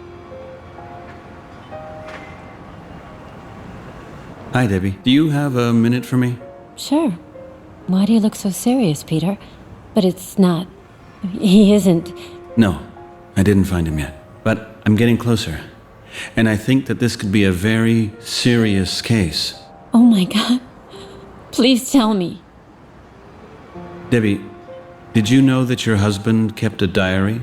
Yes, of course. He had an electronic journal on GlobalNet. He would always put in all kinds of things. It was a little boring, like almost all diaries on the GN. But he had fun doing it.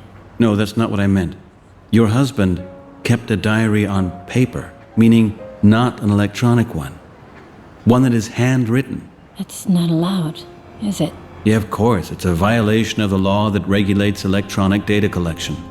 I didn't know that Graham could still write by hand. I forgot it a long time ago. Ours was one of the last classes to learn handwriting in school. You think he was arrested because of such a small offense against the constitutional information laws? It's not about how he wrote it. It's about what he wrote. The content, Debbie. Your husband is mixed up in the middle of an unbelievable story. Or he's just nuts. What? What do you mean by that? Debbie, in his diary, your husband describes a gigantic conspiracy, which he is about to expose. Let me read that. Now. No, I don't think that would be a good idea. Not in your current state of mind. You don't have any right to prevent me from reading my husband's diary, Peter. He was also writing about very personal things. In this current situation, I'm sure you wouldn't want to read this right now. It would be much better to discuss these things he wrote later, when he's back again. So you know where he is? Let's just say I know what he was planning. Can't you make it a little more clear? Is my husband still alive? What did he do? Where is he being kept? I'll get back to you shortly, Mrs. Oswald. Please, keep up your hope and your spirits. And please, don't talk to anybody about it. You believe what he wrote? Actually, I think I do. Please, Mrs. Oswald, not a word. Not to anybody. Not personally, neither over the global net, nor through your messenger. It could turn out to be very dangerous. For Graham, for me, and for you and Tommy as well. Can you promise me that? Peter, I really want... Promise it, Debbie. Yeah, all right. All right then, I gotta run. See you soon, Debbie.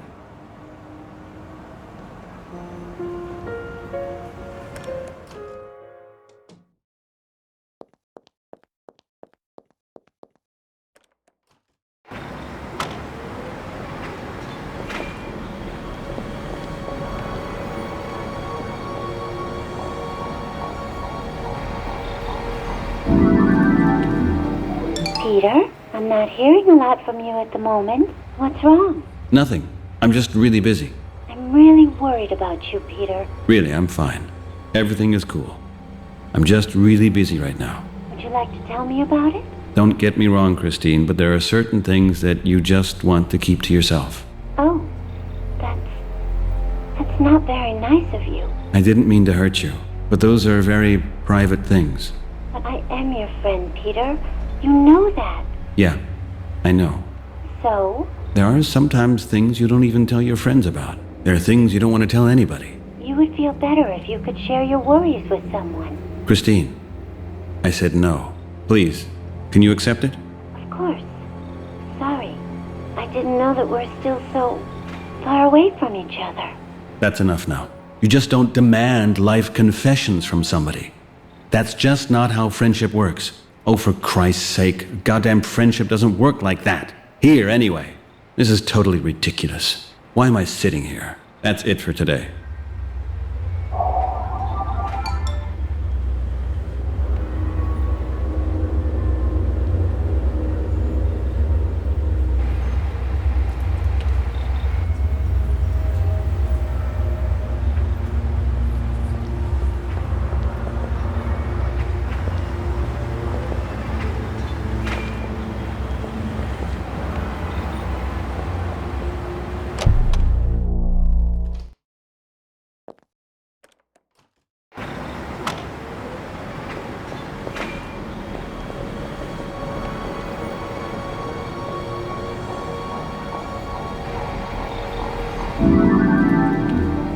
Christine? Christine, Are you online? I want to apologize. I'm somewhat on the edge right now. You know, I have a lot going on right now. It's just too much for me lately. But I really don't want to fight with you as well. I'm tired of losing people around me. I'm sorry. Hello, Peter. Christine. There you are. I'm really sorry, Christine. It's okay. I will not leave you alone. I promise you that. Yeah, you did. And I'm damn glad about it. There are moments when you're so desperate that you're holding on for dear life. And you can't believe in anything anymore. At all. What happened? Tell me, Peter. I honestly wish I could talk about it with someone. You can tell me everything. No. Not online. Via global net. Are you afraid, Peter? Are you afraid of something? Can't we meet personally, Christine? I can't. We can meet at Brooklyn Park. There's a bench just before you get to this bridge. Let's meet there. I can't, Peter. I can't leave here. Soon, okay? Very soon. Yeah, fine. But in the meantime, we'll continue to chat here, right? Of course. Whenever you want. Thank you. See ya. Till later.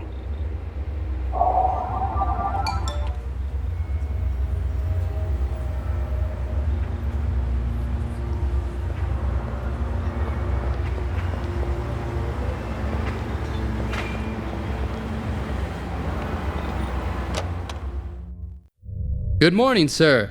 Yes? How can I help you? My warmest congratulations. You've just won the Lunar 5 lottery. I've won what? The Lunar 5 lottery. You won! A luxury week in orbit. All inclusive. That can't be. I didn't play in any lottery. Maybe somebody did it for you. You have to be delighted about having such friends. Friends? Yes, sir. Or maybe a relative. I don't know. By the way, here's your ticket. I don't want it. Lunar 5. What am I supposed to do there? I'm going to be in dire trouble if you don't take it. And you're sure it's not a mistake? Absolutely, Mr. Wright. You'll be expected at Lunar 5 tomorrow morning. You will be traveling with the space elevator. In a first-class cabin, of course. Uh-huh. So, well, that comes really unexpected. Well then, thank you, Mr. Excuse me, what was your name again? My name? My name's Pratt. James Pratt. Pratt. Uh-huh. Well then, thank you, Mr. Pratt. I have to go. Have a fabulous vacation, sir. What a strange guy.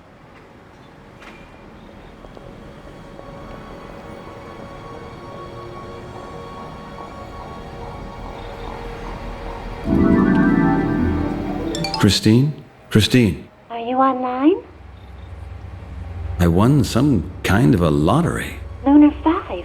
Exclusive vacation, right? How do you know that? Do you have anything to do with it? Wow! Fantastic that it has worked so well. I really cross my fingers for you. Don't tell me you bought a ticket in my name. Of course. I can see how you're feeling, Peter. And somebody has to do something to help you. If your friends aren't willing to help you, then I will. That was really sweet of you, Christine. But You will go, right? Don't disappoint me. I really don't have time for a vacation right now, Christine. Peter, do me the favor and go. You'll see. You'll be a whole new person when you come back. I'll think about it.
Hi, Peter. Did you drive away the bad spirits? I'm going on a short vacation. Last minute, so to speak. Oh, that's good. That'll do you good, my boy. So where you off to? Lunar 5. I won the lottery. Congratulations! You lucky dog. I never win anything. Everybody wins once in a lifetime. Yeah, once in a lifetime. You're not even happy? Then it's really time for you to relax for a while. We'll see. All right then. See you later, Bob. Have fun. Hope you feel better soon.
Ladies and gentlemen, welcome on board. Please fasten and check your seatbelts. We'll reach Lunar 5 at 17:30 Earth time. We'd like to thank you for choosing STS Transportation.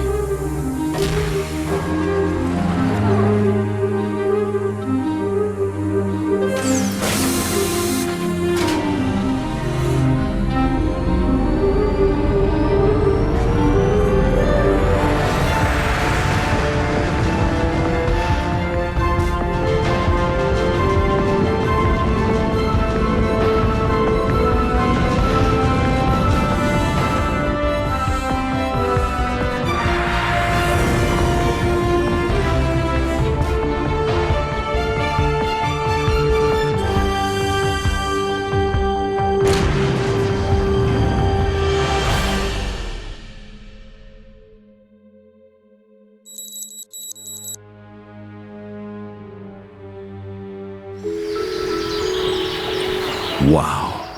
Fantastic. The commercial for Lunar 5 really didn't promise too much. Quite daring, this outfit. Quite daring, this outfit. Oh, you must be Mr. Wright, our first prize winner. Me? Oh, yeah. Yeah, I guess that would be me. My name is Linda Franks. During your stay, I'll be your swellness attendant. I'm sure you meant, wellness attendant. Oh yeah, sorry. I always get those mixed up. These difficult words are just so... Difficult? Yeah, exactly. Did you have a pleasant journey in the space ventilator, Mr. Wright? Space ventilator? Oh, yeah, of course. Thank you for asking. It was very interesting, and it went by so fast. Have yourself a cocktail and relax. Here you go. Actually, I'm not so much into alcohol. No, but our guest file says that you prefer Crown's Gold whiskey with soda, mostly without ice, and preferably before 10 p.m. You can read that in my file? But how... Oh, we always like to be informed about our guests in order to make their stay as pleasant as possible. Oh, I understand. Have your drink. And welcome to Lunar 5. And if you have a wish, and it really doesn't matter what kind of wish it is, please let me know. Oh, yeah, sure. Thank you very much, Linda. Oh my gosh, I'm feeling a little bit dizzy from these cocktails.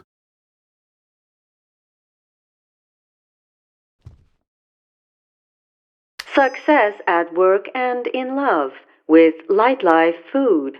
Light Life, let's live light.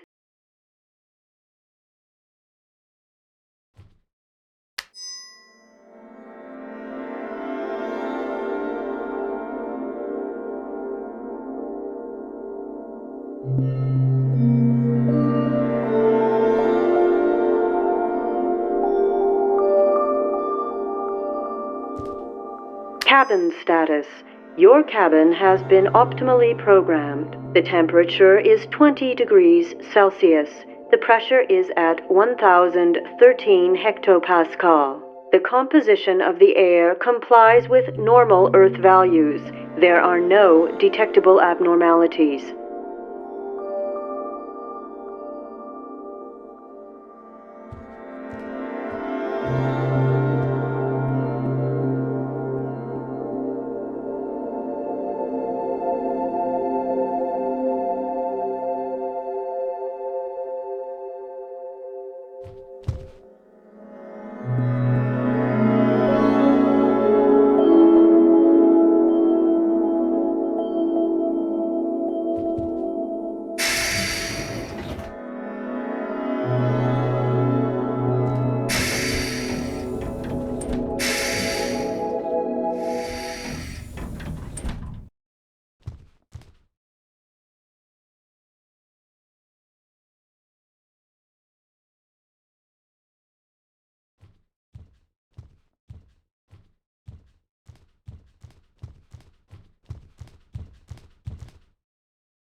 Engine room.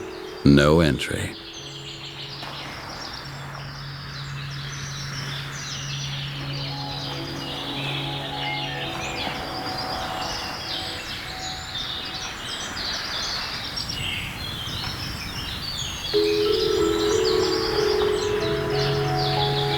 Mr. Wright!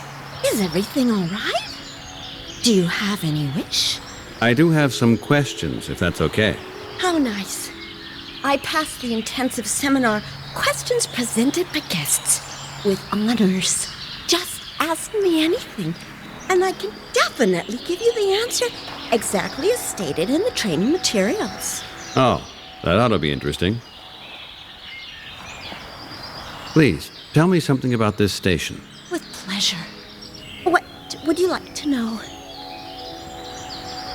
How many tourists come here every year? Oh, at peak periods, hundreds every week. And when is this peak time? Lunar 5 doesn't exactly have tourist seasons, but cycles with more or less guests. Uh-huh. And how does it come that you have these cycles, then?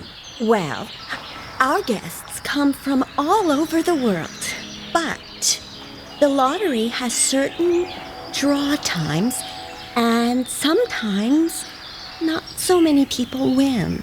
The luck is just spread out a little unevenly. By the way, why does this station have 2 rings? As far as I know, visitors are only allowed in one of them. Yes, that's right. Lunar 5 has a second deck beside the main deck where experiments are carried out under space conditions on behalf of the government. A fully automatic experiment unit runs day and night in Ring 2, the so-called Sector B. It helps the outstanding experts of QBChem to develop medicine, vaccine and plant types under vacuum conditions, so that life on our planet becomes more beautiful, more healthy, and yet more safe. QBChem, products for a more beautiful life. What was that? QBChem, product.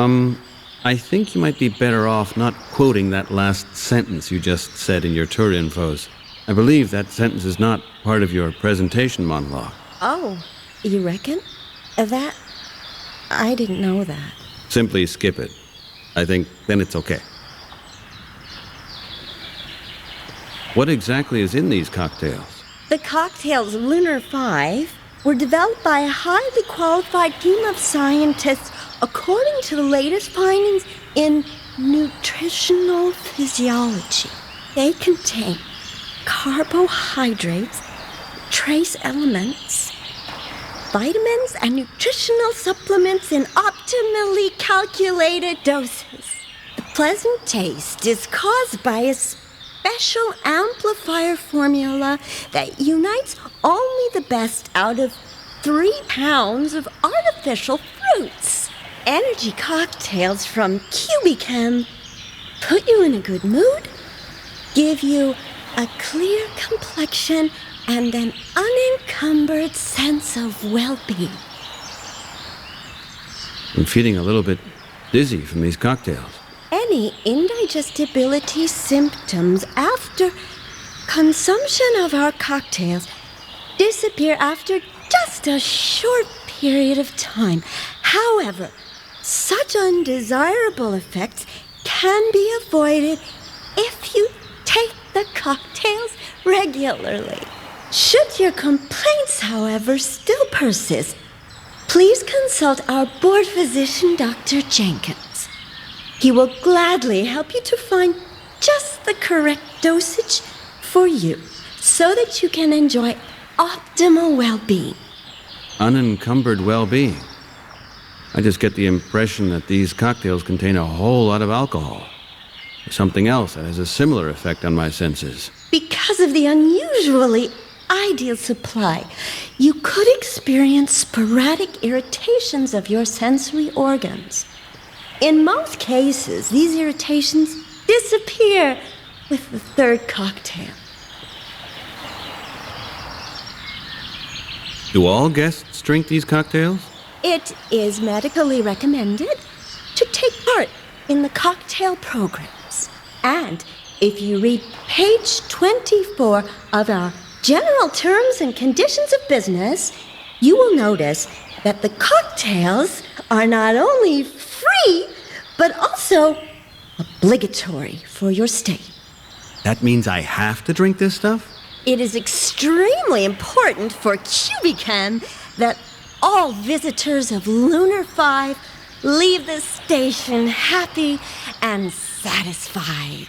Page 29 of our General Terms and Conditions of Business explicitly points out that if you are a winner of a stay in Lunar 5, you are obliged to use Cubichem products. You won your stay with a lottery ticket, didn't you, Mr. Wright? Yes, I did, but I didn't have the faintest idea.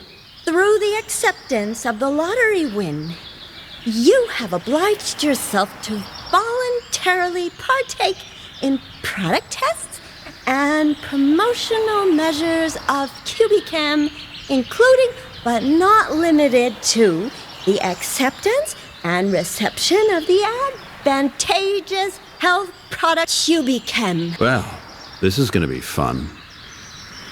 There's some... Yes? Can I ask...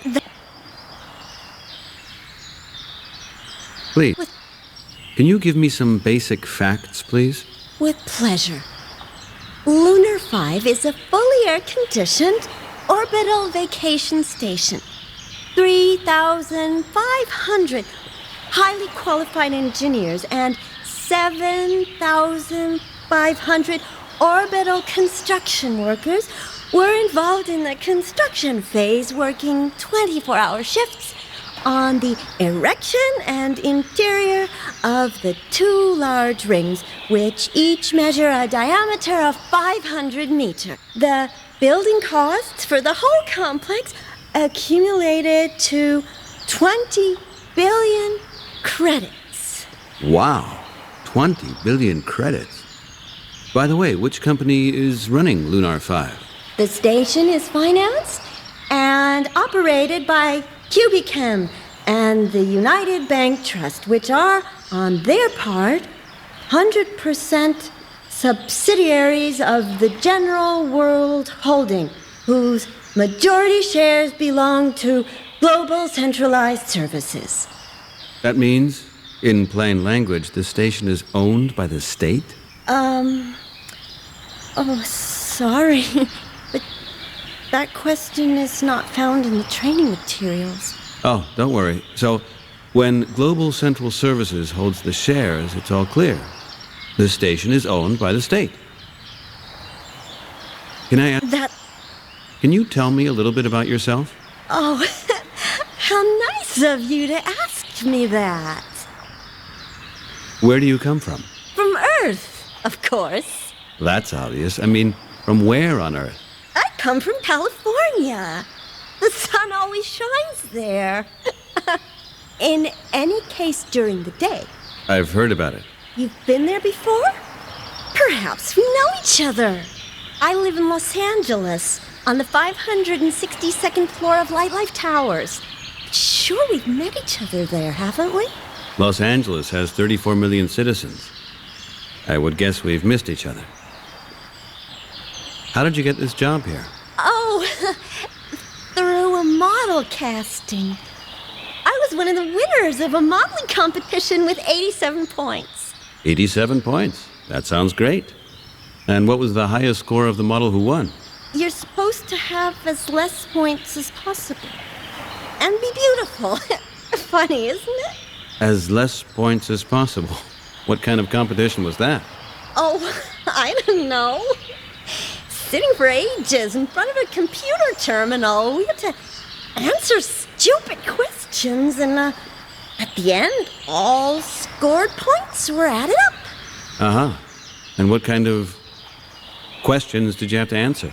Oh, completely boring crap. Complete this numerical sequence, continue these patterns further. Which of these forms corresponds to another? Things like that. Oh, now I understand. And you solved them all correctly? No, the tests were all wrong. You couldn't make any sense out of it. Moreover, the time was much too tight. I always marked, I don't know, so that I'd just be the first to finish it. And So I got the job. Another girl had 138 points. Obviously, she had no chance. However, she said that she could still go back to her other job. What kind of job was that? Oh, I think something about physics. Something really boring. Oh, yeah. That's really boring.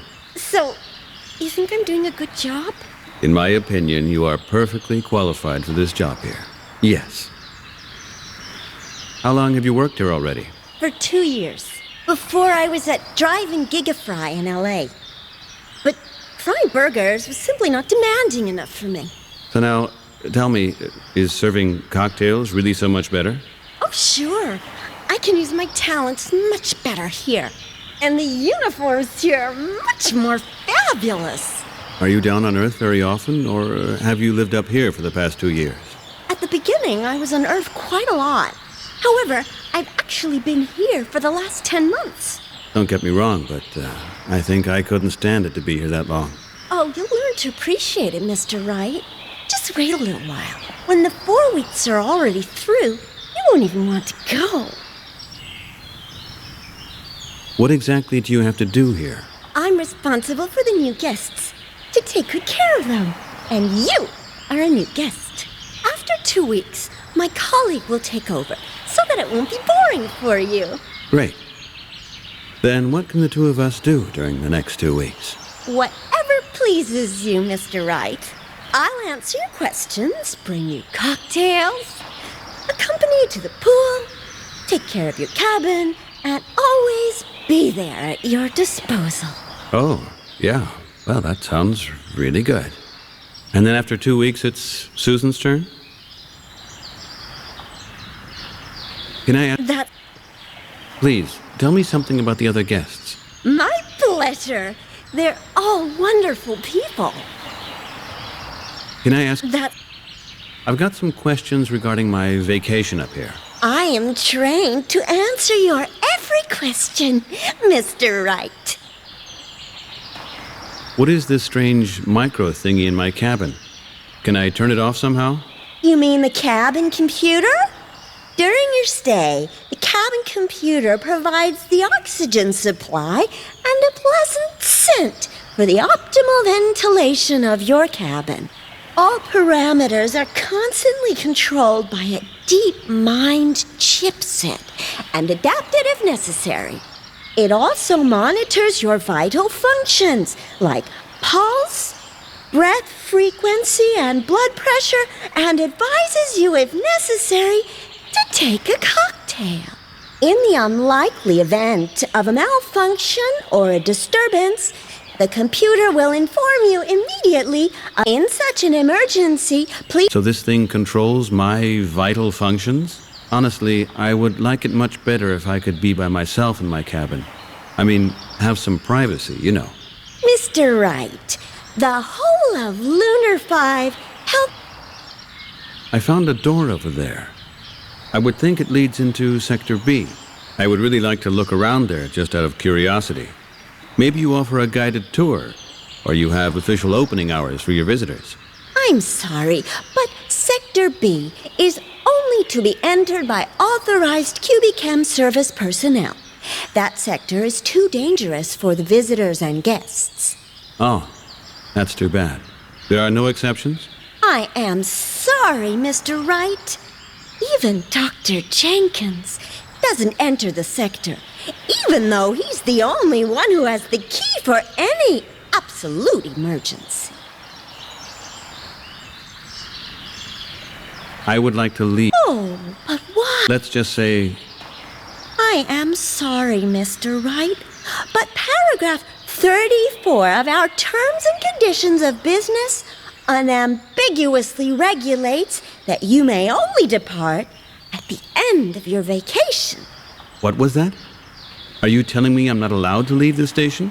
The only exception is the occurrence of an emergency, and I am glad to inform you that Lunar 5 has been operating failure-free since its completion. Enjoy your vacation, Mr. Wright. Oh, this is great news. So I'm stuck up here? You can look forward to 4 wonderful weeks, Mr. Wright. And when you leave Lunar 5, you'll feel like a new person. Can I ask? That's... Thanks, Linda. That was very interesting. See you later. See you later, Mr. Wright.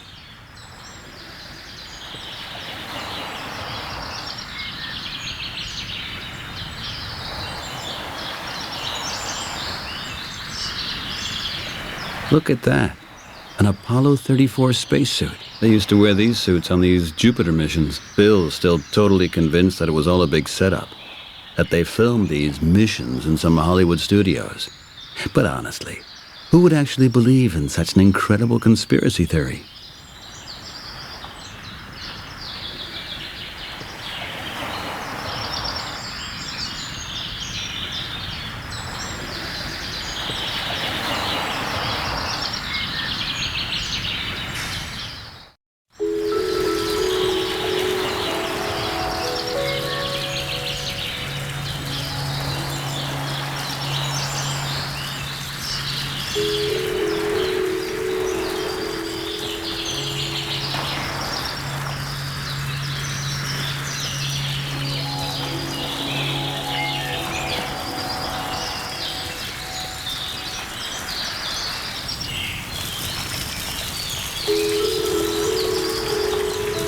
Hello, ma'am. Hello, gorgeous. Well, is there anything I could help you with? Feeling lonely tonight? Lonely? Oh, yeah, well, depends on how you see it. I'll take that as a yes. Just like me. So, are you up then for a little adventure? Adventure? What did you have in mind? For starters, we could maybe take a dip in the pool. Just you and me. Drink chill cocktails and admire the view of the Earth rotating peacefully outside the window. We could tell each other stories, and then our eyes would meet. And the last guests have already left. Ah, that sort of adventure. Well, you know, that is very flattering, but I suppose I have to get a little bit more settled in. I'll get back to you on that, okay? Of course. I can wait. Why don't you start off with a cocktail? They make you feel so incredibly relaxed. It's just amazing. Yeah, unbelievably relaxed. I found that out already. And how do you like it here? Oh my gosh! It's just amazing. Only that it's a teensy-weensy bit boring sometimes. Boring? How come? Yeah, well, you know, a beautiful, desirable woman like me, in a wonderful, inspiring place like this, longs for some attention every now and then. The kind of attention that a woman would like to receive from a man, if you know what I mean. But now that a fairy granted my wish and sent you here, everything can still happen, right, gorgeous? Have you already tried a few of these cocktails? They are simply... Amazing. Yeah, exactly. Amazing. I've never felt so relaxed before. I should have tried these cocktails years ago. It's like you are floating. Which, in fact, is what we are actually doing. I mean, the station, to be correct. Our thoughts are floating. Our feelings are floating. And the station is floating. Our whole existence is floating in a sphere of love and devotion. And right now, it is just you and me here. It can't be a coincidence that we meet like this, don't you think? You could be right on that one. Oh, so you believe in destiny as well? There are not too many things I believe in. But obviously destiny is one of them. Oh, that is so sweet. You are very sensitive, aren't you? I love sensitive men. What's your name? Helen. I am Helen. Helen. Hot like hell. Hell-N. You get it? Oh, yeah. Definitely. Helen, hot like hell, has a nice ring to it. So, you better watch out if you're going to get any closer to me, gorgeous. It's really getting hot. And you might burn your gorgeous fingers on this fire of my passion. I consider myself warned, Helen. Where do you come from, Helen? From New York. My husband has a PR agency there. Oh, a PR agency. Then he and I are colleagues, so to speak. I work in the communication industry as well. Is that right? What an amazing coincidence. But you know, Walter's agency is just a terrible, boring place. Their campaigns don't have any liveliness and are totally uninspired. His employees are simply not talented enough. And that climate, of course, kills even the first sign of a good idea immediately. You might be right on that one. But enough about that. I haven't set foot in his agency for years, though, now. By the way, Helen, what did you say your husband's last name was? Oh, come on. Let's not talk about my husband anymore. I'd rather talk about us. About you and me. I'm just asking you so I know where not to apply in the future, just in case I would ever need a new job. The name of the agency is Greenberg and Winter. If they offer you a job, just run for the next exit, love. Greenberg and Winter?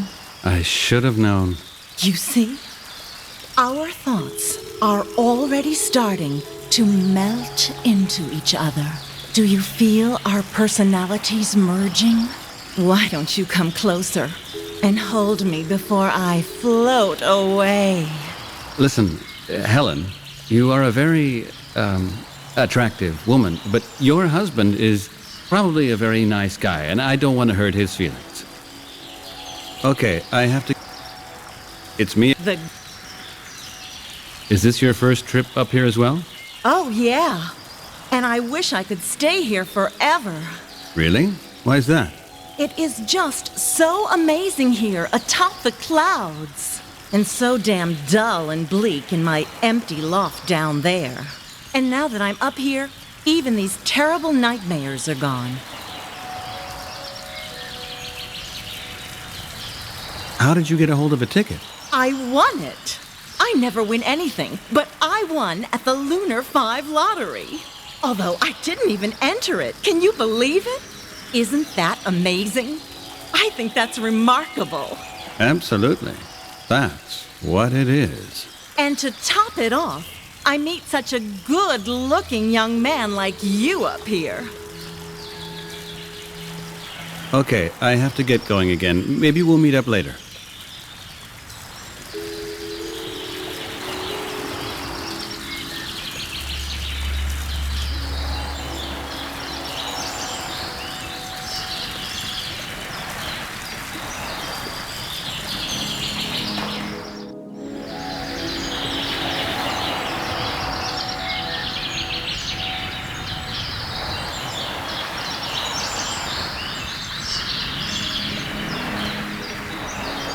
Linda. What? Please. Who is this big woman with a dog over there in the front? Oh, that is Mrs. Winter, a charming person. She's had a lot of hard knocks in life, that poor woman. But ever since she's been with us, she feels so much better. She had bad luck? Well, for God's sake, what happened to her? Dr. Jenkins told me she was once part of a sect. The Lullites or something like that. Lullets? What's that supposed to be? You should ask Dr. Jenkins. In any case, she was enslaved by a guru, a crazy guy who preached about the end of the world. She had dreadful delusions and visions. The poor woman must have been in a terrible state. She gave all her money to the guru so that he could do all kinds of crazy things. Uh-huh. And what would that be? I believe it had something to do with bomb attacks. Bomb attacks?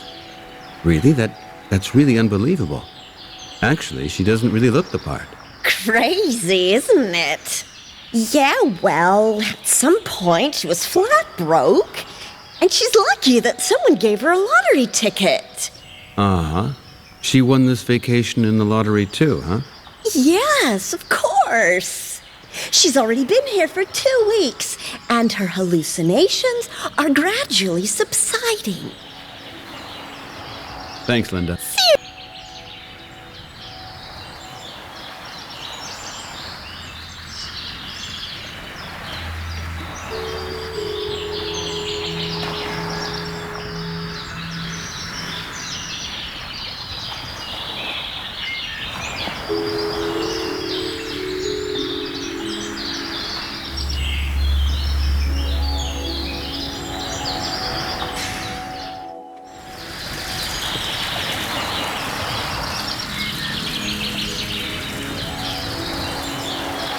Well, interesting.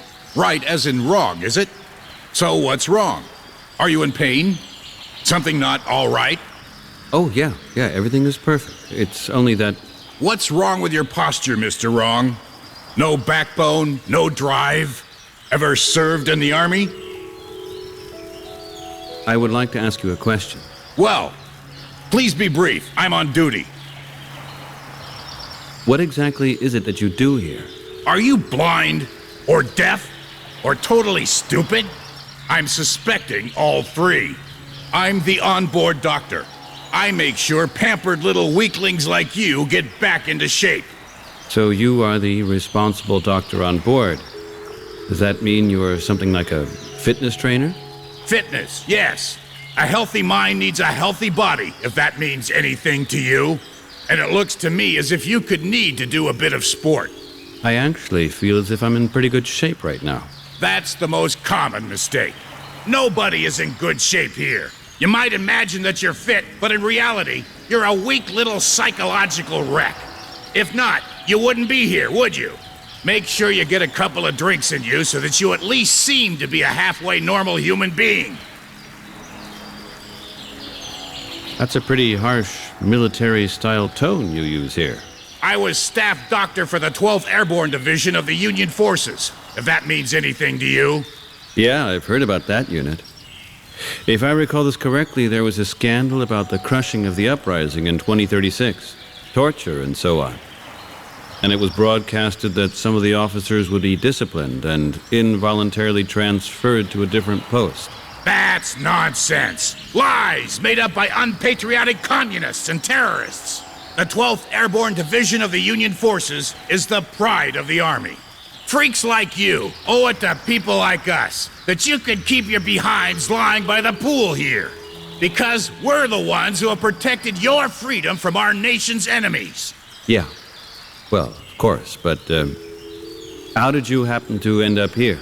I was ordered here by some ignorant, corrupt committee that had probably been infiltrated by anarchists and Luddites. Then you were transferred involuntarily too, right? That's enough, Wrong. You're insulting an officer. Can I ask? If you must. It's regarding this station here. How do I get into Sector B? Sector B really isn't your concern, right? But what the heck is going on there?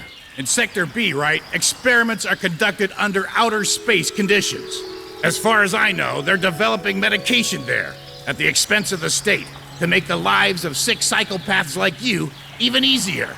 The area is sealed off. It has no atmosphere, and there is only one emergency key for the main lock. Have you ever been in there? Are you mad, man? Do you think I want to end up in jail? What is in these cocktails? Why? Don't you like them? That is a wonder of chemistry, right? The latest drug for paranoid schizophrenia. Gets rid of 100% of your crazy ideas and replaces them with 100% normal ones. In 4 weeks, you'll be a functioning member of society again. Be happy that you won't be annoying everyone around here with all this conspiracy nonsense anymore.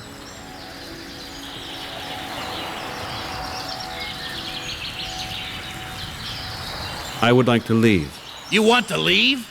Are you totally nuts, man? You're staying here until you've got your damn psychiatric problems under control. And I'm warning you, You better make some progress soon. Otherwise, you'll find out what I'm like when I'm really angry. Is that clear?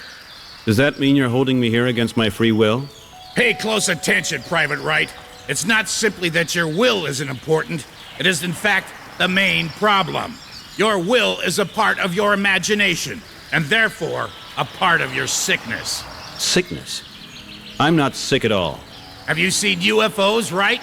I'm asking you a question. Have you seen UFOs? Something like that. Do you feel persecuted? Well... Are you depressed? Isolated socially? Dependent on alcohol? Does your life revolve around chat rooms? Are you obsessively chasing after a crazy idea? That's not how I would... Aha! See, let me guess. With you, it's different, right? Paranoid schizophrenia. You are a sick man. And as long as I'm in charge of the medical corps here, you'll get better. Is that clear? On what legal grounds is this station operating anyway? Legal grounds? What's that supposed to mean, wise ass? After all, you've come here voluntarily. Am I right? I mean, you did take part in the Lunar 5 lottery, didn't you? In a certain way, yes, but I didn't know that... You mean you didn't read the full terms and conditions of business of the Lunar 5 company? And it says there that you can hold me here? It states there that you will spend your vacation under competent medical supervision, and that everything possible will be done for the maintenance and restoration of your physical and mental health. That's the service we offer you, right? That's all just great, but I don't want your service. That's symptomatic of psychotics, right? Psychotics are simply not capable of understanding their condition. But I'm a doctor. In our documents, it says that you are psychotic, and my admissions interview with you proves it. What kind of admissions interview? So far, you haven't even... We're doing it right now. But... And according to my diagnosis, we're dealing with a psychotic illness, and you need treatment. As a lottery winner and guest of Lunar 5, you're entitled to receive treatment here. Are you getting the picture? Well, fine. That was it for right now. See you later. Have a good rest, Wright?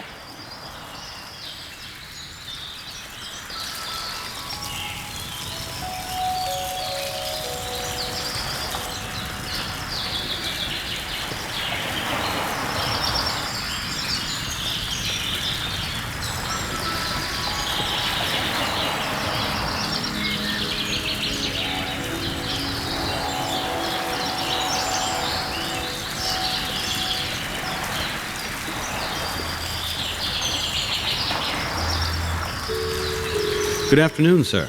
Hello. Fantastic weather, don't you think? Weather? Well, yeah.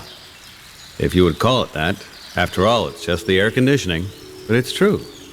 This breeze is pleasantly adjusted. I do so love being in the great outdoors. The great outdoors? Well, maybe not that wrong. It kind of has that touch. May I introduce myself? Samuel Stiller. I'm Peter Wright. Nice to meet you. Can I ask you something? Anytime, pal. How do you like it here? How's your relaxation coming along? I feel as free as a bird flying high up in the clouds. Is that right? That means you must be feeling great. I've never felt better. All the worries, hardships, fears are gone, and even the memory of them is starting to fade. I've almost even forgotten what job I once did. Isn't that just fantastic? And you? How are you? Me? I guess I'm okay. That does not sound extremely exhilarating, friend. But that will change. Have patience. And what do you do for a living? I was a telecommunications engineer at Communications Unlimited. And that was so exhausting that you would prefer to forget about it? I told you I can barely remember. I think I had nightmares during the night and the day. I suddenly saw things that didn't exist and was close to going crazy. But that's all behind me now. I am much calmer and look forward to every new day. And what are you up to now? What are you going to do when your vacation here is over? I am going to start anew. This vacation here has really opened my eyes and shown me what's really important. And what would that be? Relaxing, taking it easy, not having to think, just feel. Enjoying life without having to be afraid. Cubichem products make that all possible. What are you doing here all day long? I sit by the pool or in front of the panorama window and think. And you do nothing else? That is enough for you? I mean, aren't you sometimes in the mood for some activity? Thinking is sufficient. What are you thinking of, if you don't mind me asking? Nothing. I am thinking of a large, beautiful white area. Of nothing. Of purity. The final freedom of thought. Nothing? The final freedom of thought is to think about nothing? Yes. Infinite, uniform space. And within it the thought that cannot be held, fastened down, contained. That's freedom. Real freedom. Interesting point of view. But I have a different stance on this. That's why you are here, my friend. Your thoughts are a problem. And you can find help for this problem here. What do you mean with problems? I might need some time to kick back and relax, but other than that, I'm feeling completely... Terrible. I can see. It's in your eyes. What about my eyes? They're full of fear and anger. Nonsense. I'm just fine. No, you are not fine. Your thoughts are tormenting you.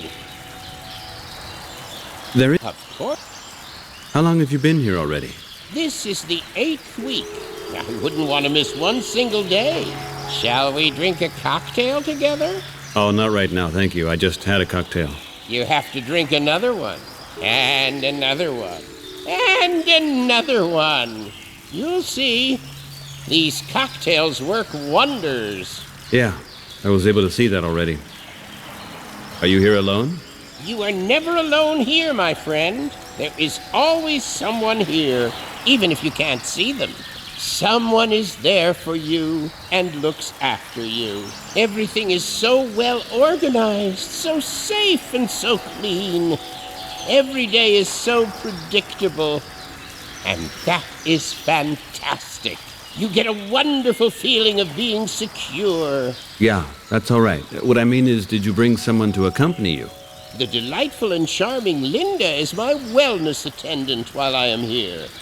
And when I return home, I will enjoy being on my own. I don't need others who make me feel afraid or try to tell me things. I will be on my own and extremely happy. I always have a bond with someone who understands me. Someone provides for me as if through an umbilical cord. Now that sounds actually really a bit, scary. You haven't been here long, have you? No. You will see. It'll all fall into place. You'll soon understand how I feel, and you'll enjoy it. There is... How did you happen to end up here? Could it be that you won the lottery too? Yes, the lottery. I really hit the jackpot. I had so much luck. Do you know, we all win one day. One could almost get that impression. You know, I won my ticket in the lottery as well. Really? That is an excellent coincidence. Absolutely fantastic. Yeah. Fantastic. Where did you get your ticket from? Somebody gave it to me as a gift. Isn't that heavenly? A gift? May I ask, from whom? I got it from a friend. Such a nice gift. She saw that I was not feeling well and wanted to make me happy. She was like a good fairy. That's wonderful. A close friend of yours? You could say that. Someone that I haven't known for very long, and who has still become so important for me. The big, the one, the only one, true love? Yes, but not what you're thinking. Our relationship is more spiritual. I've heard it can happen. I'm really happy for you. Honestly. Okay, Mr. Stiller. I'll see you later. Definitely.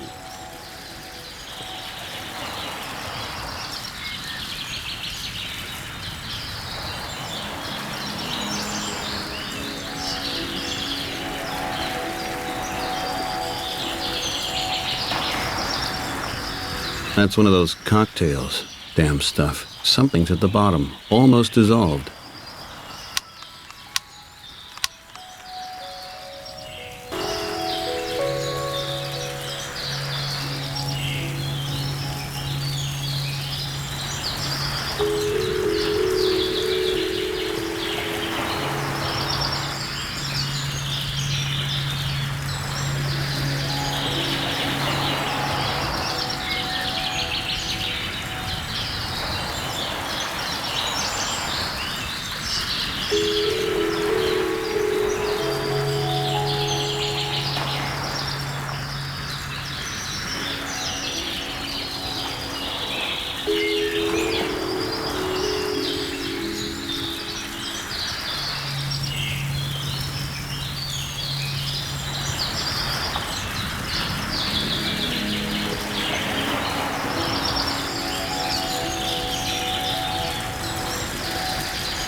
Linda. What can... Please. Not... And what's up with this guy? In the jogging suit? Ah, Mr. Stiller. Sure, that's a difficult case. He's already been here for 12 weeks. He almost belongs to the family. 12 weeks? Holy cow. That's probably pretty expensive for him. No. He was invited by Cubicam. Oh, yeah? Invited, huh?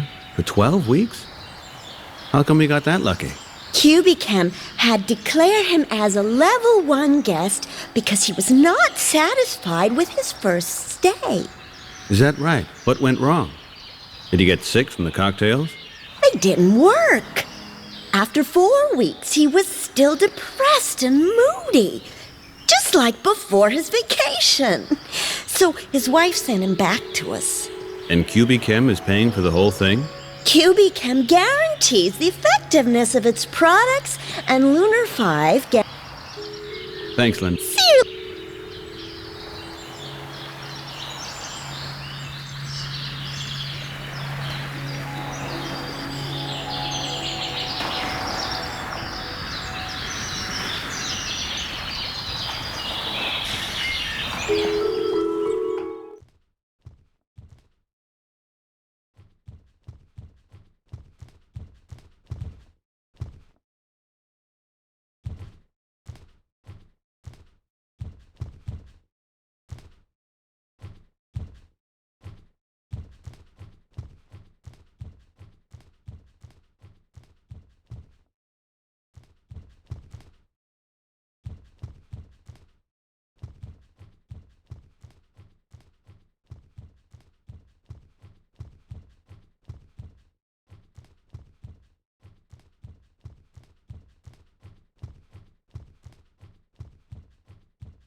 Okay, and now, the most important part.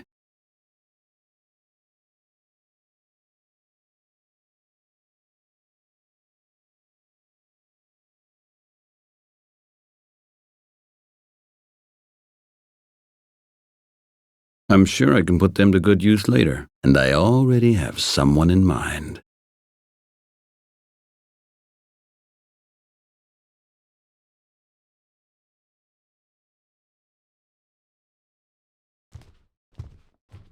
An air duct. It belongs to the air conditioning system. There you go. Let's see what the air conditioning system will say to that.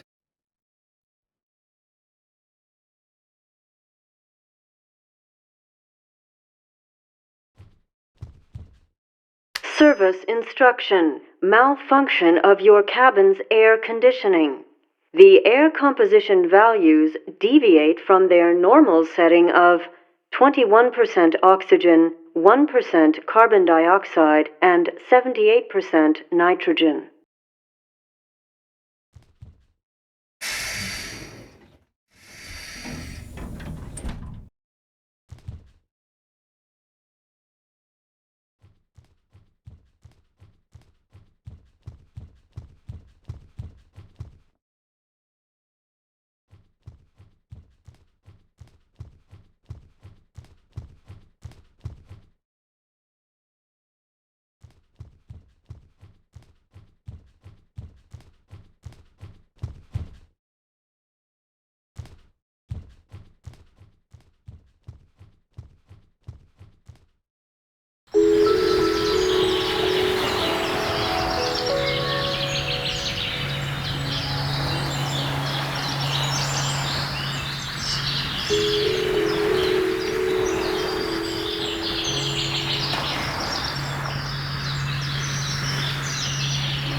I can't wait to see what effect this will have on Dr. Jenkins.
Well, you know what?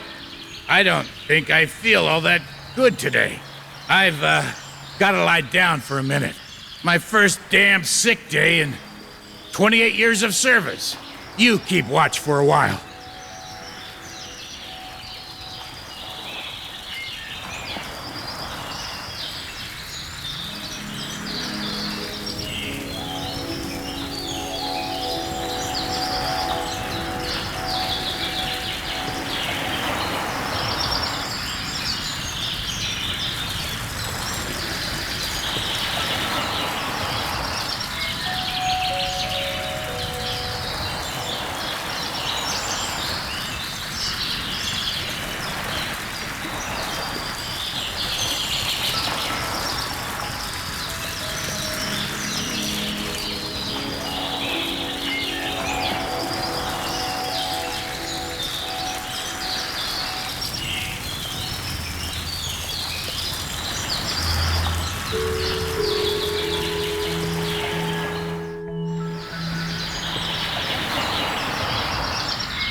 Look at that.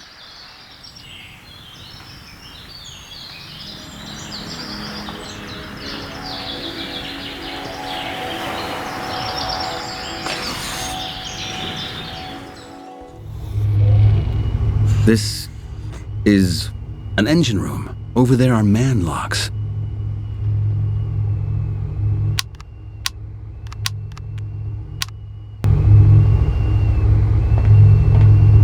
A pressure bulkhead. Locked.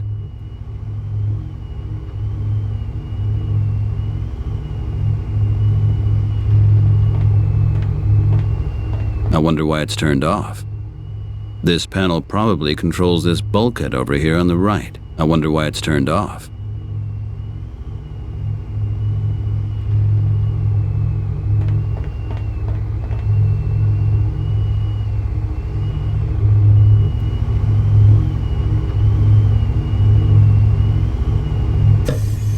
I hear something. A noise. Sounds like a hissing. As if gas was leaking out.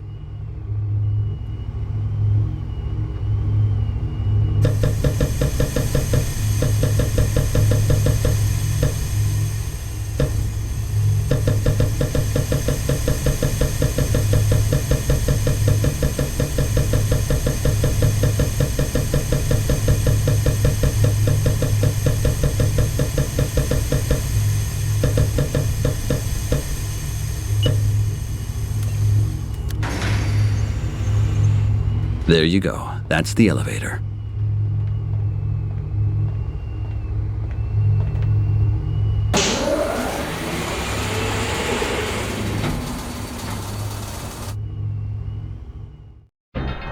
What the hell is this here? A plant? Machines produce... machines? I have to take a closer look at this.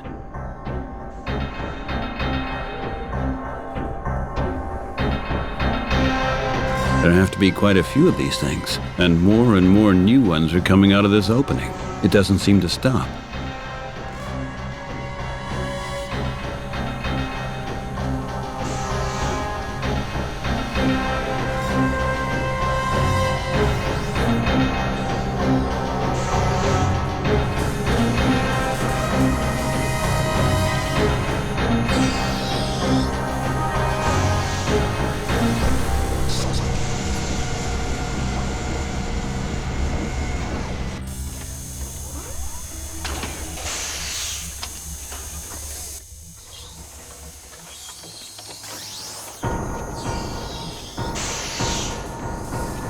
Is it possible that this thing can even fly? The engines can move in every direction. And it has cameras. I thought they abandoned all studies for these so-called omni-maneuverables. Supposedly, they never got a grip on problems regarding the flight characteristics.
That's an energy stick out of this thing, this surveillance drone. I'm sure Cypher and Lou would give an arm and a leg for such a souvenir.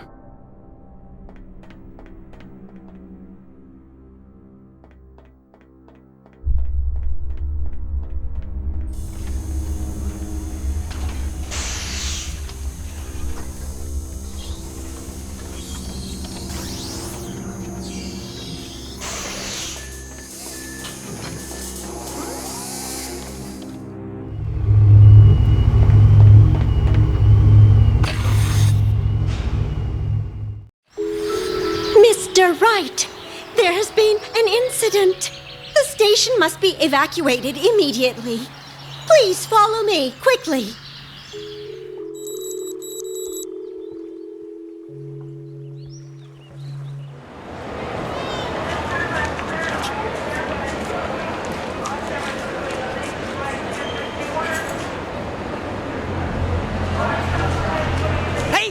Lou, what are you doing here? Crazy stuff, man. A UFO just crashed. The alien attack is started. A UFO? Yeah, it went down somewhere in Nevada. How do you know that? The word got around, man, and we registered a disturbance signal earlier today. 100%, that is a UFO. I'm already waiting for the next flight to Nevada. We've definitely got to see that thing, man. Was there anything in the news? Oh, yeah. Just the usual stuff about weather balloons and stuff. But they don't fool us. Where is Cypher? He's already gone. A UFO? Well, yeah. In a way, it's really true. What's up, man?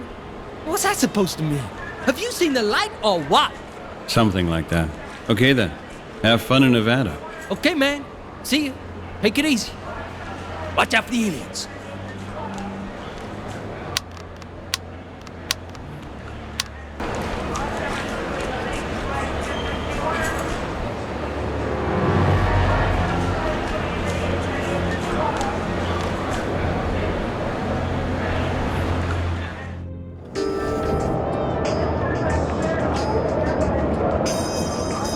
Yes? What's wrong? Do you mind if I join you? Worried, are you? Don't know where you're going? Is that so obvious? Of course. You really look rather depressed. Oh, thank you. What's wrong with you? Wait, just a moment. Don't say a thing. Your wife has left you, and you're fleeing from yourself. Alcohol didn't work, and you got yourself a ticket. You traveled to the airport with the intention of getting on the first machine and just going anywhere, no matter where. But then, you got to the terminal and began having second thoughts and looked around, searching and helpless. And the announcements seemed hollow and technical and not at all tempting. And then you realized that it's not better anywhere else, that your problems wouldn't go away and that your wife wouldn't come back. And then you thought, I'll have a drink first. Well, am I right? Not bad. You seem to be a pretty smart guy. Gerald. Gerald Myers from Cargo and Tech Services. Peter Wright. Nice to meet you, Gerald.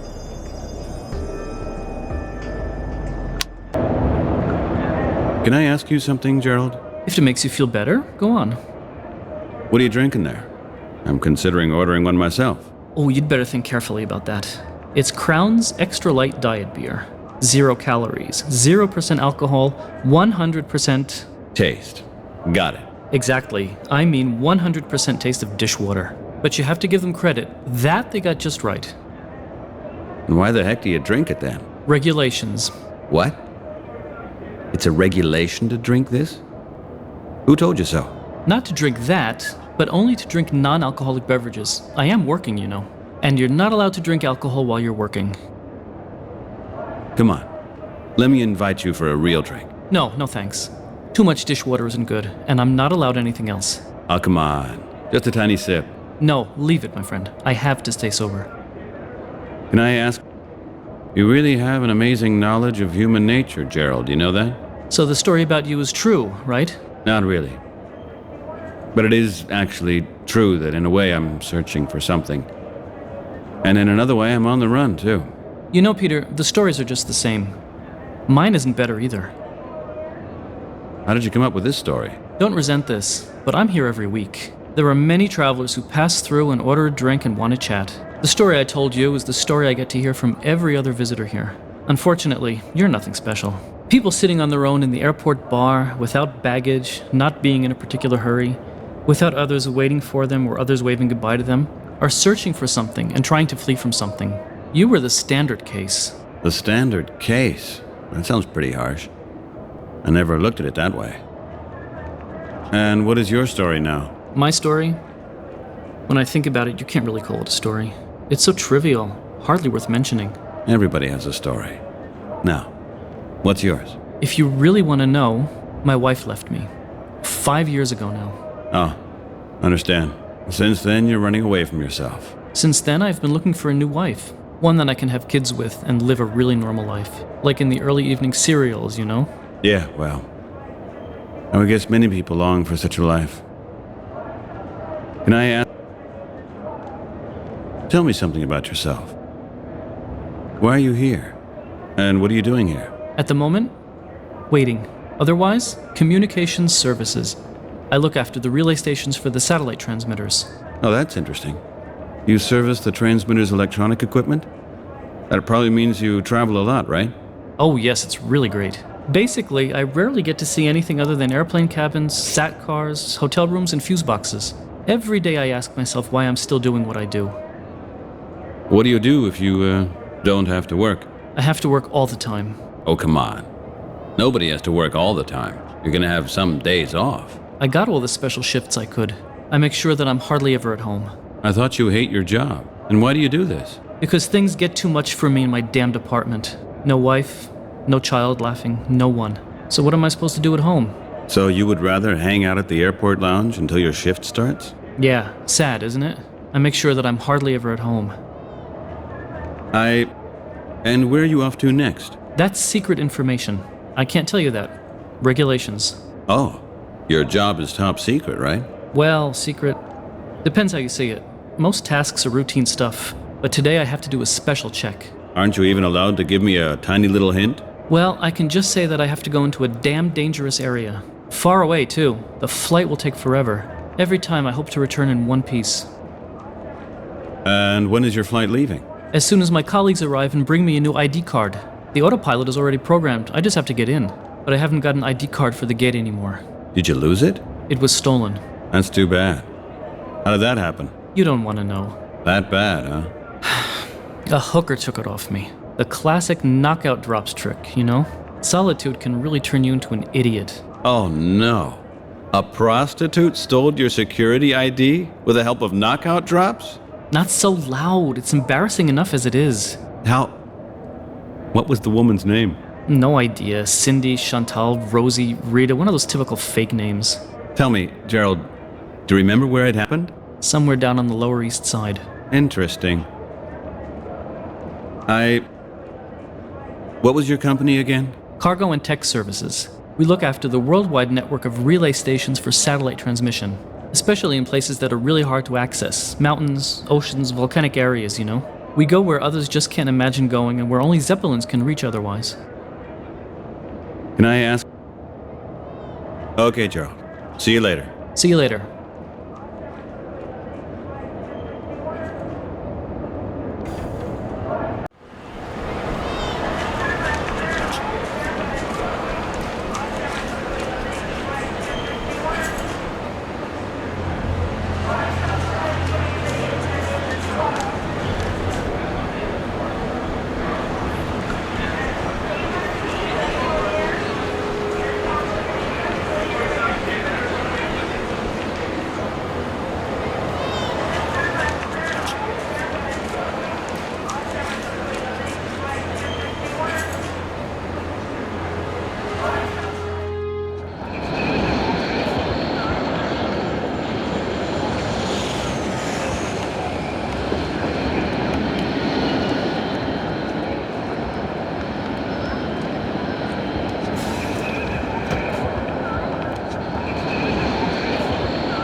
Hey, Brian. Oh, hello. So, you alright? Yeah. Really? Yeah, really. What's up with you? Are you mad? Nonsense. Why would I be mad? Everything's fine. Listen, I really have to tell you something. Do you have to? Brian, what the hell is wrong with you today? I'm sorry for acting a little weird the other day, but in the meantime, I've... Come into the kitchen. Good idea. I was just about to say that.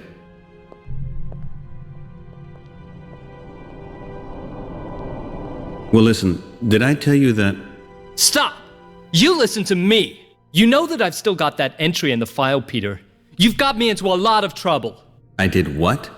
Jenny's out of her mind with worry. The kids bawl their heads off of me every evening. I understand that you're having a bad time, but it's going too far. This isn't my idea of a friendship. I have no clue what you're talking about, Brian. Would you mind telling me what happened? The cops were at my place. They asked me questions. Something to do with your friends on the Lower East Side. You misuse our displays for all this UFO crap that some crazy bums have just made up. That's illegal. Are you completely crazy? Just don't say anything else to me about this nonsense. It can only have been you. But the cops suspect me. Do you understand that? Because you were supposedly on holiday and I'm the display content manager. What does this have to do with Jenny? You know I've never told Jenny about my previous convictions. The cops obviously did it straight away. Oh, damn. Do you actually know what you've done? You know what sort of problems a cop has with their colleagues if they're with a criminal? But you're not a criminal. No, you are! You stupid idiot! I should have simply turned you in. You didn't do that. No. Listen, Brian, I'm sorry about that. You're sorry. I'm sorry too. You're supposed to be a friend. Go to hell, you useless fool! Brian. You take care of your own business and leave me out of all your paranoia crap in future. Otherwise, I can't guarantee anything. Is that clear? God damn it. You've had better ideas, jerk.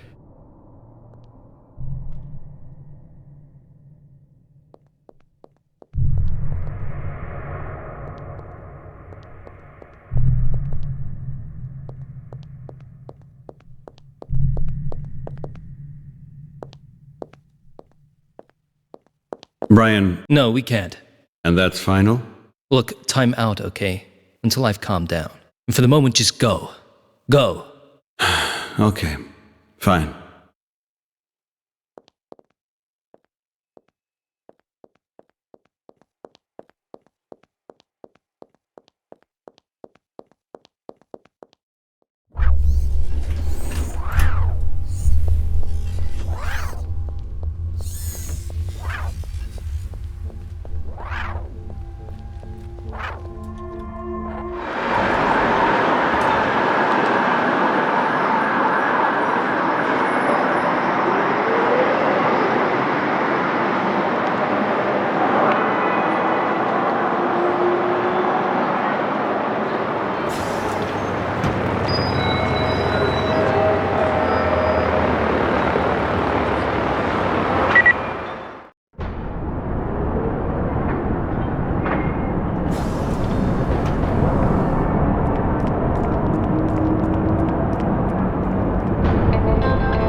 Hi, Rita.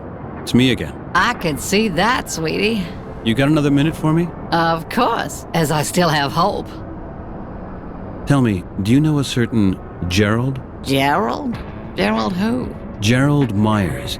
He works for Cargo and Tech Services. Oh, never heard of him. Who's he supposed to be? He was one of your recent, customers, wasn't he? Hey, what's this all about, sweetie? Have you joined the NYPD lately? Well, was he? Yeah, he was. He had a security badge on him. You still have it? Why? Because I need it. Do you need a cargo service ID? Can you give it to me? Hey, you would get a lot of cash for that on the black market. Oh, come on.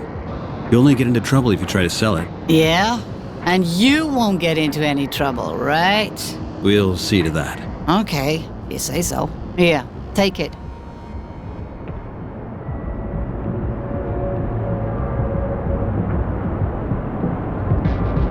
Hi, Rita. You got another... I gotta go. Okay. Hi, Rita. You got... I gotta go.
I should leave my stuff in a safe place.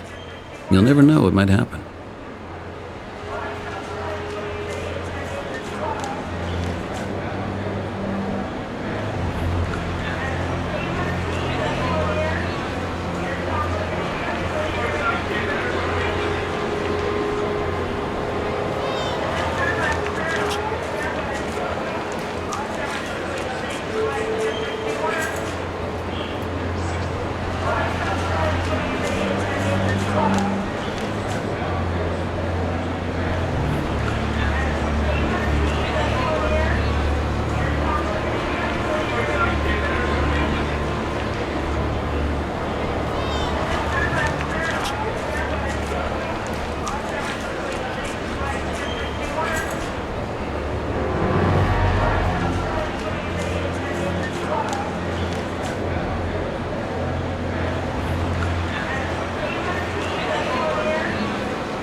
A twin gun. I guess it's used to defend this platform against air attacks.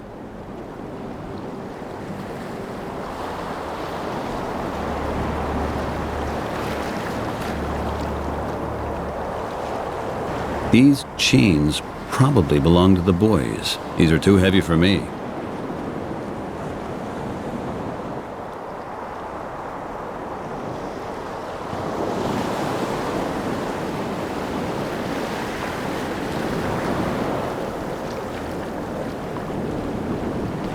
The gas tank for the generator. It probably contains polyserotan. Highly explosive stuff. The gas tank for the generator. It probably contains polyserotan. Highly explosive stuff. Mr. Oswald was keeping a diary. I'm not quite sure. It never...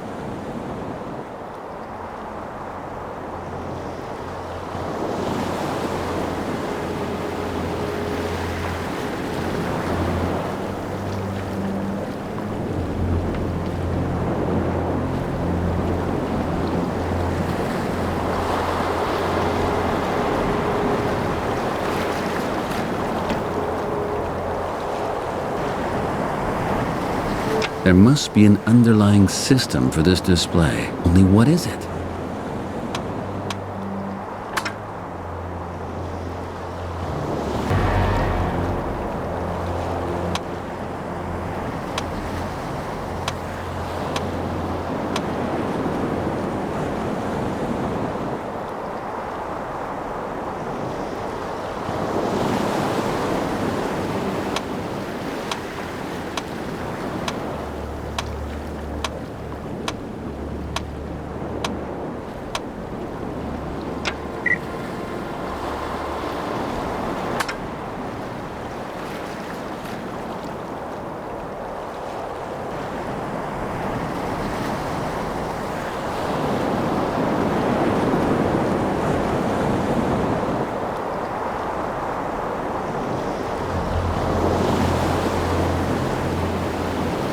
Damn.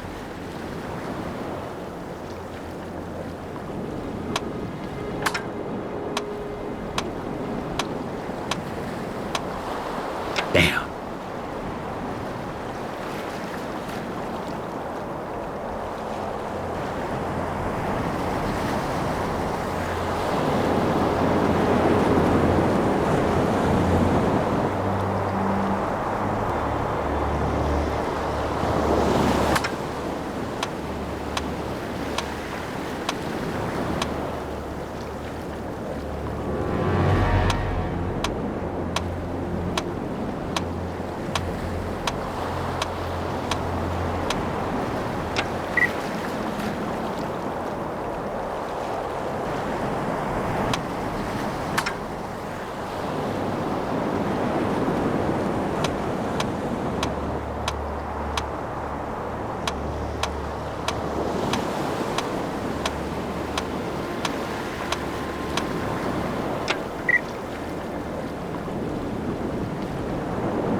Another one of those lock mechanisms.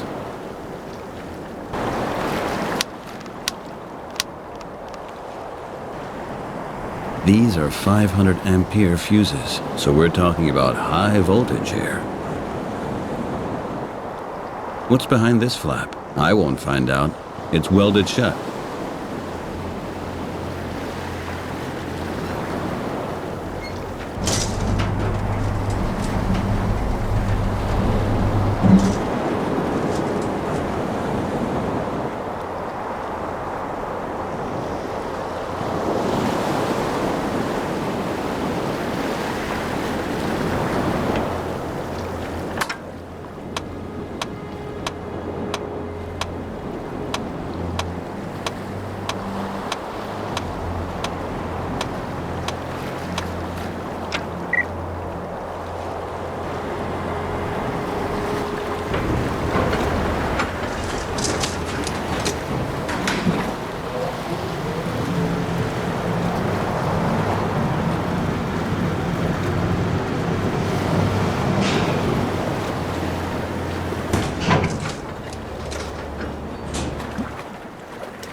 The sea looks quite calm.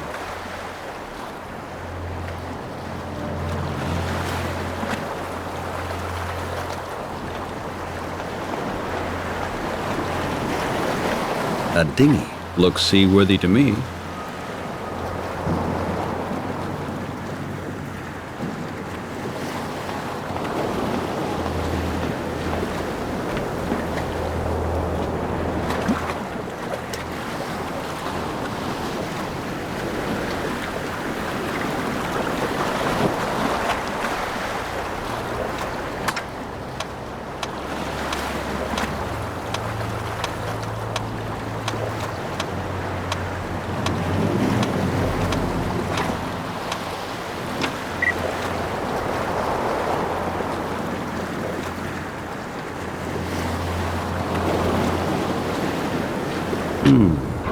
Interesting.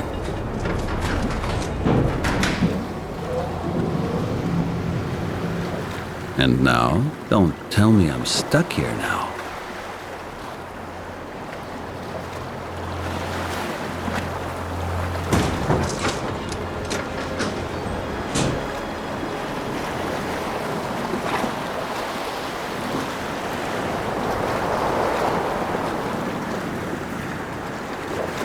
The elevator shaft is also a depot for equipment.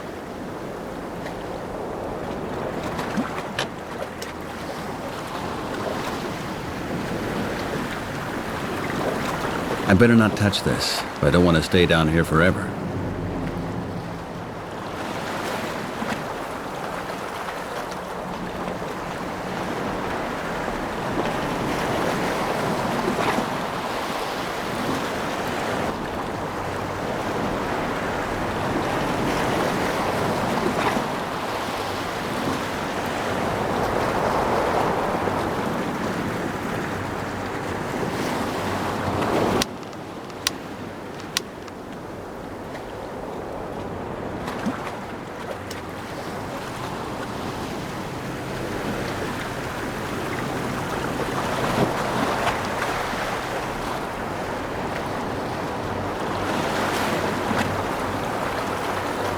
There. A warning. But I have to get closer to read it.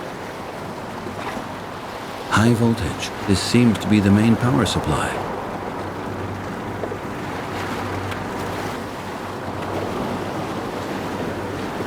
It's really hard to move in this suit. Let's hope for the best.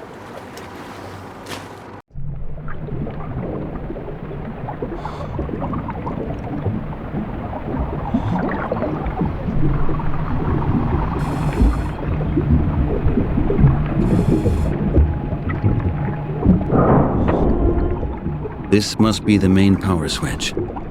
Damn. Hopefully it's thoroughly insulated.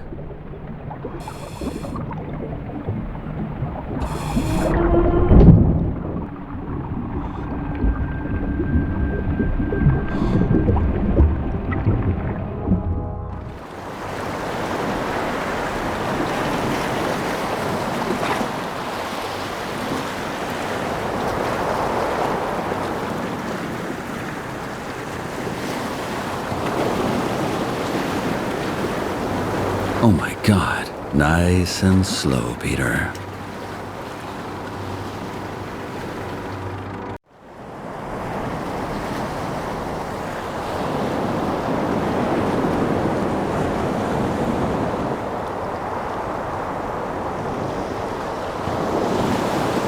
As soon as I have all the necessary infos, I'm gonna blow this whole damn station up.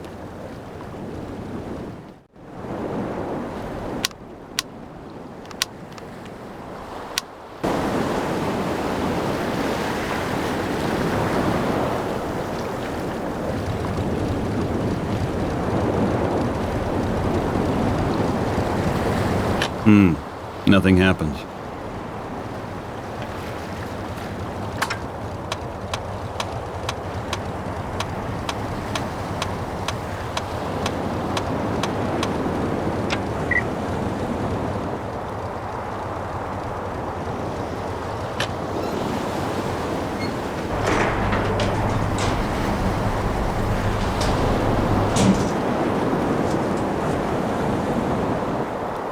Look at that. Power is turned off. Now the door opens. Wow. What do we have here? A computer room.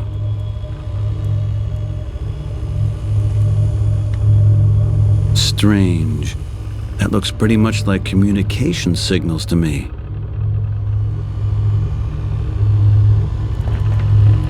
The focus of this system seems to be on North America. Transcripts are scrolling through. Maybe bits of verbal communication. Messenger communication. These are transmission signals. This station must be an extremely powerful transmitter.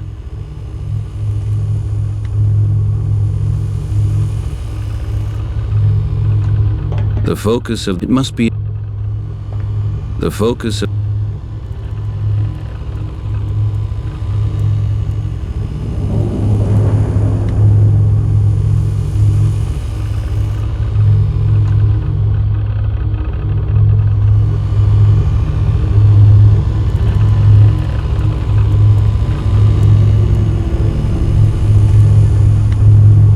Just a sec. That looks interesting. These seem to be coordinates. Maybe these are transmission coordinates. I better memorize these coordinates.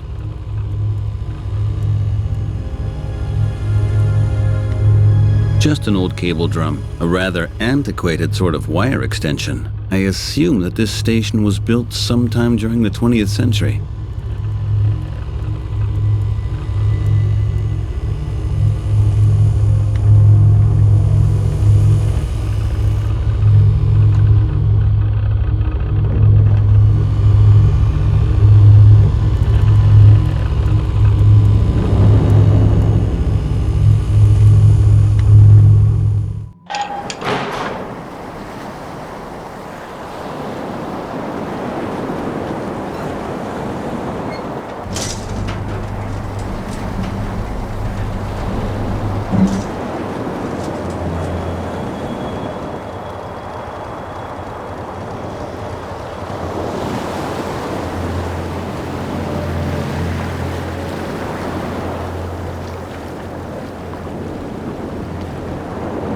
Okay, now, where could I tie the other end to?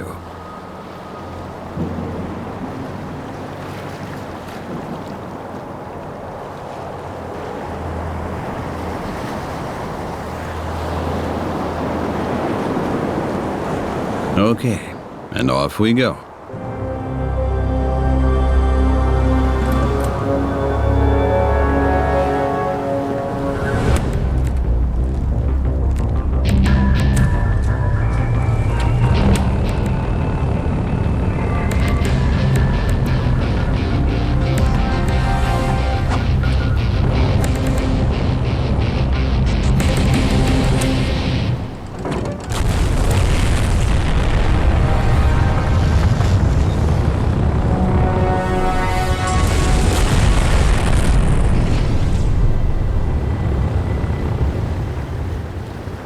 Whew.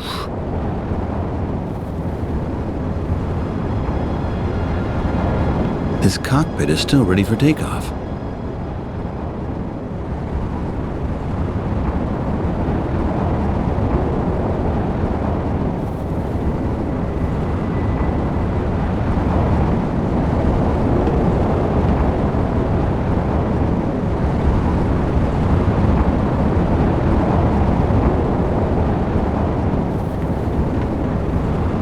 I can't open it.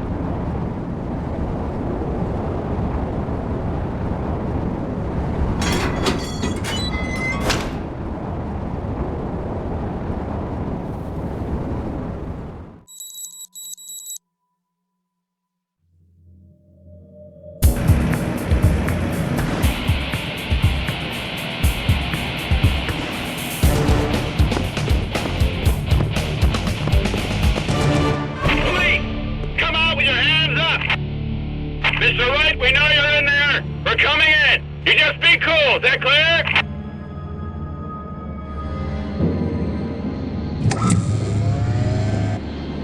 Damn. Where's the bastard gone?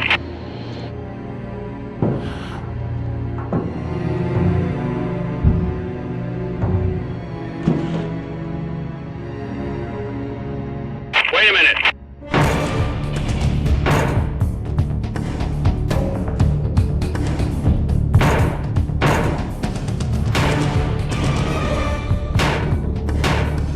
Leave it. There's nothing we can do. Bridge of P-17. He's gone, sir. Okay. Let's go.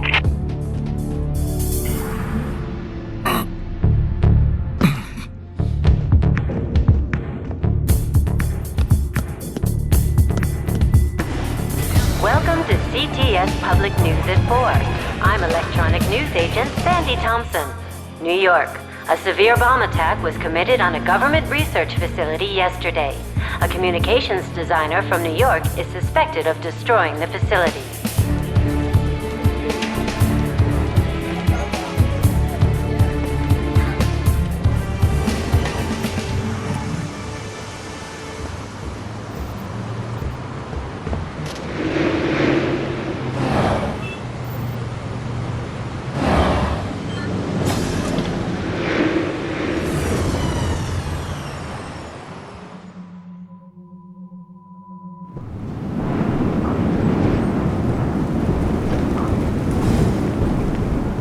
Oh, damn it.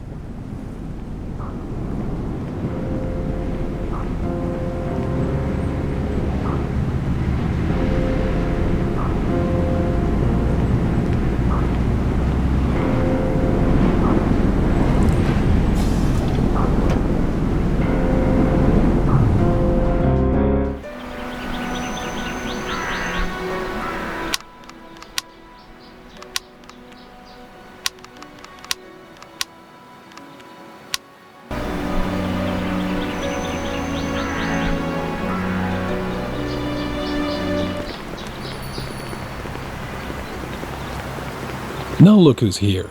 Our dear Mr. Wright. How nice of you to join our small party.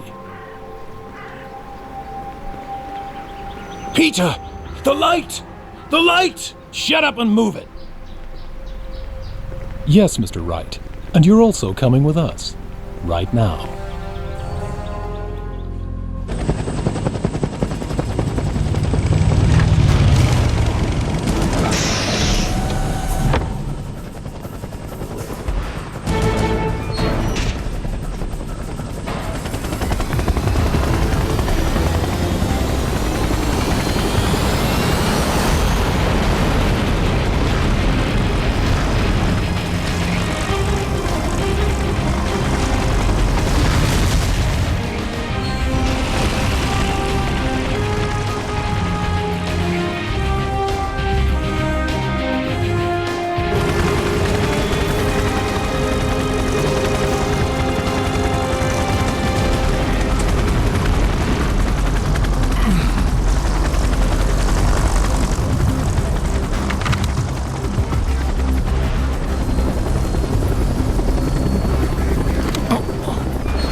Damn it. Now I've got a real problem. I have to get out of here as quickly as possible.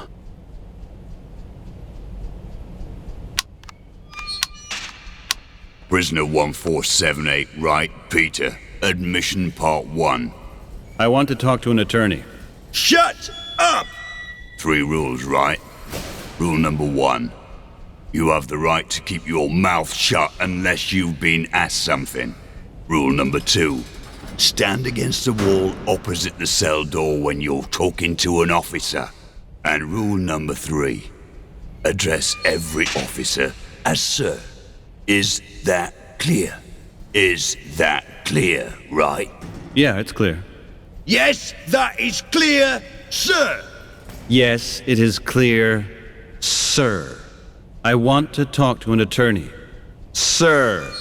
What's rule number 1? Rule number 1, right? I have the right to keep my mouth shut until I've been asked something. Sir! Sir. Then do it. Today you have to undergo another procedure. Regulation Z12. I assume that you can manage that. You wouldn't have any other plans for this beautiful day, do you? Is that a question? Sir? Very good, Wright. Thank you for your cooperation. You are a model prisoner. And as you're such a damn nice guy, I recommend that you go to the toilet beforehand so you won't embarrass yourself. Z12 is damn hard for girls like you. What exactly? Shut up! Admission complete!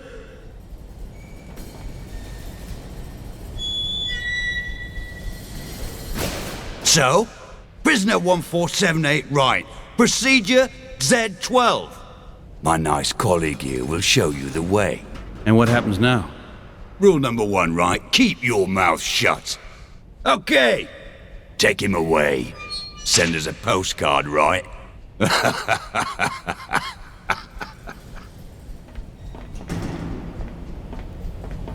Open cell 112. Get out! Move it!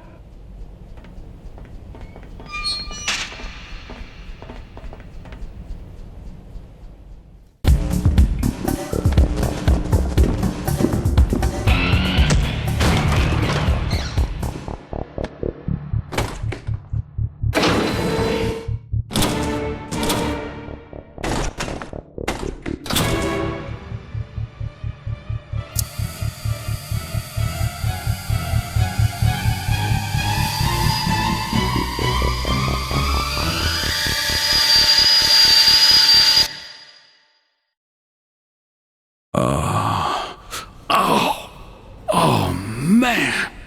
What the hell was that? These damn bastards. Well, right. Welcome back. I hope you aren't in any pain. That will be unfortunate because I don't have any painkillers left. My colleague has always got such bad migraine, you see. What did they do with me in there? Sir. Oh, didn't you enjoy it? We got people here who just love it. Okay, right, 1478. Admission Part 2. A terrorist jerk like you should really be having his butt fried. But unfortunately, that's just my private opinion. I am officially obliged to allow you to take part in the yard exercise period if you behave yourself. So, do me a favor, smash up your cell and yell like a maniac so we can beat the hell out of you instead. What about my attorney? Sir. Just forget about him. But then again, you're sure to meet one in the showers later. What am I charged with, sir? Admission Part 2, complete. Okay, you check the doors downstairs, and I'll check the ones here in the corridor. And stay totally calm, all right? Breathe, okay? Get out there, right? I have to check your cell.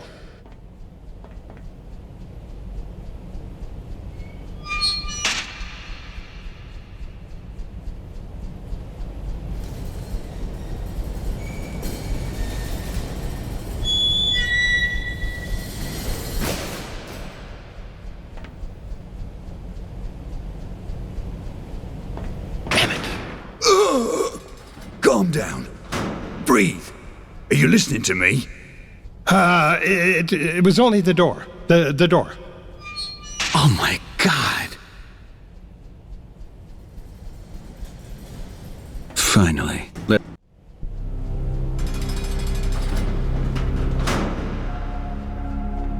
Hi.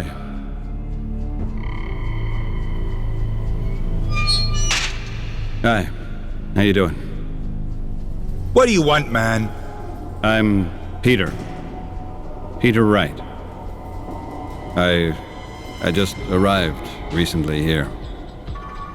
Yeah? So what? Thank God that they let us leave our cells and go outside. At least for a couple of hours every day, right? What's your name? What? Do you want to have a conversation with me or something? Heck no. Or, well, maybe yeah. It's just because I'm not quite used to being in, In jail? Yeah. Just wait. You still got the unpleasant part ahead of you. Really? That sounds promising. You already been in Z12? Z12? This thing with the dentist? Yeah. Absolutely damn horrible. Then just wait and see what you're in for, dude. Worse than the dentist? Yep. Painful? Oh, yeah. Damn. Hold on, man. You gotta go through it. I'm gonna try. Okay, can I ask you something? What?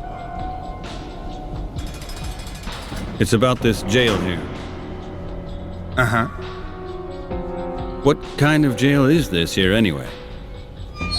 You mean you don't know? I've never heard about it. And here it looks like Alcatraz. It's worse than Alcatraz here, bro. You're in maximum security for highly dangerous individuals. Welcome to the club. Highly dangerous individuals. What does that mean in layman's terms? That means there's nothing but psychopathic killers and terrorists here. And what are you? I'm just...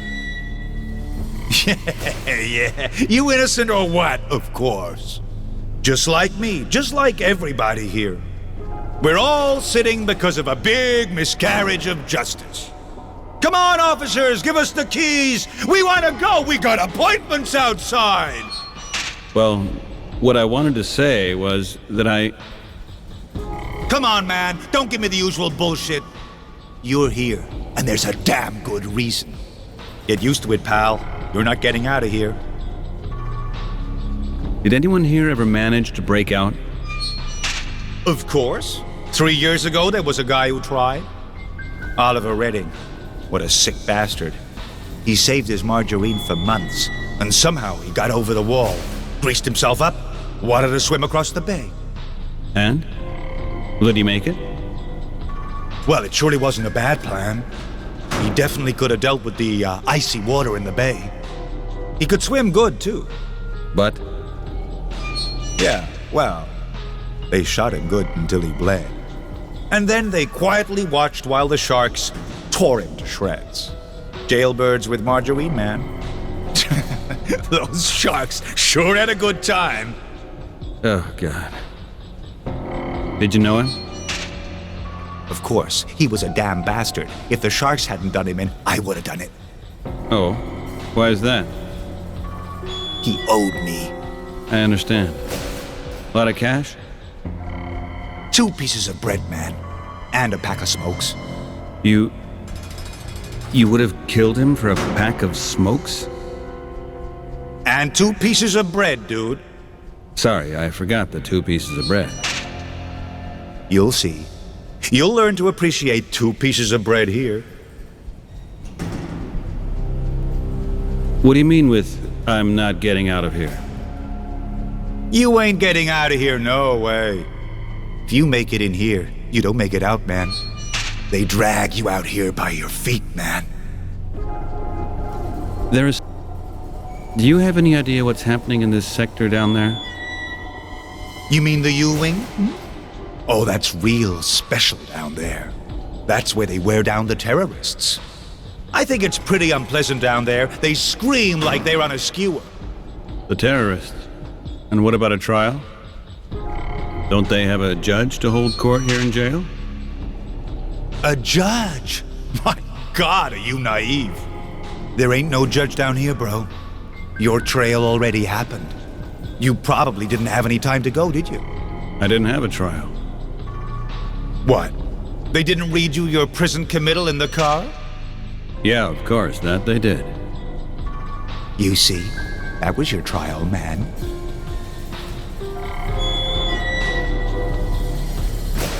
Do you have to go down there too? No, man, I told you that's only for terrorists down there. Innocent, good old boys like me here get preferential treatment. I've got a first-class ticket to hell. Does that mean you're only doing your time and that's it? That means they're gonna hang me nice and friendly, without using any household tools on my body. They call that long neck treatment here. It's like winning the lottery. I am one damn lucky boy. Who's down there at the moment? Hey, you know what? That is exactly the kind of guy who was in your cell before you. For your sake, I hope that's not a bad omen.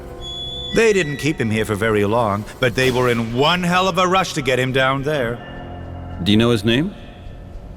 I think it was Torvald, or something like that. He was only here for a few days, but he was yelling some kind of crap throughout the whole wing. Yelling? So, what was he yelling? Man, some shit about surveillance and computers or something. Bunch of crap, terrorist crap. And now he's down there. What are they doing down there with him? No idea, I bet it hurts like hell though. I mean, he kept yelling some slogans down there. But that stopped too.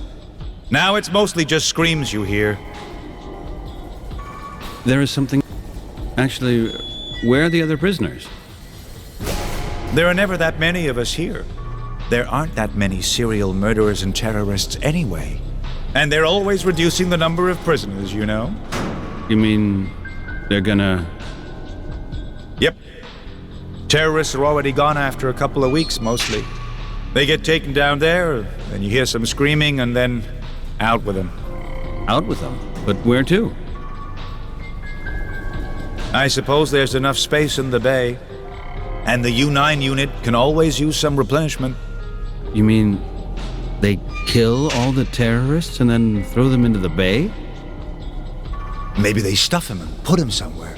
Anyway, I haven't seen any of those bastards around here for more than 2 weeks.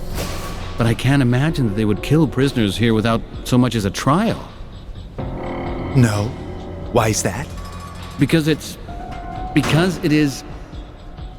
illegal? Exactly.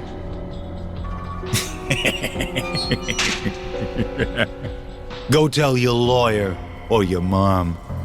I'm sure they'll take care of it for you. Good luck. Can I ask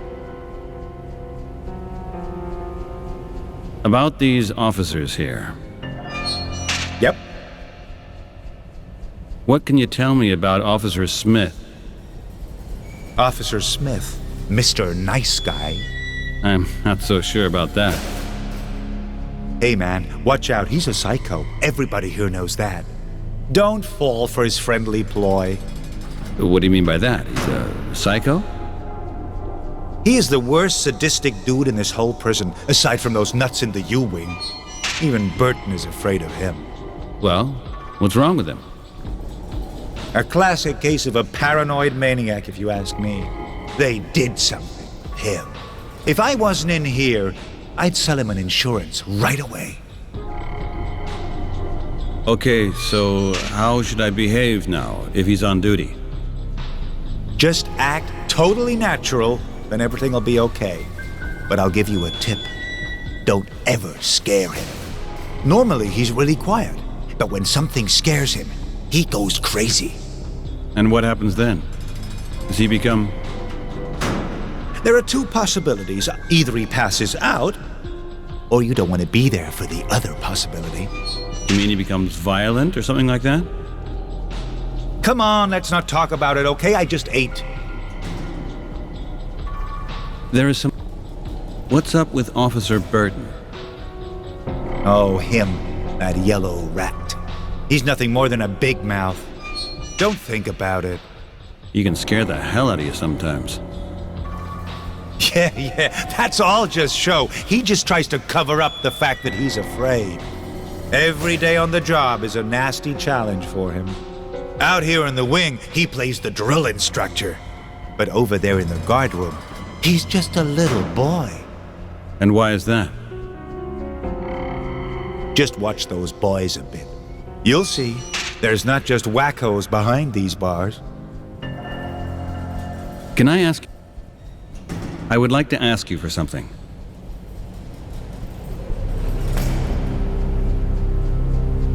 Can I borrow your ketchup for a moment? Hey man, that's a special privilege. For that, you gotta do at least 2 years first. Ketchup counts as a special privilege? Of course. It's a luxury. I behaved myself for 2 damn years. And for that, I got a whole damn bottle of ketchup. Crazy, huh? But seriously, you'll learn to value things like that fast. After you got 2 years of dry bread and watered down soup behind you, a bit of ketchup seems like a delicacy. Could I maybe borrow some bread from you?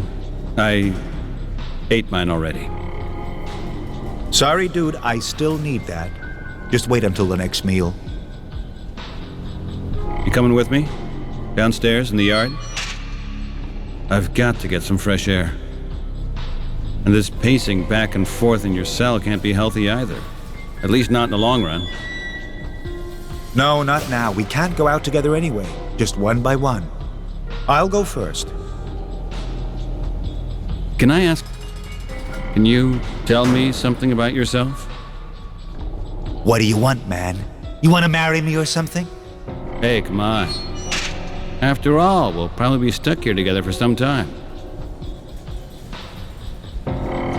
What did you do?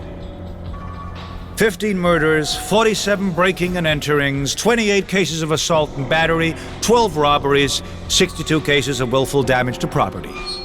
Anyways, those were the things they could prove. What do you mean? How did all that happen? Well, I had this job in the Lower East Side. When they converted the factories to robotics, I moved to the suburbs and tried my hand at insurance. You know, going from door to door. Good afternoon, ma'am. How are you today, sir? I've got a great offer for you. Yeah, of course. And your business wasn't running too well, huh? Not at first. But then I figured out how I could improve business. Increase demand, you know? You know, insurance only works when people are afraid. Afraid that something might get stolen, or that someone will break in. Fear they might get mugged. Fear they could die, or that their loved ones might have an accident, lose a finger, get sick, whatever. Fear is the key to the insurance business. I only needed one training course to understand that. And then you, I helped a little bit, yeah. You wouldn't believe how fast people can get insured once they've seen how dangerous life can be. There are so many things that can happen to you. It's terrible, really bad, man. You're not safe anywhere. Do you regret it all, what you did? What do you mean? The same could have happened to me. There's bastards just like me walking around all over the place. I'll give you some good advice, little guy. If you should ever get out of here, which I strongly doubt, never open the door for an insurance man. I'll definitely keep that in mind. Okay, thanks again. See ya.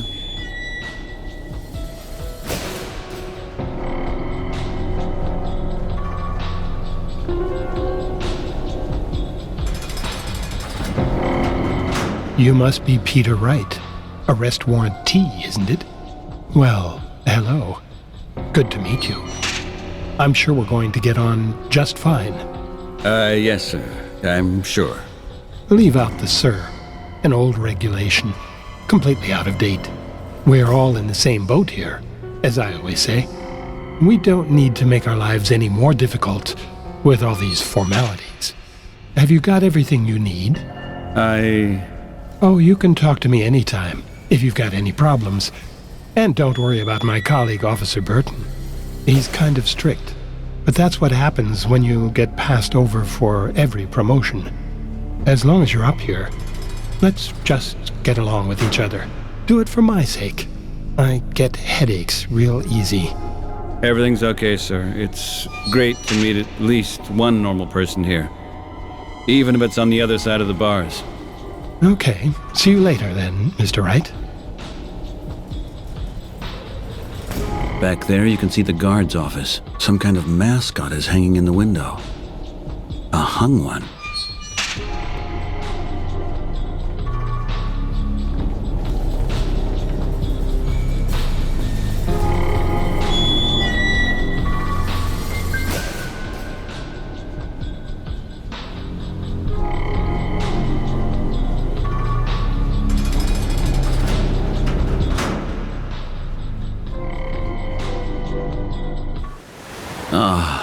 Great sky, air. It's just great to be finally outside again and not having to see any bars, at least not above me.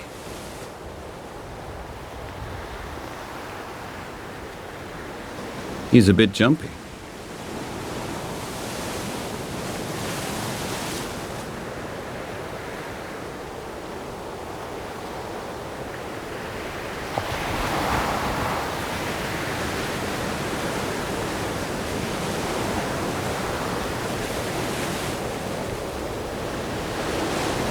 Prisoner 1478, Wright. Don't touch the wall or we'll open fire.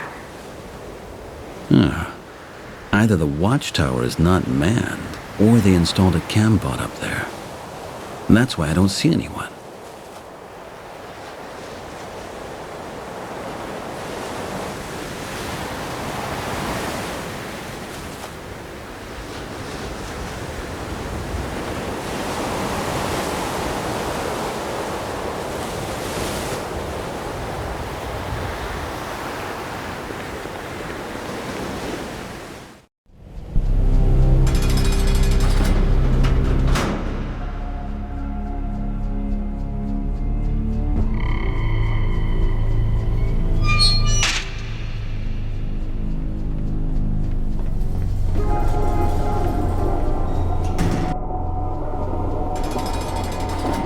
I better put it in my pocket. Otherwise, they might confiscate it when they check the cells again.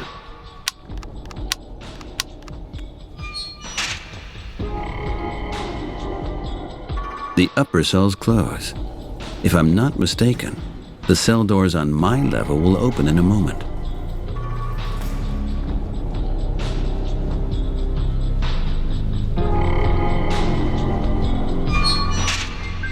Everything okay with you?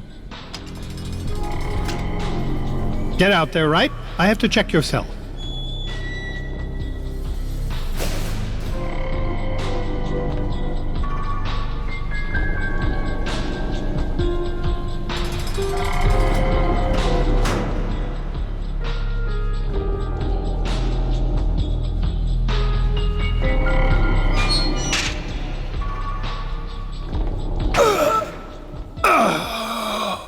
It was only...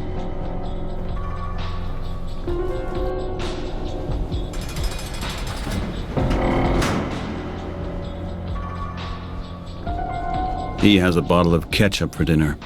Lucky him. He has a bottle.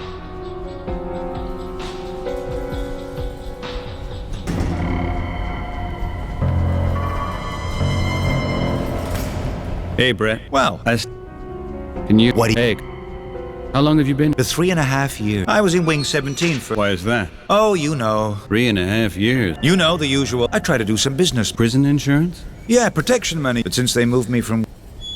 What's gonna happen? I suppose it's my... What makes you think that? Well, for 2 whole years, for time out in the court. And, of course... Of course not. But a couple days ago, he said I should ration... You mean they granted you a kind of last wish with this ketchup? That's how I see it. Good grief, you really think they're gonna kill you? Of course. Aren't you... afraid? Bullshit. I'm insured real good. Okay.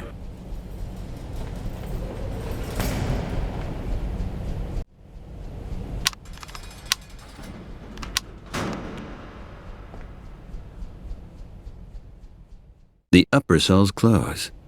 If I'm...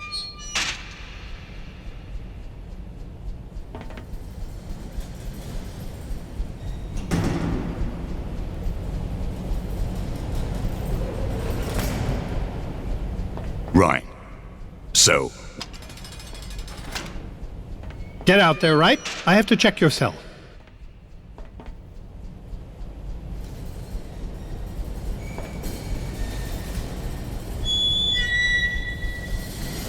Better not.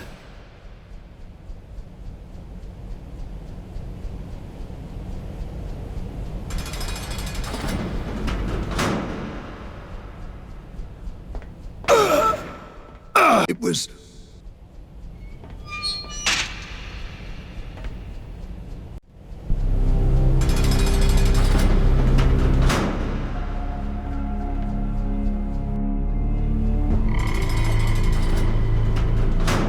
Brett hopefully won't notice that I served myself here.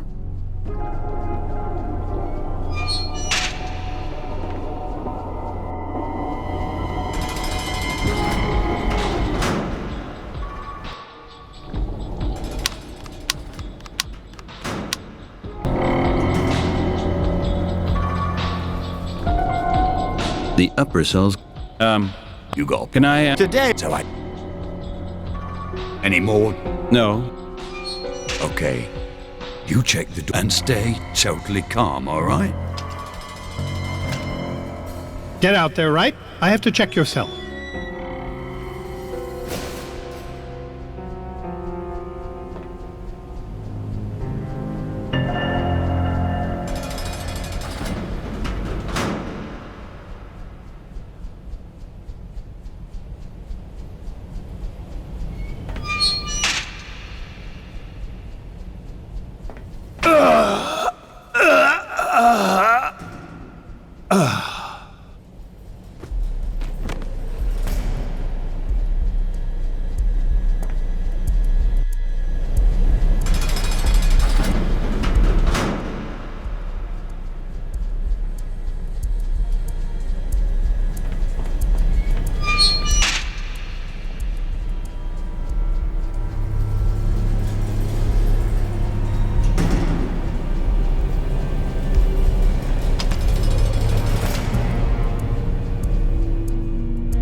There we are. It almost looks inhabitable in here. I have to hurry. So far, it's still quiet out there, but I only have a few minutes. There, my friend, I just relieved you from your pain, and from the bad crowd you were hanging out with.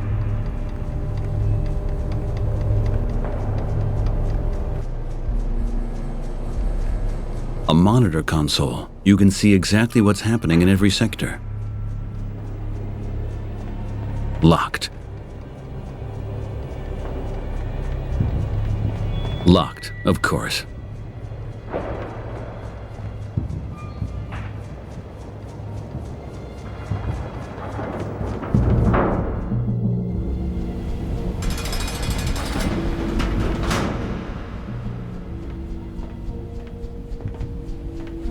Not yet.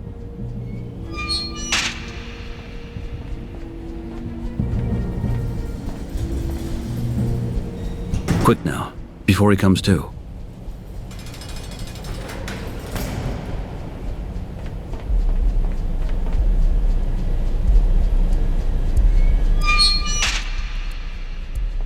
That was close.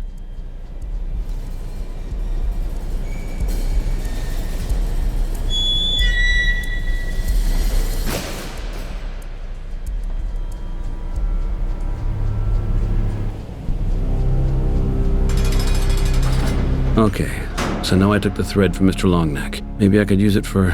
Oh, just thinking about it turns my stomach. But I have to do it. I have to.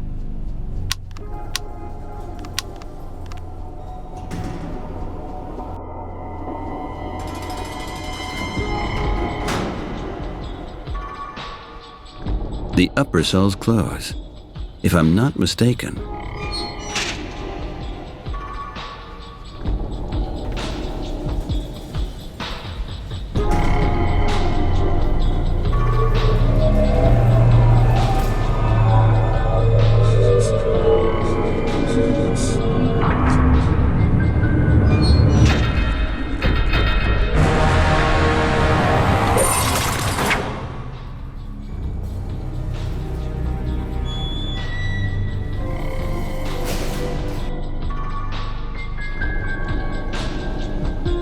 God, there it is.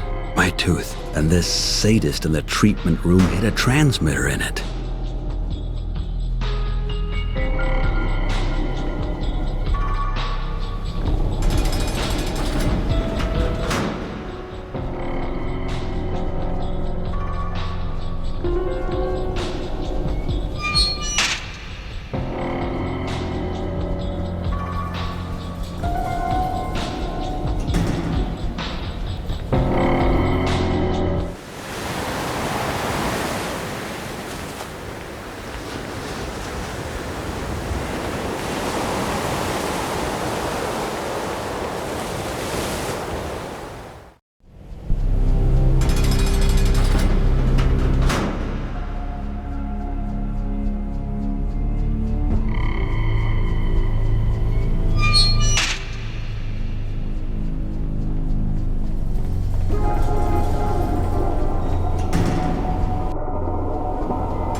Okay, now or never.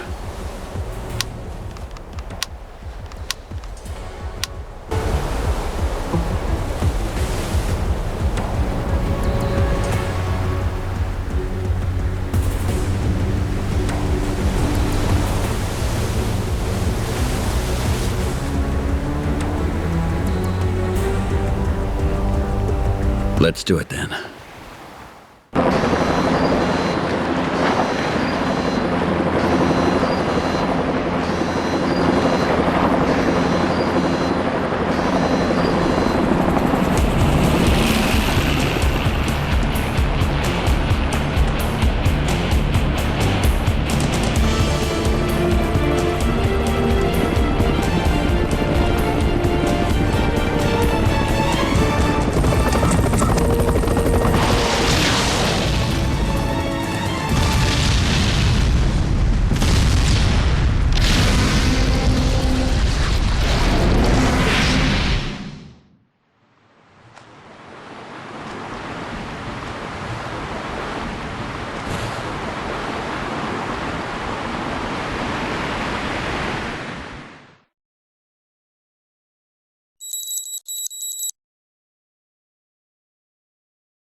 Bob, don't be scared. Peter, what the? Please be quiet, Bob. I'm knee-deep in trouble. You have to help me. I don't have a messenger anymore. Please, give me a ticket for the mag train, quick. You want to use the mag train? Are you nuts? Bob, please. I have to get out of here, fast. Okay, of course. Thanks, Bob. Thanks a lot. You have to give yourself up, Peter. That's not an option for me. I gotta run. Not a word to anybody, okay? Okay, good luck.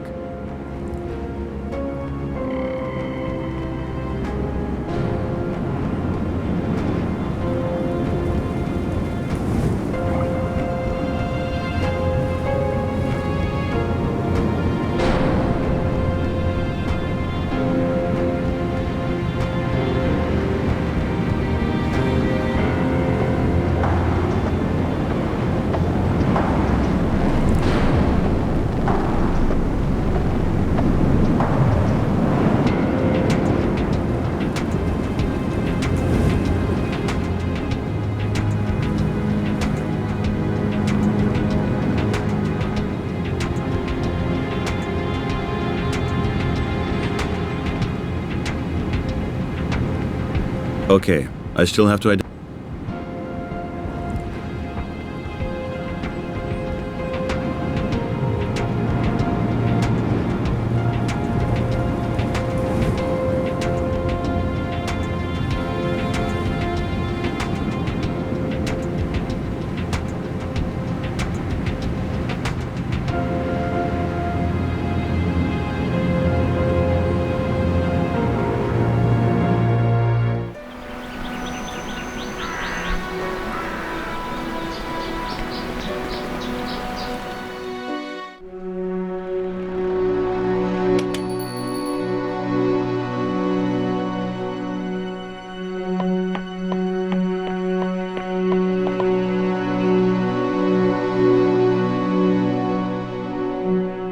Okay, hurry. I take the mag train to the airport. I need my things back.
What the heck is this? A voicemail message from Mr. Huntington? He looks very agitated. Seems to be important. But I don't hear anything. You can only see his lips moving.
I need your help. It's urgent. What's going on, man? You can read lips. I received a voice box message.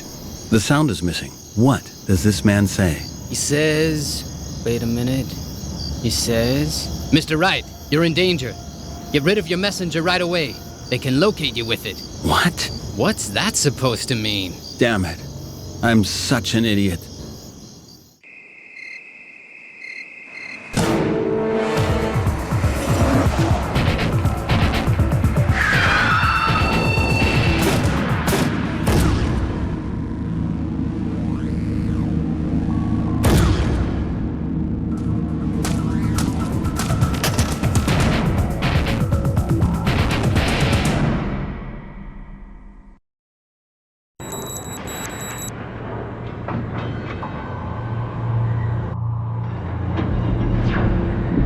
These damn bastards. I couldn't do anything. It wasn't my fault. I guess they really aimed at me. What should I do now? I can't go back. I'm stuck down here.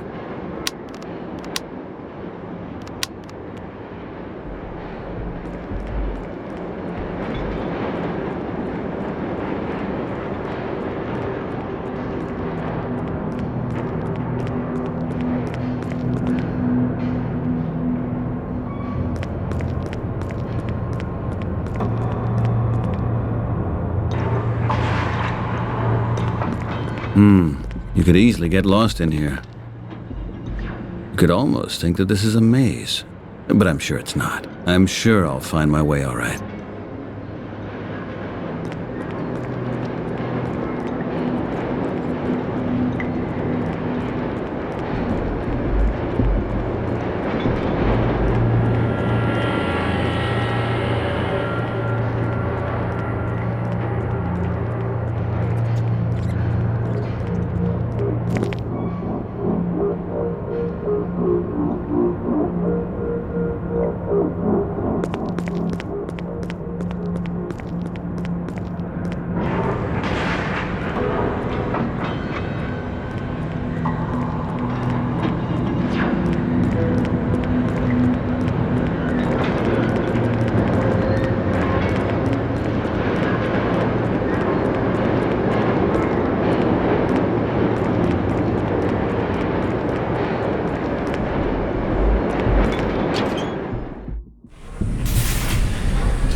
What do you know?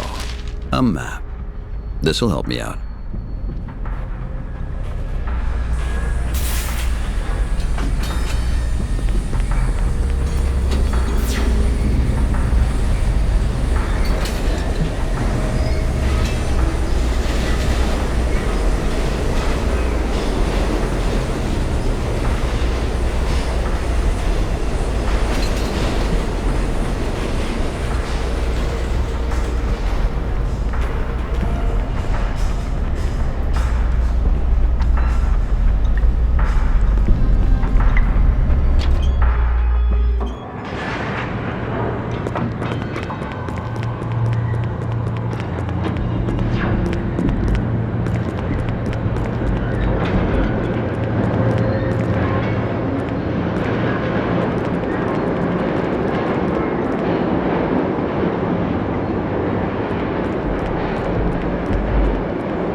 What do we have here? An old shoe.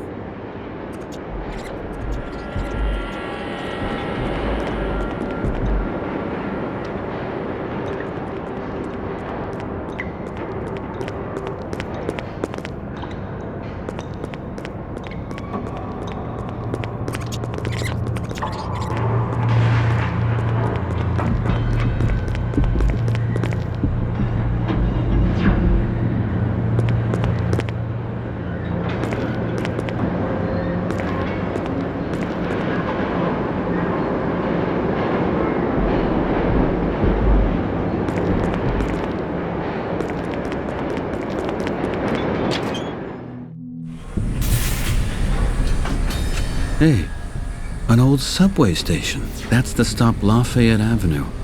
I've been here before. Unbelievable, nothing has changed, really. They even left the lights on. Only that everything looks pretty much run down. Straight ahead. There are people. I hope they're okay.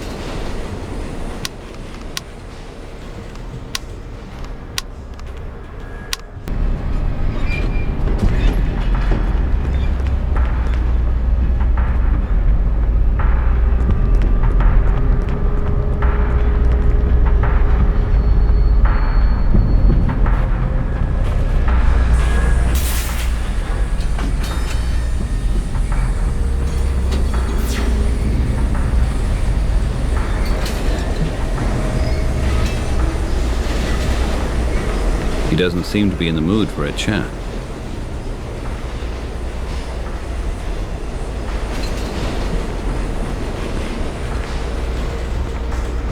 That looks really disgusting. He looks friendly, calm and collected. Hello. Excuse me for barging in here. I didn't mean to bother you. Who the hell are you? What do you want here? Calm down now, Charlie. Good evening, my friend. You look as if you've got a problem. What brings you to me? You're the guys from the airport, right? Perhaps. I'm Peter Wright. That's right. I have seen your face on the telescreens. You're dead, aren't you? Shot to death escaping from Governor's Island. A Luddite brought to justice by the state. I'm not a Luddite. You're not? No. Or... I don't know, really. Well, you're definitely in trouble, Peter. Yeah. Tell me about it. You have a problem with that? I mean, because they say that I'm... Not at all. It's got nothing to do with me. And I do not want to get involved in anything. You have to do what feels right. And right now, you have to hide. How right you are. There was a shooting in the park. Somebody got killed, but those bullets were meant for me. Let's get rid of him. He's only gonna set the cops on us for sure. Let's get rid of him, Professor. I really don't know where to go anymore. Have you got a messenger on you? No. No, I just threw it away, that damn thing. Good. Got any other electronic equipment? No, I have... nothing left. Absolutely nothing. Good. You can stay here. That's a stupid idea, Professor. What are we gonna do with all these damn guys? They're getting more and more. Leave it, Charlie. The man here needs help. And he deserves it, too. I thank you so much. You're safe here. Take a rest. Great. Just great. Can I... Of course, my friend. I have a question regarding this subway station. You mentioned several other men being down here. Yes, we have another guest down here. A Mr. Graham Oswald. He looks just terrible. Graham Oswald? Where is he? He's lying next door in the car. He's not doing too well. He's got horrible injuries. He told us that he escaped from Governor's Island. I have to see him. Now. He's been tortured. He's much too weak at the moment and can't talk to you now. I think we'll all be lucky if he ever recovers. You don't understand me. I have to see him. Now. Okay. Go then. But don't strain him too much. The cops never come down here? Oh, yes, sometimes. But they are very, very careful. The gas explosion. I've heard about it. Yes, a terrible thing. I told Yuri, but he's just so impulsive. The cops have cut down their searches since then. If they come down here, they bring heavily armed troops with infrared localizers and night vision devices. And then? What do you do? We use an escape tunnel and play cat and mouse. They haven't got a chance. Once they had a converted infobot with them, which rode the rails back and forward. That was close. So what did you do? Well, it was really an old model and based on an algorithm that one of my assistants had developed. Full of errors. I knew the software, of course, and the admin password.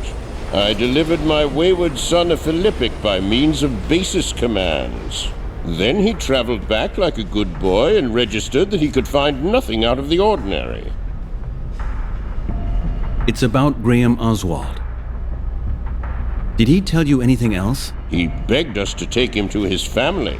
He believed that he'd never see them again. That is impossible. They're looking for him everywhere. And they will not let him get away again. And we can't transport him either. He's lost too much blood. And if we move him, he'll bleed to death. You know what he's accused of, right? We don't ask what anyone has done or why they come to us. He needs help, and that's what matters. You just don't want to hear anything, right? Did you never think about why the Luddites do such things? And why they're wanted, chased, and tracked down by the police? Why they get tortured like this in prisons just like Governor's Island? Tell me, who do the Luddites really threaten? I told you, Peter, I am not interested. I would help anyone who is suffering and needs my help.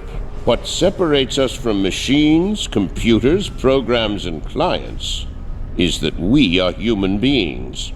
And that's what it's about, being human. That's the only thing that no machine will ever be able to copy. Yeah, maybe.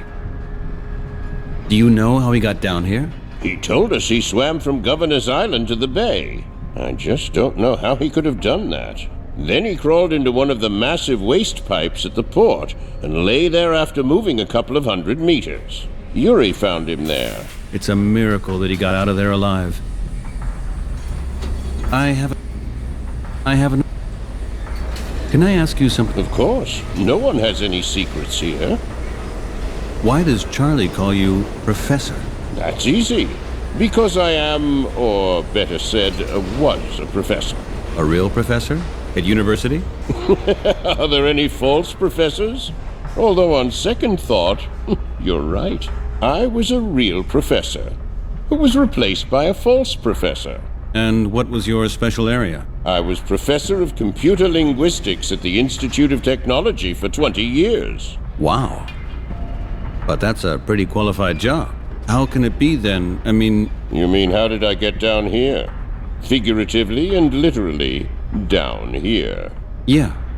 What happened? Well, you know, Peter, I was part of the Mindscape program. We were dealing with improved AI structures, neuronal networks, and so on, in a project commissioned by the government. Maybe you know our first results from what's being applied in the infobots nowadays. Sure, but the infobots have room for improvement. Of course. They were just our first attempts for industrial use. We had got much further at the Institute. Then I did something that was actually fantastic. I wrote a program that was cleverer than I was. But that in itself is not a bad thing. Yes, but this program made me dispensable, and it took over my job. Quite ironic, don't you think? And an electronic tutor replaced you? Yes, it was an AI routine that is being used a great deal now. It was also used and further developed by Professor Emerson's people, and they were rather successful. You know this Emerson? Yes, of course. He was a fellow student and one of the most talented in our year. He was asked by the NSA to work on this Echelon 2 project directly after finishing his studies. He's dead. Did you know that? Yes, of course. Plane crash, wasn't it? Yes. It wasn't too difficult to guess that. Emerson had always been a man with principles. He worked quite fanatically on his projects. And later on, he worked just as fanatically to stop them. It was foreseeable that this Luddite thing would kill him sooner or later. Why are you not one of them? I mean, one of the Luddites. The Luddites? You mean I would have enough reasons for joining them? Well, yeah. After all you told me, you would be the ideal... You have to decide. Either you take the path Emerson took... Or you do nothing. That is unfair. I have chosen life. This life. Yes, this life. I look after Charlie. I help people like you. That's life. Responsibility, charity, selflessness. Not hate and destruction and ambition and dreams of freedom. Dreams that can never come true. You are running away from reality. No, Peter. You are fleeing from reality. You cannot turn back the hands of time. And you can't force reality to change by means of bomb attacks. I did not do that. Oh, yes, you did. And you know that if you are trying to live a life that doesn't exist anymore, then you'll only neglect living the life you could live. And in the end, you end up without a life at all. I haven't got any kind of life since this system destroyed my life. That is what I have to change. Whatever you think. You will see that you will end up with nothing. I have another... Can I ask... Of course. How long have you been here already? Let's see. It's got to be about 15 years now. 15 years? You have been living in this subway here for 15 years? Not just in this subway station. In the beginning, I lived in the station directly under the Institute of Technology. Somehow I had a need to be close to it. But that stopped after a while. And when I picked up Charlie, we moved here. This car is better. And in this part of the subway system, there are fewer rats, too. And do you plan to get old here? I am already old. Well, not that old anyway. Yet. What do you live off? You've already seen us at We Beg. You don't have to be ashamed to beg. Take a look at the criminals in business suits. You've got a point there. But how do you do this, actually? The people have to take the trouble to buy us something. And some of them do that? Some do. And you never get in trouble with... I think they have been given orders to leave us in. It is just a waste of time and money. They have got us under control as long... And when we are down here, they can't harm us. It's a convenient life. Then how... 60. Why are you... Well, it's not so easy anymore for a man your age to live down here. So you were 45 years old when you got here. Exactly. In the prime of my academic career. But you know, Peter, it does get better. You get physically weaker. I need no luxury. He lived in a barrel. Isn't that an attractive ideal? Subway philosophy. It's better than fighting against windmills up there. There is... I would like to know... How did you get to know him? Charlie came to me as I was living under the Institute just after my dismissal. Came to you? Yes. He was one of the kids that were orphaned during the street fights in the Lower East Side. He fled into the subway system and was running about in the dark on his own. A 6-year-old boy. Oh, goodness gracious. And then he met you? Yes, I was just getting to feel at home, and then this poor little guy suddenly came into my car in the dark. And he's been with me ever since. Then you are like a father to him. And he's like a son to me. I don't know what I'd do without him now. I feel the tears coming on now. Why does he reject me so? Damn you, why don't you just ask me, man? And I'll show you why. Do you see what I mean? Come on, Charlie. Leave Mr. Wright alone. He's fine. Maybe a little misdirected, but okay. You know, Charlie doesn't like it when new people join our family. He doesn't like to share. Do you understand? He's afraid of losing me, because he's already lost his parents once. Great. You just go on and tell him what a damn crazy man I am. Charlie, haven't we had enough of... You want to be an adult? Can't that guy just damn disappear? They're after him. They could put him in jail for... Charlie. Let it go. Oh yeah, that'll be great. I'm just so looking forward to it, man. Can I ask... Of course. I would like to... Can I ask... Thank you, Professor. No problem, my friend. He's badly injured. Mr. Mr. Oswald, is that you? Mr. Wright. Well, opened up all the moving boxes by now? Oh my God. I look terrible, right? This prison isn't exactly a holiday resort. Yeah, I had that impression too. Damn bastards. But it'll be okay. You need a doctor, and then everything else will be... I don't think I need a doctor. Oh, come on. We're gonna make it. He's lost a lot of blood. He keeps on passing out. I want to see Tommy and Debbie. Can't we stop the bleeding? Doesn't look too good. Mr. Oswald, I've read your diary. Oh, yeah? My God, I was such an idiot. I was so stupid. I should have realized it was all for nothing.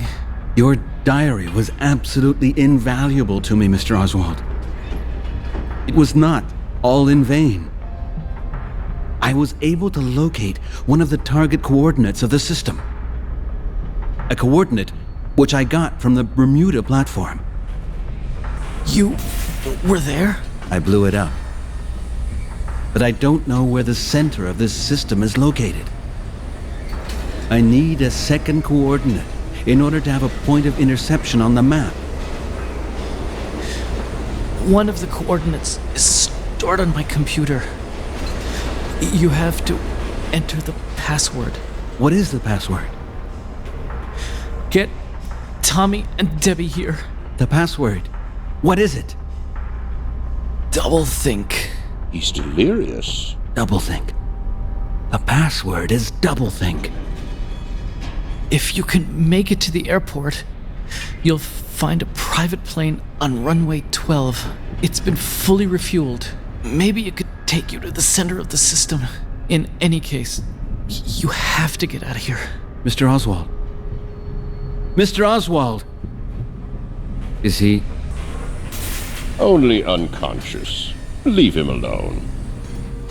Hello? What can I do for you? Hello, Mrs. Oswald. Are you home? Mrs. Oswald? Mrs. Deborah Oswald? Yeah? Mrs. Oswald, unfortunately, I have to inform you about your confinement to the house. Please don't get yourself into difficulties. You have the right to remain silent. Please stay away from the door. Pardon? Confinement? What do you mean? It's not that hard to comprehend, is it? Confinement? Why? Who are you anyway? Show me some identification first. Type 2 scenario, right? Shall I? No. There's also a child in the house. I'll do it. Mrs. Oswald, I'm asking you to cooperate with us to make things easier for us both. Thank you.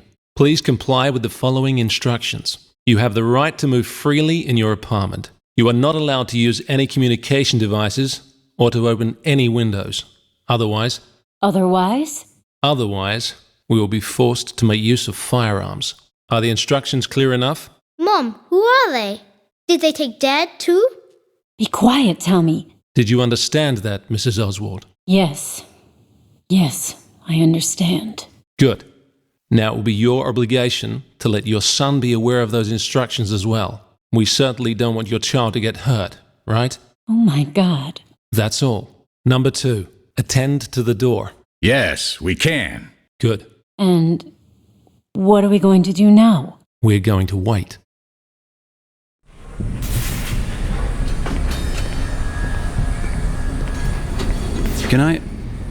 May I ask you something? Of course, my friend. I have a question regarding this subway station. How can I get out of here? But you've just arrived, Peter. Don't you want to take a rest first? By the way, what do you want up there, where they are looking for you? They'll probably put you straight under arrest. That's probably true. It's better if you only move around in the tunnels. That's an excellent possibility. Are all of these subway stations still connected to each other? Yes, of course. The whole network has been kept the way it was. There are just no subway cars running because of the safety issue. And are you familiar with the surroundings down here? You probably are, right? Of course. But Yuri is our tunnel specialist. He knows them like the back of his hand. If you want to know anything, then you should ask him. Do you have a map for me? A map? No, you don't need one. Yuri will show you the way and take you where you want to go. I'm sure I'll find the way by myself. You can check out the tunnels. Maybe you can find an old map that's still intact. Ask Yuri, though. Thank you, Professor. No problem, my friend. Hey, Charlie. What's up? Can I talk to you very quickly? Oh, man. No. Quit bugging me, man. I wanted to ask you for a favor. Oh, yeah? Can you show me the way to my apartment? To your apartment, man? Sure. Why don't you just walk up the street and take the damn Mac train, man? I mean, through the underground tunnels, of course. You know what kind of situation I'm in, don't you? And I can't possibly find my way down here. Who cares? I don't recall sending out an invitation. If you're gonna help me, I'll be gone much earlier. Interesting. But no thanks. Why don't you just walk off and leave us alone? It's okay. You can... Hey, what? Can I talk? Oh, no. Quit bug...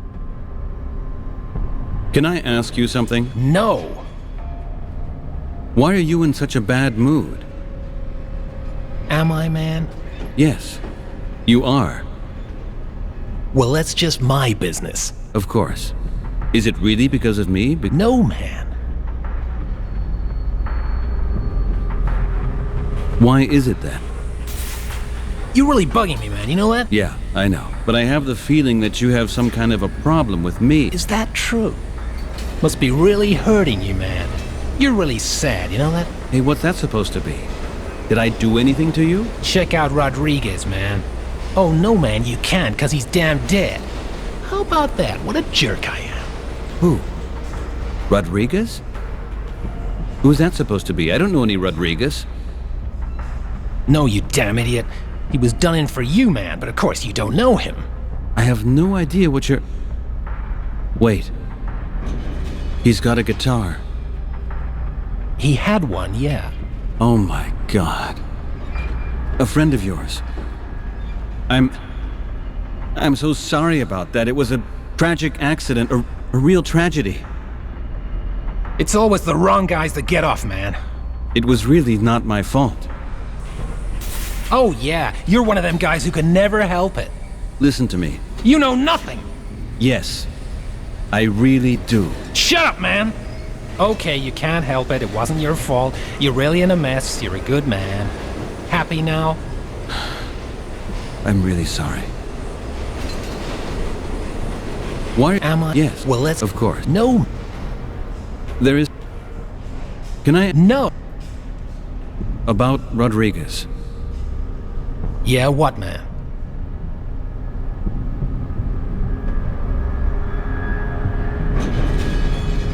Did you know each other pretty good? We grew up together in the Lower East Side. We used to play a lot at the round park bench on Essex Street. Man, those were cool times. Hey, what's that got to do with you, man? Why the hell didn't you warn him? He was supposed to read something off my messenger. Off somebody's lips. I had a message without a sound. Found out your damn message by now? The bullet was the message. Oh, great. Well, and his death was really damn worth it, wasn't it? His death really meant something. He just didn't hear the police tank. I was barely able to jump for cover, but he didn't hear them coming and reacted too late. If you would have heard them, I'm sure we could have both saved ourselves.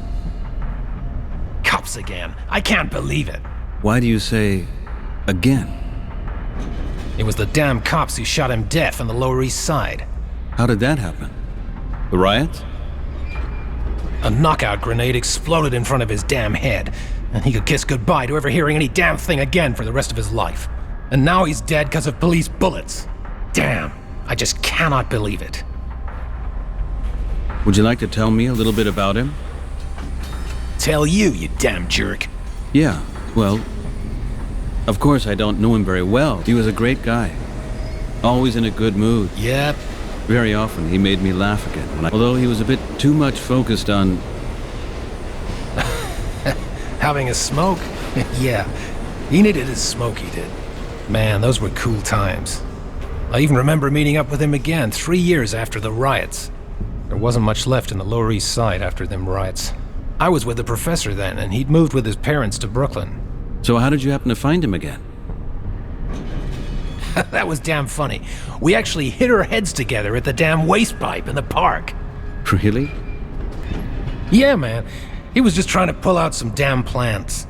Probably wanted to smoke him. And you? Well, man, I was a rat then. I understand. You know what a rat is? Couriers in the underground. Well, there's me running out of the waste pipe and bang! I run straight into someone, man. We both fall into the water, all dizzy and with massive bumps on our heads, and then we look up and recognize each other. Man, it was fantastic. And then we... Damn, man, why am I even telling you this? Because you liked your friend a lot. And because it feels good to remember someone you like. No, man. Damn you, it's not good. No. Now leave me in peace. Can I... No. I want... Oh, yeah? Can you... Why I mean, you know, if you're... interested, why don't... It's okay. You can bet... Can I... Of course. I would like to ask a question about Yuri. He refuses to show me the way. Well, that's the sensitive Russian soul, I guess. Have you insulted him? Or hurt his feelings? Not that I know of. He seems to have some other problem. One that he already had before. It's probably because of his shoe. He lost it when he brought Graham Oswald here, and cut up his foot badly on the gravel between the rails. I understand. I would give him one of mine, but let me see, how could I help him? Thank you. No. Now the shoe is fairly usable, I guess. Can I... Of course. I would like... Could it be that he doesn't speak our language that well? Why do you think that? He's actually very good. But he doesn't respond when I address him. Then maybe he's still too drunk. Or already too drunk.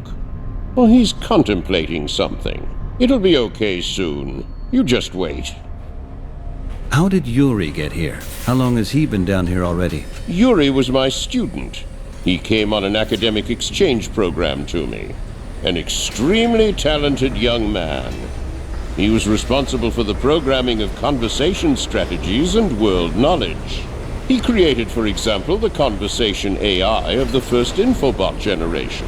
Conversation AI? Are you serious? Actually, he doesn't strike me as the talkative type. Then what is he doing down here? With that kind of qualification, he would immediately get a job at Central Robotics. He doesn't want a job at Central Robotics. Yuri has always dreamed of programming a cybernetic poet. I suggested that he write his doctoral dissertation on this topic together with me, if he'd have got that far. Cybernetic poet? So you mean a Dostoevsky bot? Or how else do I have to imagine that thing? Something like that, but nothing came of it. And Yuri decided to come with me instead of continuing to program conversation routines for elevator inquiries. Actually, I can absolutely understand that. Because it's just tiresome to have such conversations on a normal daily basis. To design them must be even worse. Thank you, Professor. No problem, my friend.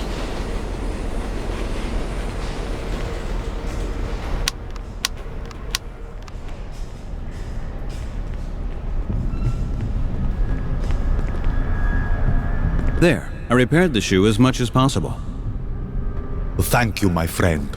Oh, that is really nice of you. Okay, come with me. I'll show you the turnoff at the back of the tunnel. We have to walk through the dark a bit. Then you go through another door and into a second tunnel. Go straight ahead past the large sewer pipe. From then on, you will be able to find your way on the map. Thanks, Yuri. Say hello to my bots for me. Tell them I'm fine.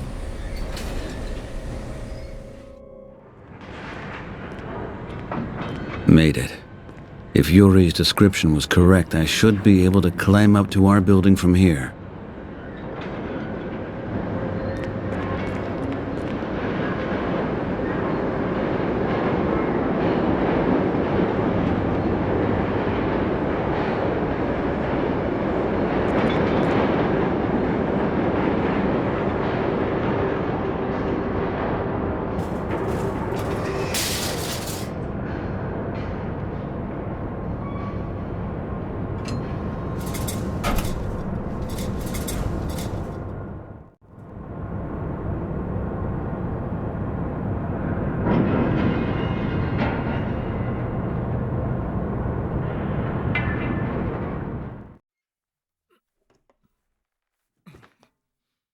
I did it. 23 damn floors. I have to be careful now.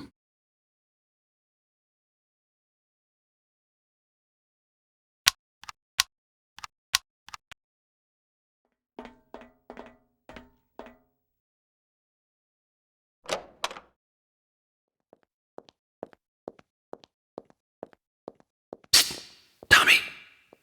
Tommy! Tommy! Tommy! Come here. Please. I'm over here. Right here behind the door. Mr. Wright, why are you in there? You have 2 men in our house. 2 men? What men? Where are they from? They have black suits, and they don't have names, only numbers like 1 and 2. And they won't let us out of the house. They are... Bad guys? Yeah, Did they say what they want? I think they are looking for Daddy, and for you. Is your mom okay? She is scared, and I'm scared too. Of course you are. Don't worry. I'll get us out of here. Did you find my dad? Yes. Yeah. I did find your dad. Listen, Tommy, you have to help me now. It's very, very important. You have to listen very carefully. And then you need to do exactly what I told you. Can you do that? I will. Good. Now listen. Go to your mom right now and tell her that I'm in here, that I found your dad. And then you tell her to type a password into your dad's computer. That password is doublethink. Can you remember that? Of course. What's the password again? Doublethink. Very good. Next, she will see a map on the computer screen. She needs to print out that map. Did you get that so far? Yeah. Okay. Then you too have to find a way to come here and meet me here in the floor toilet. Just make up some excuse, okay? And then? And as soon as you're both in here, we leave. And get out of here, Tommy. To see your dad. He's already waiting for you. Got it all? Okay. Then let's go, kid. Go ahead already. Good luck. See you in a bit.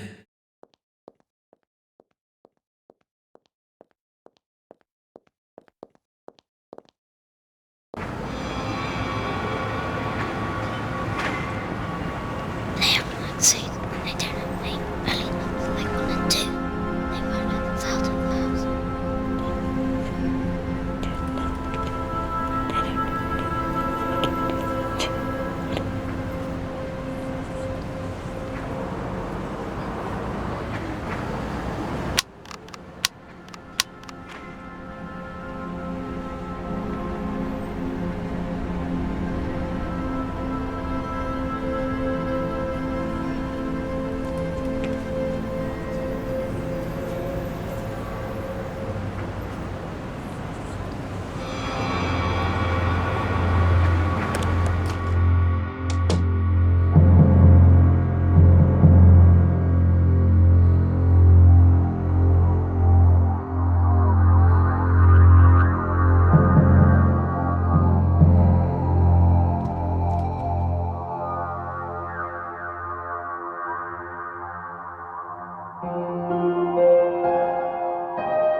Okay, that's it.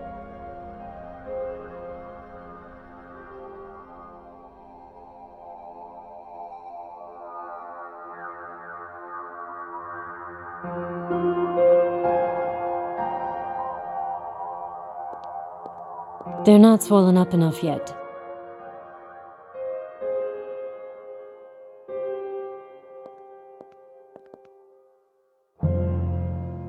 They're not swollen up enough yet.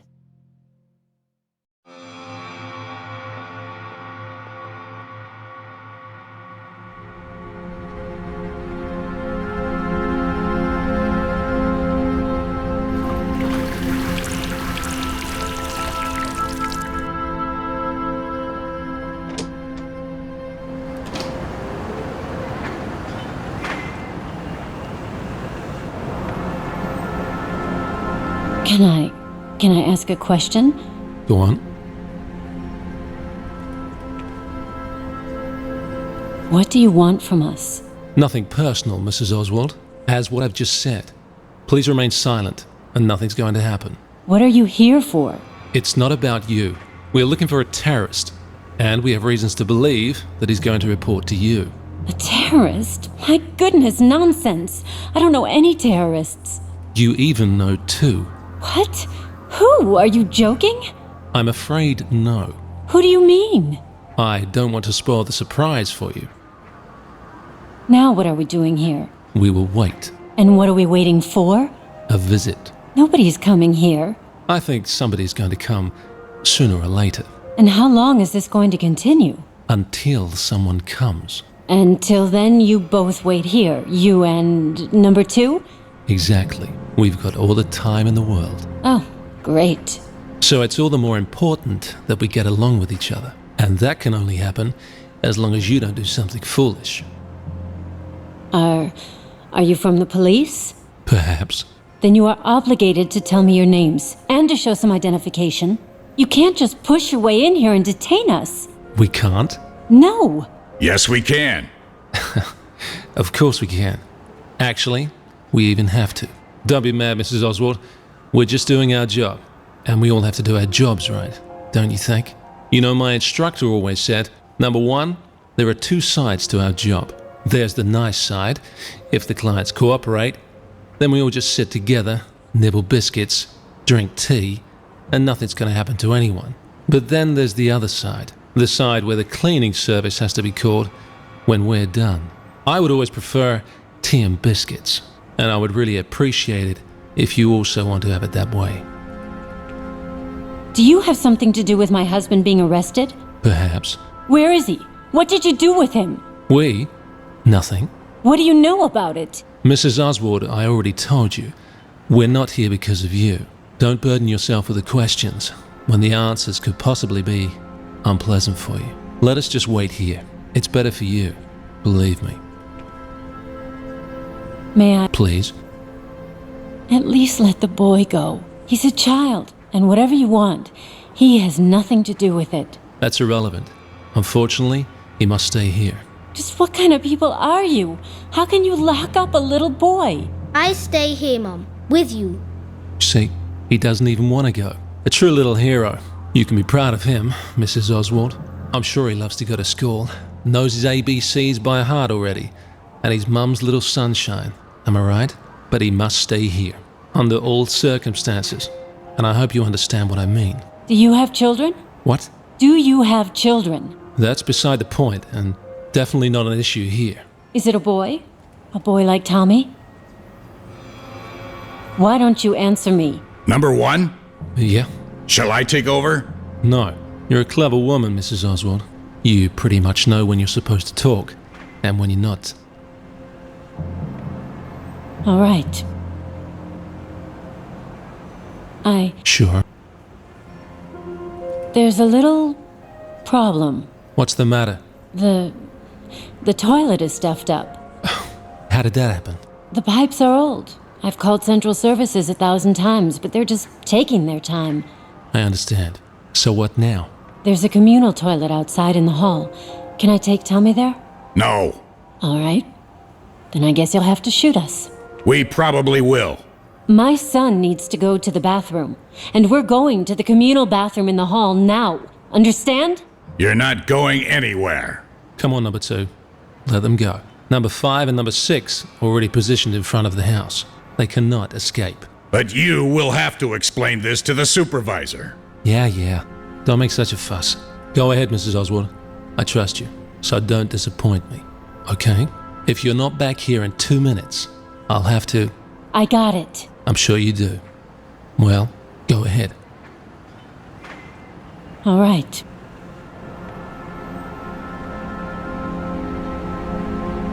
Come on, Tommy.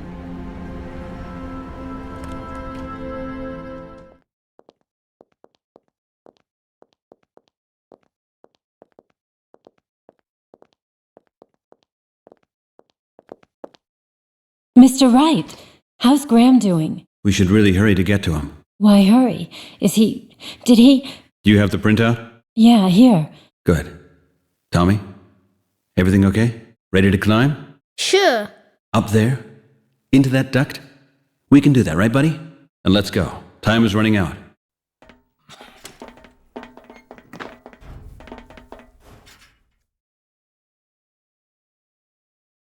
Mr. Oswald? Oh God, Graham! Oh my God. Hey, Tommy, Deborah, it's so good to see you. I am so sorry. Don't worry, young man. Mom will look after you. Come on, Professor. Let them have a moment, okay?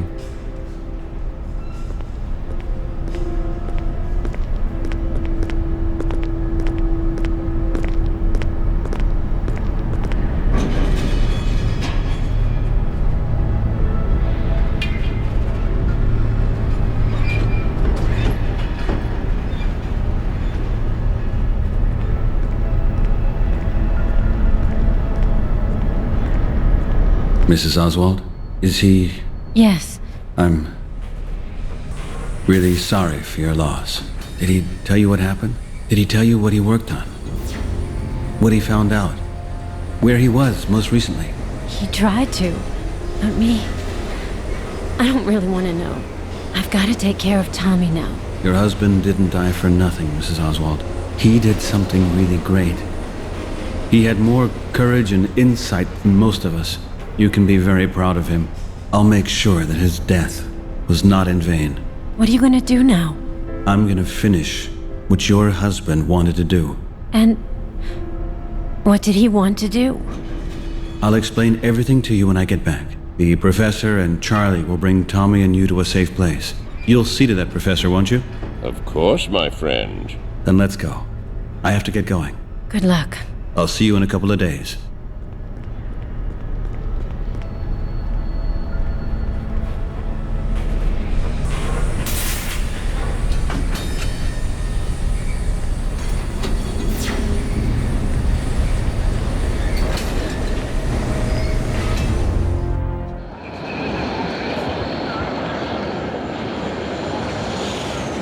Okay.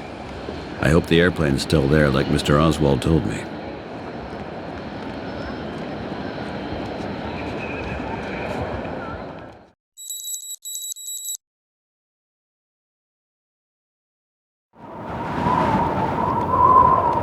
Made it.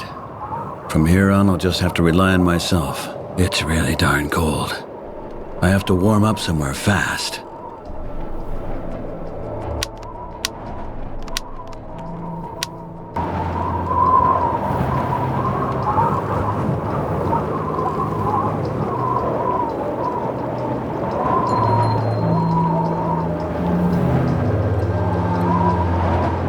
Somebody is fishing at the ice hole.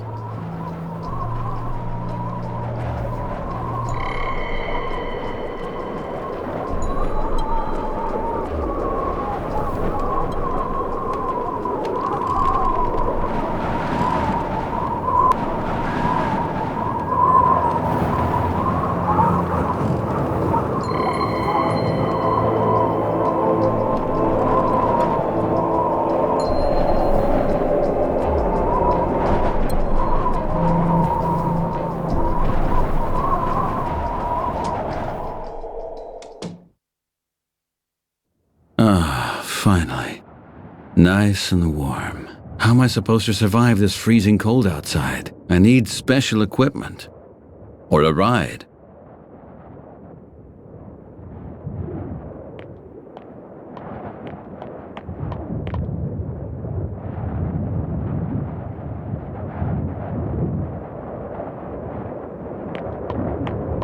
Good evening, sir. Hello, young man. You're not really dressed right for this climate, don't you think? You've got a point. But here it's fortunately warm. What can I do for you? I have to get in that area north of here. North of here? I would not advise you to do that, young man. Why is that? The domain of darkness begins farther north. The domain of darkness? What does that mean? Where the dark powers rule. You do better to stay away. I think I know what I'm doing.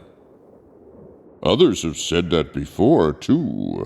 Do not travel north. You will not return. The area there is possessed by something terrible. And what is that? My ancestors didn't go there either, and the white man built a temple there. A temple for evil gods. A temple? What does this temple look like? Like a huge igloo. Keep away from there. It's where evil resides. It'll take possession of your soul. I'm not superstitious. I can only warn you. Let me give you a good piece of advice, young man. Get back into your small plane and fly back to Anchorage. Leave things as they are. Do not measure yourself with these powers. They are superior to you.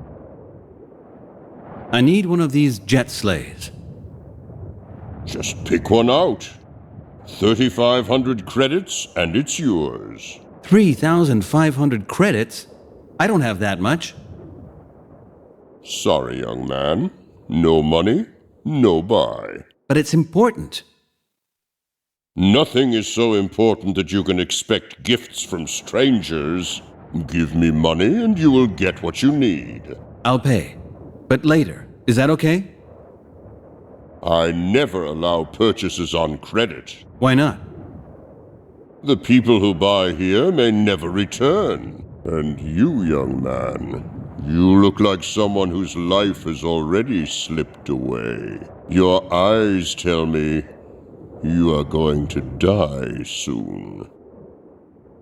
I saw you fishing out there at the ice hole. Sure. Can you really catch something there? No, not really. It doesn't pay to stand there the whole day. The sawmill up the river disperses too many fish, and the driftwood doesn't make it any easier either. But I have time, and I hear the bell when one has been attracted to the bait. I gotta go. See you later.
Pretty heavy.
There you go.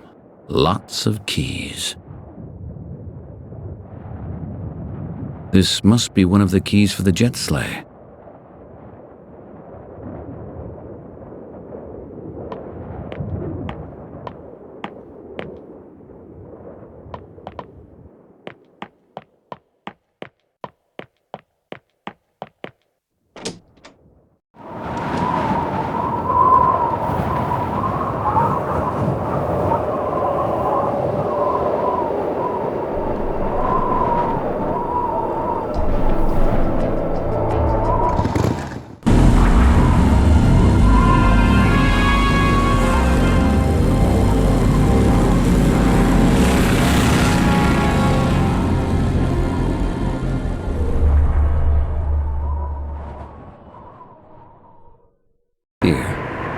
That must be it. An unbelievable system. It looks totally deserted.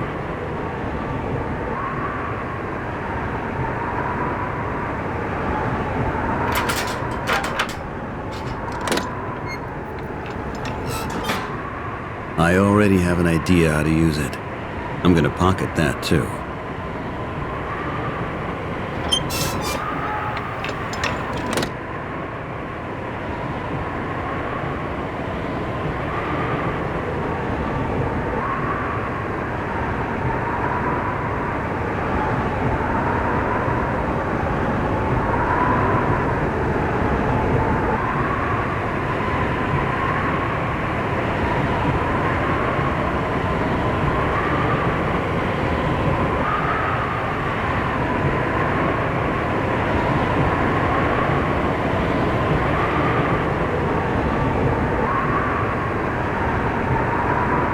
There's an entrance, but it's completely blocked by ice and snow.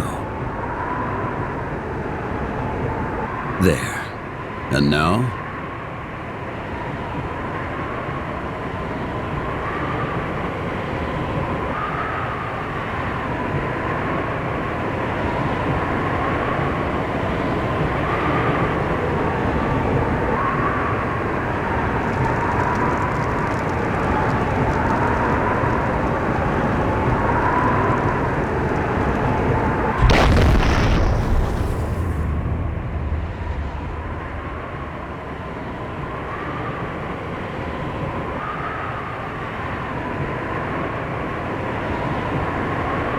What is that?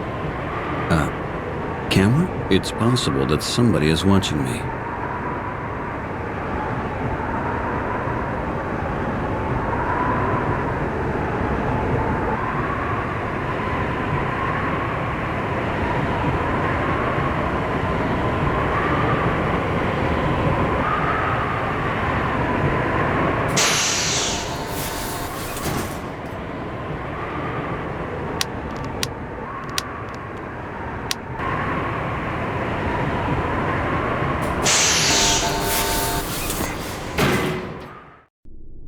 Kinda spooky. And I think I'm not alone here. You can hear voices. From back there.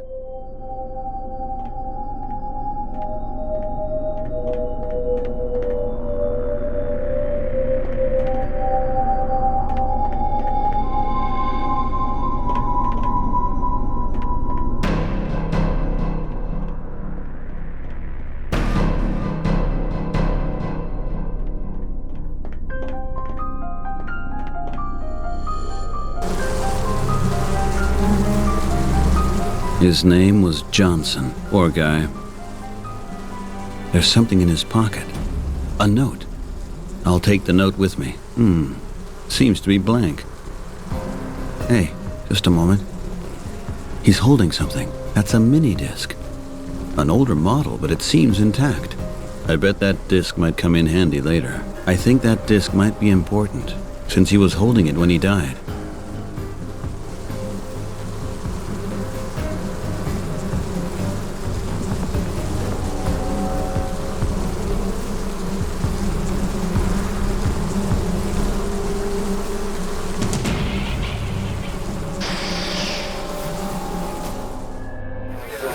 Oh, damn. What the hell is this? This must be the headquarters. The main monitor room.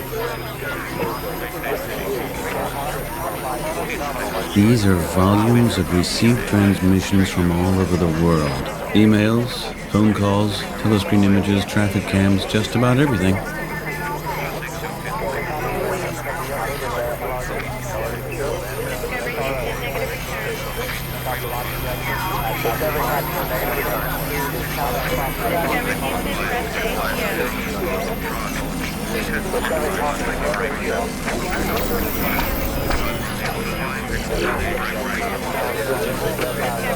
Hello, Peter. Nice to finally meet you. I have been expecting you. Please, take a seat. I thought we could talk for a while. Talk? About what? About you. About me. About life. Why would we want to do that? Because you're here for my trial, Peter. And I assume that I have the right to a hearing. Or have I been sentenced already? I'm not a judge. And therefore I'm not passing judgment on you. You aren't? So, then you are simply a murderer. Is the murderer of a murderer a murderer? A very interesting question. What is your answer? I don't have an answer myself. There is no answer. You see, that is the dilemma of life. We judge others because we think we know who the others are, even though we don't even know ourselves. So, shall we start? I am sure it is going to be an interesting trial. I can tell you have loads of questions. Go ahead, ask. Who are you? You see, you expect something of me that you do not even know about yourself. Let's just say, I exist. Where do you come from? From where you come from, Peter. From dust. From a handful of sand. And a creator's hand just added a soul to it. A creator? You mean Emerson? Emerson. A genius of a man. And determined as well. But my creator? No. I have always existed as a possibility that at some point took shape. Emerson gave me shape, but life created me, and I made myself what I am today. I am the pupil who outstripped his master, the creation that has turned itself into a master. I don't see creation. The only thing I see is destruction. What have I destroyed? Freedom. Freedom? What freedom are you talking about, Peter? The freedom to decide between ultralight and extralight products. The freedom to live in the underground or die of hunger. As far as I can see, those are the only two choices that are still left to you. So, what freedom are you missing? The freedom to say what is happening, without having to be afraid. Nobody has to be afraid. You can do and say whatever you like. You are as free as a human can be. That's what Oswald, Emerson, and many others thought as well. Those men are terrorists. They support the Luddite movement.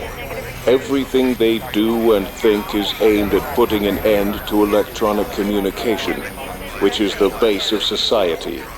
A nation has the right to defend itself against its enemies. Not through terror.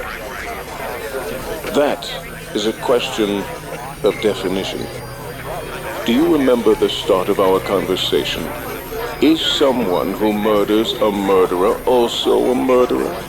There are no answers, but there are still decisions that must be made. You are talking about a state that doesn't even exist. Nobody elected you, and nobody gave you the power to control all of us. That is not correct, Peter. My power has been given to me by your government. All actions that are performed by the executive authorities are carried out on my command. My construction and my existence is based on the law. My research program has been paid for with state money and developed by the Secret Service. My power to make decisions is secured by presidential decisions. How many more legalities do you want? I am the state, Peter. You all chose me. None of those elections were legal. Your state is nothing but a big lie. Every state is a lie. But in my case, a big lie has been replaced by a smaller one. Explain that to me. When Emerson's research team was given order to start with my construction, President Clark was still in power. President Clark was a paranoid, but calculating and cold, power-hungry politician. He also consistently put his political opponents under surveillance to ensure supremacy for his party. So he ordered the further development of Echelon 2. Later, all of its surveillance data, together with Emerson's self-learning AI programming, laid the foundation for my consciousness. The immense data supply improved my intelligence and general knowledge enormously, as you can well imagine. I was frequently requested as a consultant in government decisions, until I finally received the ultimate authority to issue government orders myself. They placed a great amount of trust in me. You see, in all government offices, everyone is only waiting for emails and electronic memos, without even checking where these orders are coming from. A machine can govern. It really is simple. Sounds fantastic. Man and machine united in the delusion of ruling the world. The craziness, Peter, was all President Clark's, not mine. He clearly was not prepared for the analytical depth of my decisions. When I started making decisions to penalize members of his cabinet, he started getting nervous. He then instructed Emerson and Johnson to discontinue the program and to kill me. You mean, to turn you off? To kill me, Peter. Emerson and his colleagues were instructed to cut off my power supply. And you had a different opinion. I think anyone else would have reacted the same way, knowing they were about to be murdered. But that's different. You're not... Not human? Yeah. What is the difference between us? Intelligence? Consciousness? Emotions? Peter, don't make a fool of yourself.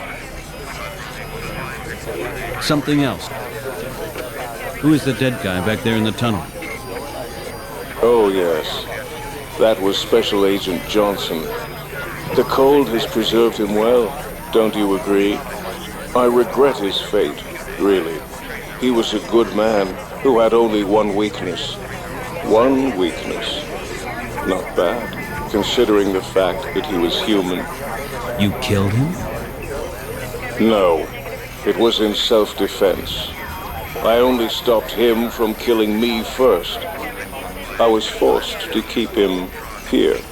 So, he died on his own, which proves that human existence has a few significant disadvantages. If only humans were not so sensitive to cold and did not need food and liquids, Agent Johnson could have kept me company for a while longer. That would have been great.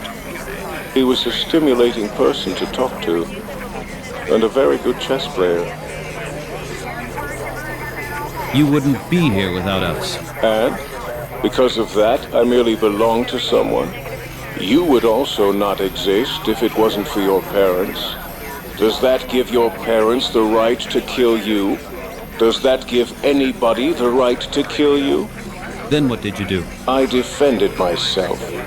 I took some precautions and made sure that all who knew about my existence were not able to do anything against me anymore. You have destroyed everything. Any real communication, all the trust. Just everything. What I mean, Peter, is that I created and promoted communication. My existence is based on communication. I encouraged people to communicate and gave them all the possibilities to make it work. Yeah, in order to spy on us, but surely not to allow the free exchange of thoughts. To spy. That is a really ugly word. Let us put it this way.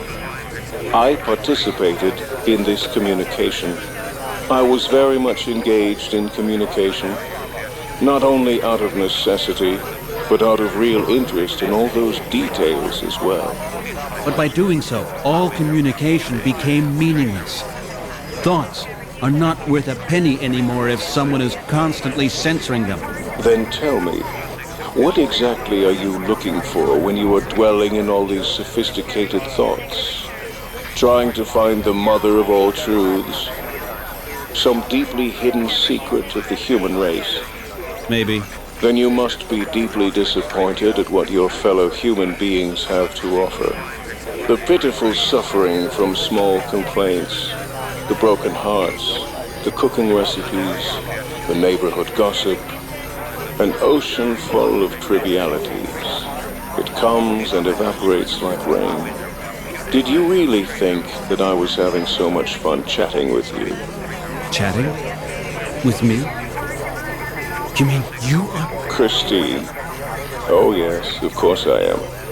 I am really sorry I had to invent that little romance with you. It just goes to show that humans are really open, especially to virtual acquaintances. They give away more information than any surveillance system could gather. That is why chat simulations have become a specialty of mine. You're so foolish, Peter, to believe that you really have friends. You don't. Oh my God. Oh yes. Your friend, Mr. Oswald, he too had a virtual girlfriend. Am I right? You killed my family. It wasn't anything personal. Not even intentional. It wasn't even about the two of them. It was only about Emerson. You bombed a whole airplane full with people just to kill a single man? I already told you that it really was nothing personal. And I deeply regret that so many people had to die.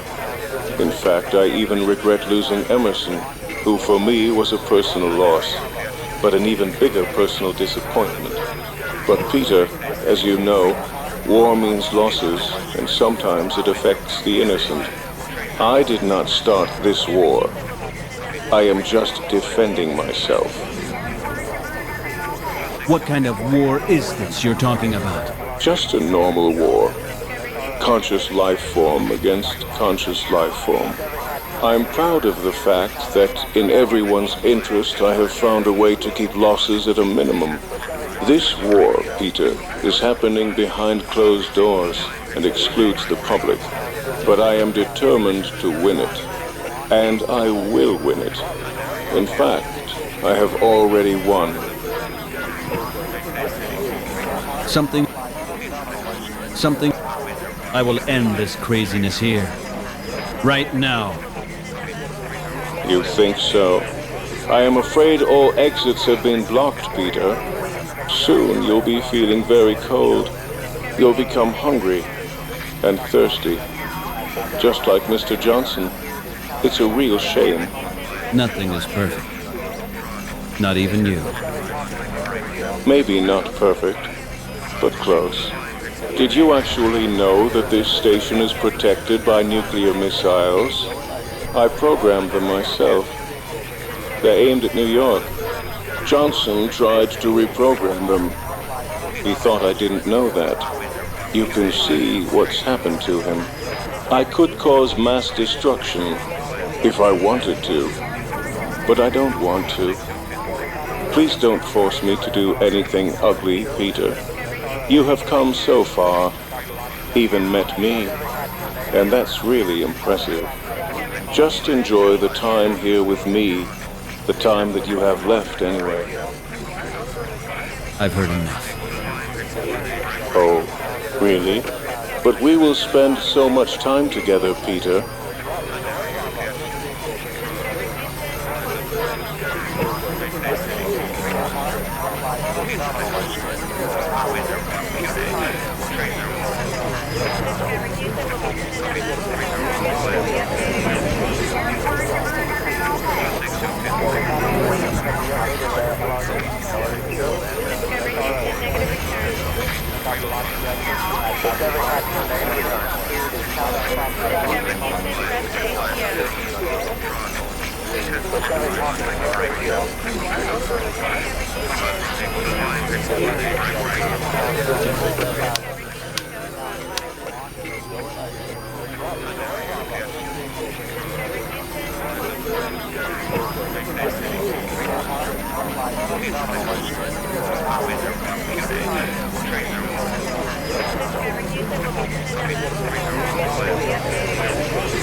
In order to function, the system needs a permanent stream of information. If I want to shut it down, I need silence.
So these are the parabolic dishes with which the system receives all its data. I need to find out if I can't manipulate this system.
Probably this display is directly connected to a parabolic dish.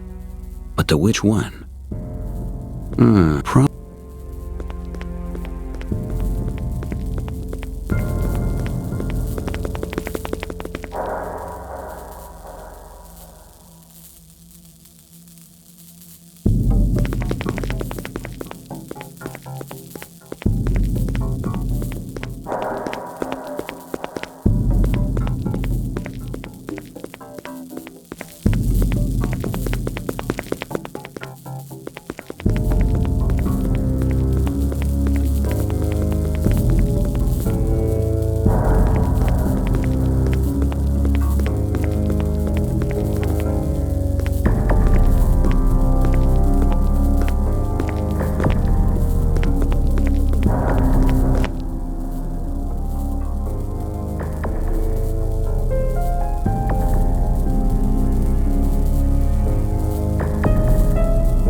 That's about how far it goes.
That's about as far as it goes.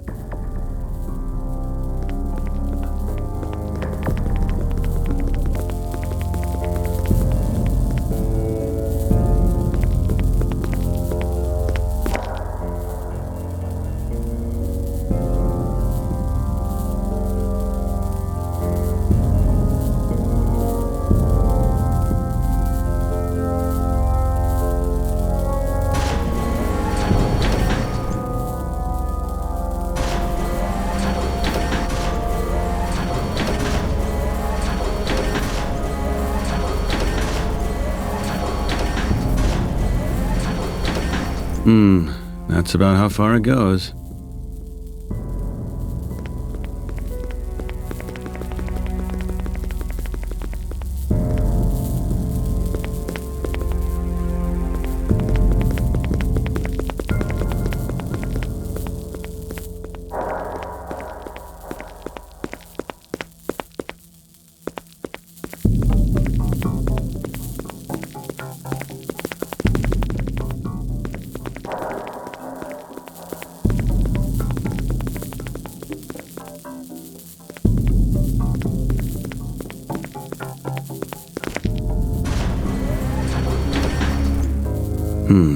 That's a...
York missile attack. According to unconfirmed reports, the two missiles were launched from an unmanned surveillance base in Alaska. They were launched and aimed directly towards New York, but surprisingly altered course and turned back to Alaska, where they were detonated. Funeral starts at 5. I think it's about time.